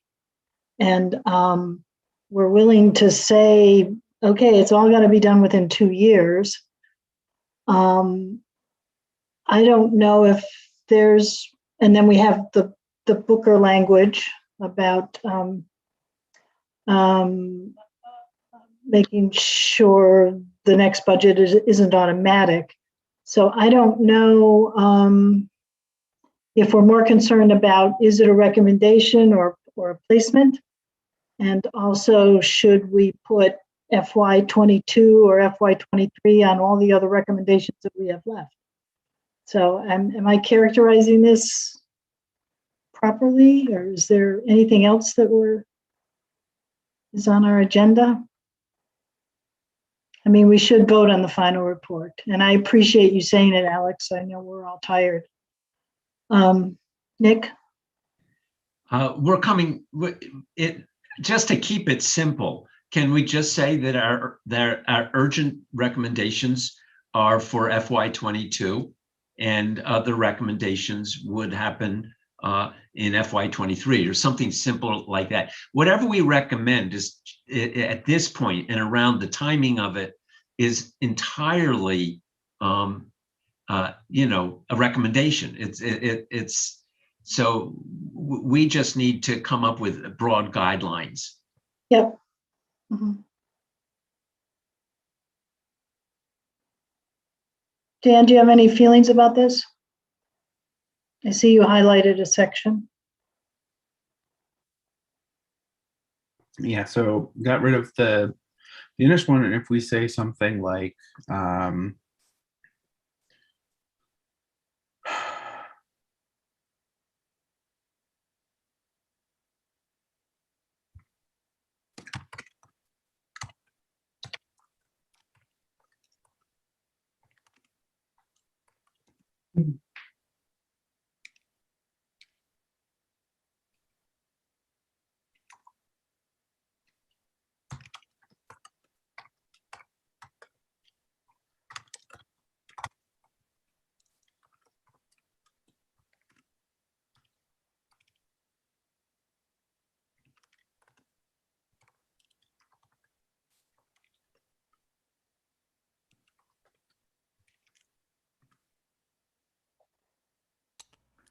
so it is our expectation that the immediate priorities will be addressed within fiscal year 22 with subsequent items in fiscal year 2023.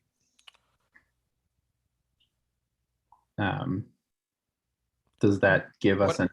What about saying that the department should be established and fund in fiscal year 22 and fully operational by fiscal year 23? I mean, it's literally what, Nick, is literally what you just said.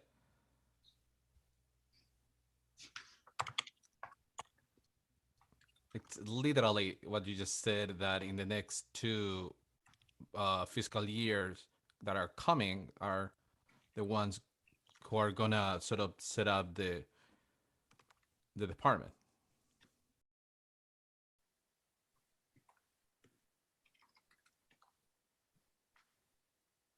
So it is our expectation that the department will be established in fiscal year 22 and fully operational and funded in fiscal year 2023. I would add establish and fund.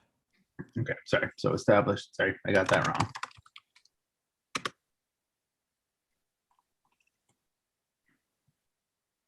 So it is our expectation that the department will be established and funded in fiscal year 2022 and fully operational in fiscal year 2023. And that's simple. I'll leave it to folks who have thoughts. I don't know. I just want to ask if we want to say expectation or recommendation, and does it make a difference? And we do say recommendation everywhere else, so let's keep it consistent. But also because we didn't, super talk about this, does that seem like a reasonable timeline to people too? Like, is this a yellow light for folks, a red light, a green light? I just want to get that sense. Sure, let me rephrase that question. Does anyone have a red light?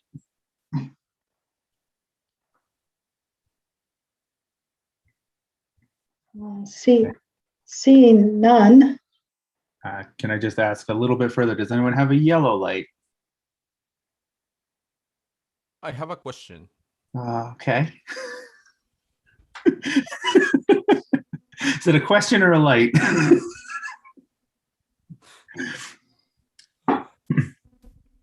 I'm gonna after all this done, then I'm gonna invite you for a coffee and whatever you wanna, eat and drink. But yeah, no. So because what we just added, it speaks specifically to the department being embedded into the city budget, right? But as we said before, we also talk about the allocation of what was cut from the police department, which is a different pot, right?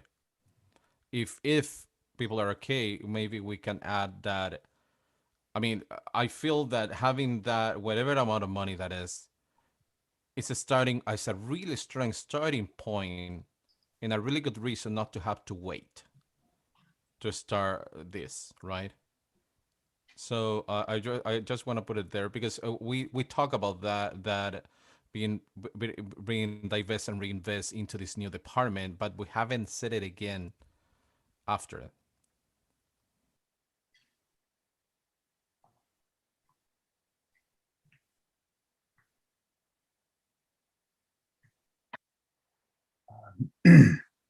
So I guess I would say, what language would you want to see?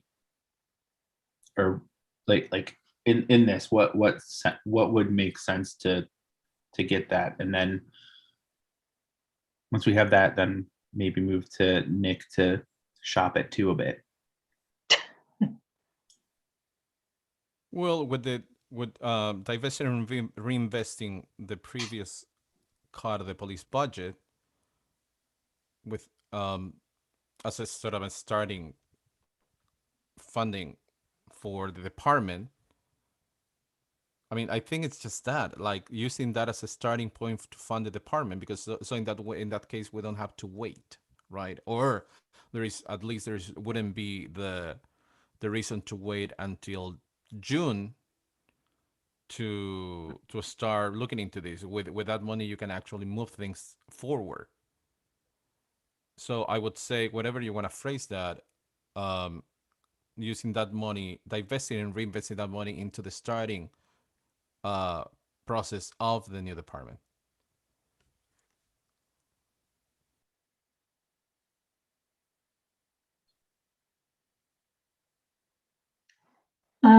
Nick? I'm at the end of my functionality here. I feel we could say funded by FY 2022, but I think that the FY 21 budget is in my experience pretty much a done deal. If you want to add a sentence, if there are funds to start, if that initial cut is available to get it going, but really I don't see any major advantage to that. I really think that we've said here enough of what we are capable of saying about the budgeting process. Because we just don't have that much knowledge or expertise about it. And at this hour, I don't think we could resolve it.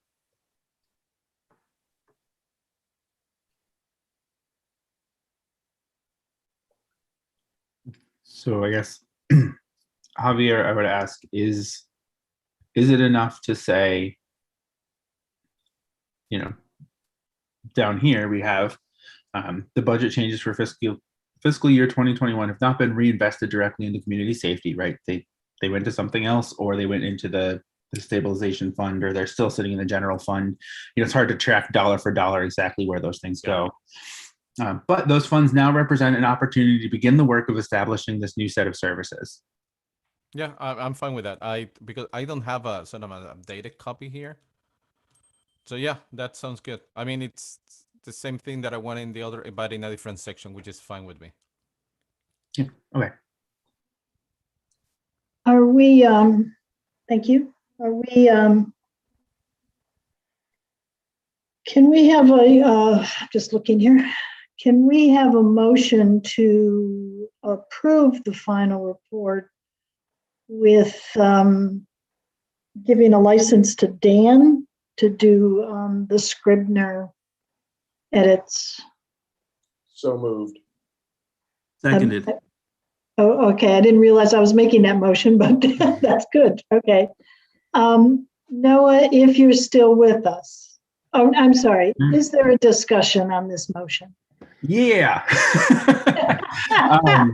No, I feel like I'm slowly, I mean, sleep deprivation and staring at these same pages and copying and pasting and cutting and getting revisions from folks. Yes.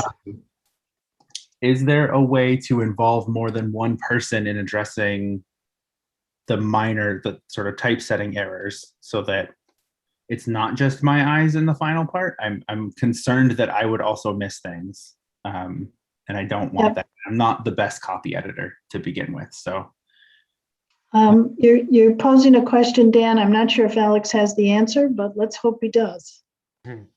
So we can only charge one person. But Dan, of course, you can ask anyone not on the commission to do that work, and you can ask less than a quorum. Also, we just can't charge those people with it. I believe that should work. Okay, awesome. I want to make sure that there's still the opportunity to get another set of eyes that doesn't miss the things that I have already missed in some of these. So, okay.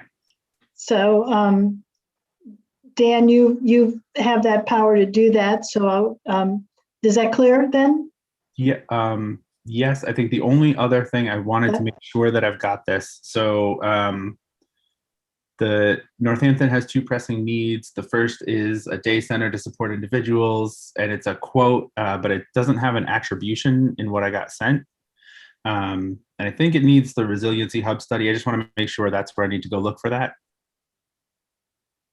I thought I had given that. I can send you that. The resiliency hub is actually on the Northampton city website. Yes. I thought I had actually included that as part of my addenda, but I could certainly send it to you again. Yep. No, it was. It just didn't say what that was from. I just wanted to make sure that that's what it was from, so I can mark that. It's from. All right. Perfect.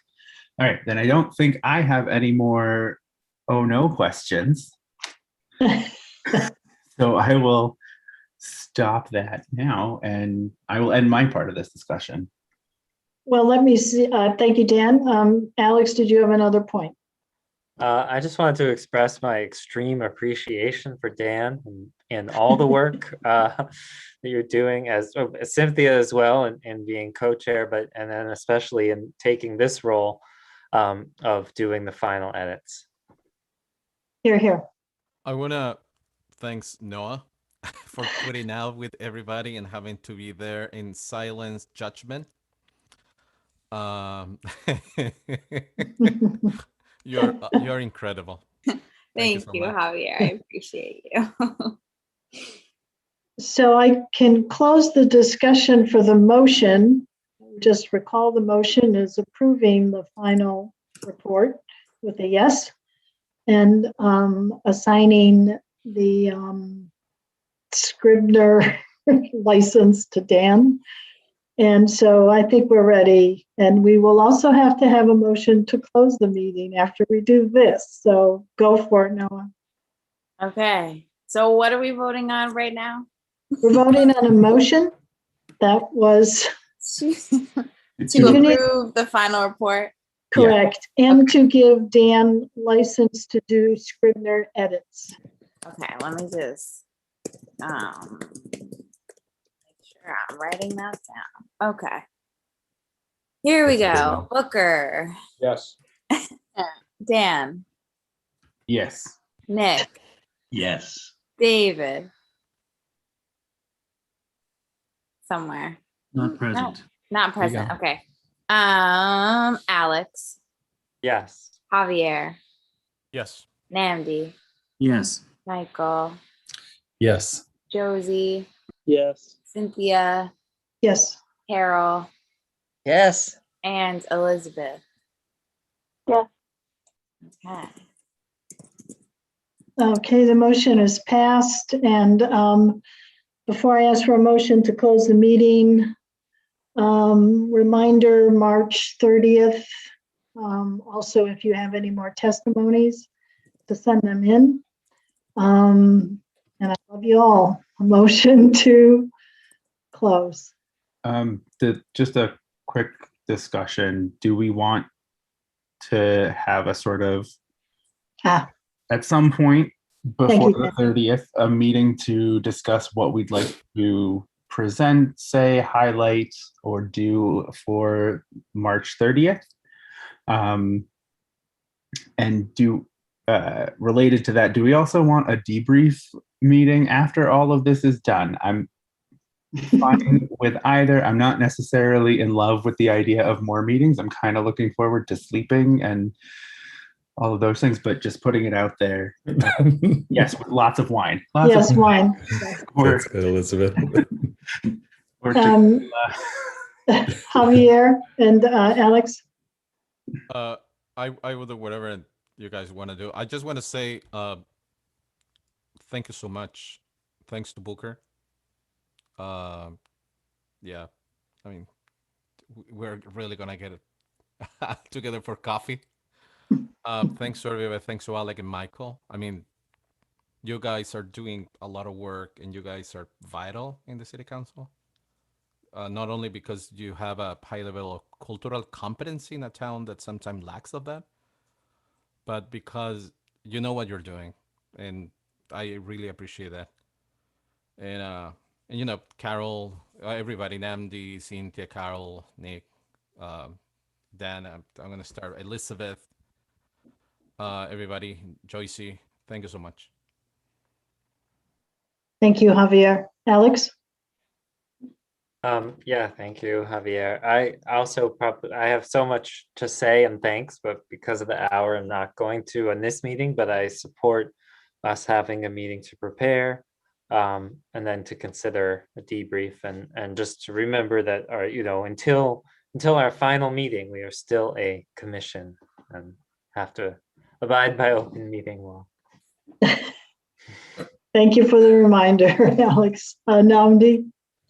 What is the time of the March 30th event? Did you say a time? We said 6. 6 p.m. Thank you. And secondly, I just want to thank everybody for your participation. I learned a tremendous amount from all of you. I think we all did our best and sort of put our heart and soul into this, so we can be proud of that. And congratulations to all of us getting to the finish line. Again, thank you all for teaching me all that you did and for what we did for the city. Thank you, Namdi. Booker?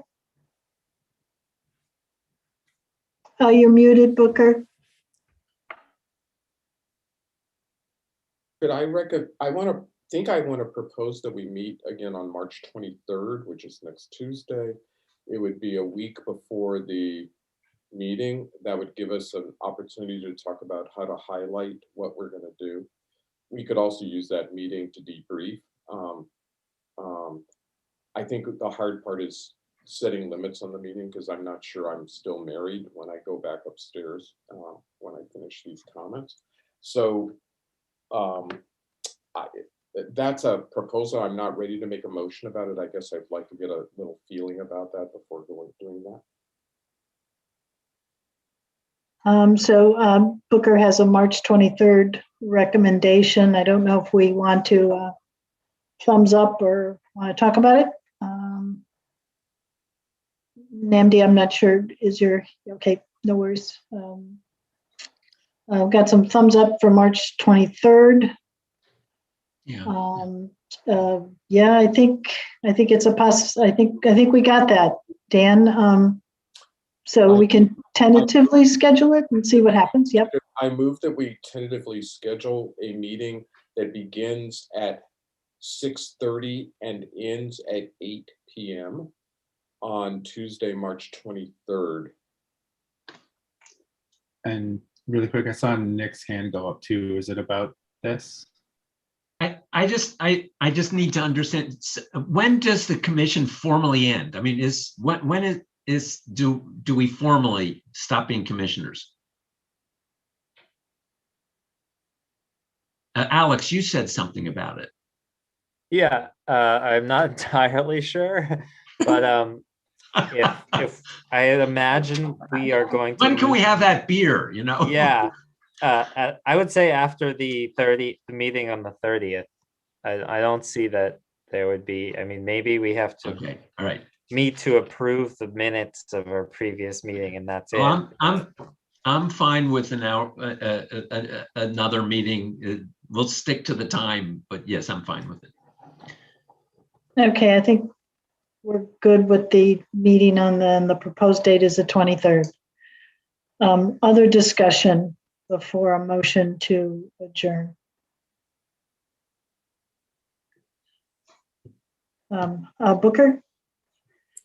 My hand is up because I can't tell if we need to vote on that meeting, but if everybody agrees to it, we don't need to do that. Yeah, we're good. I think we're good. Yeah, thank you. Then I move that we adjourn this meeting. Second. All righty. Noah, can we have a roll? Yes. Booker, Yes. Dan, Yes. Nick, Yes. David is no longer here. Alex, Yes. Javier, Yes.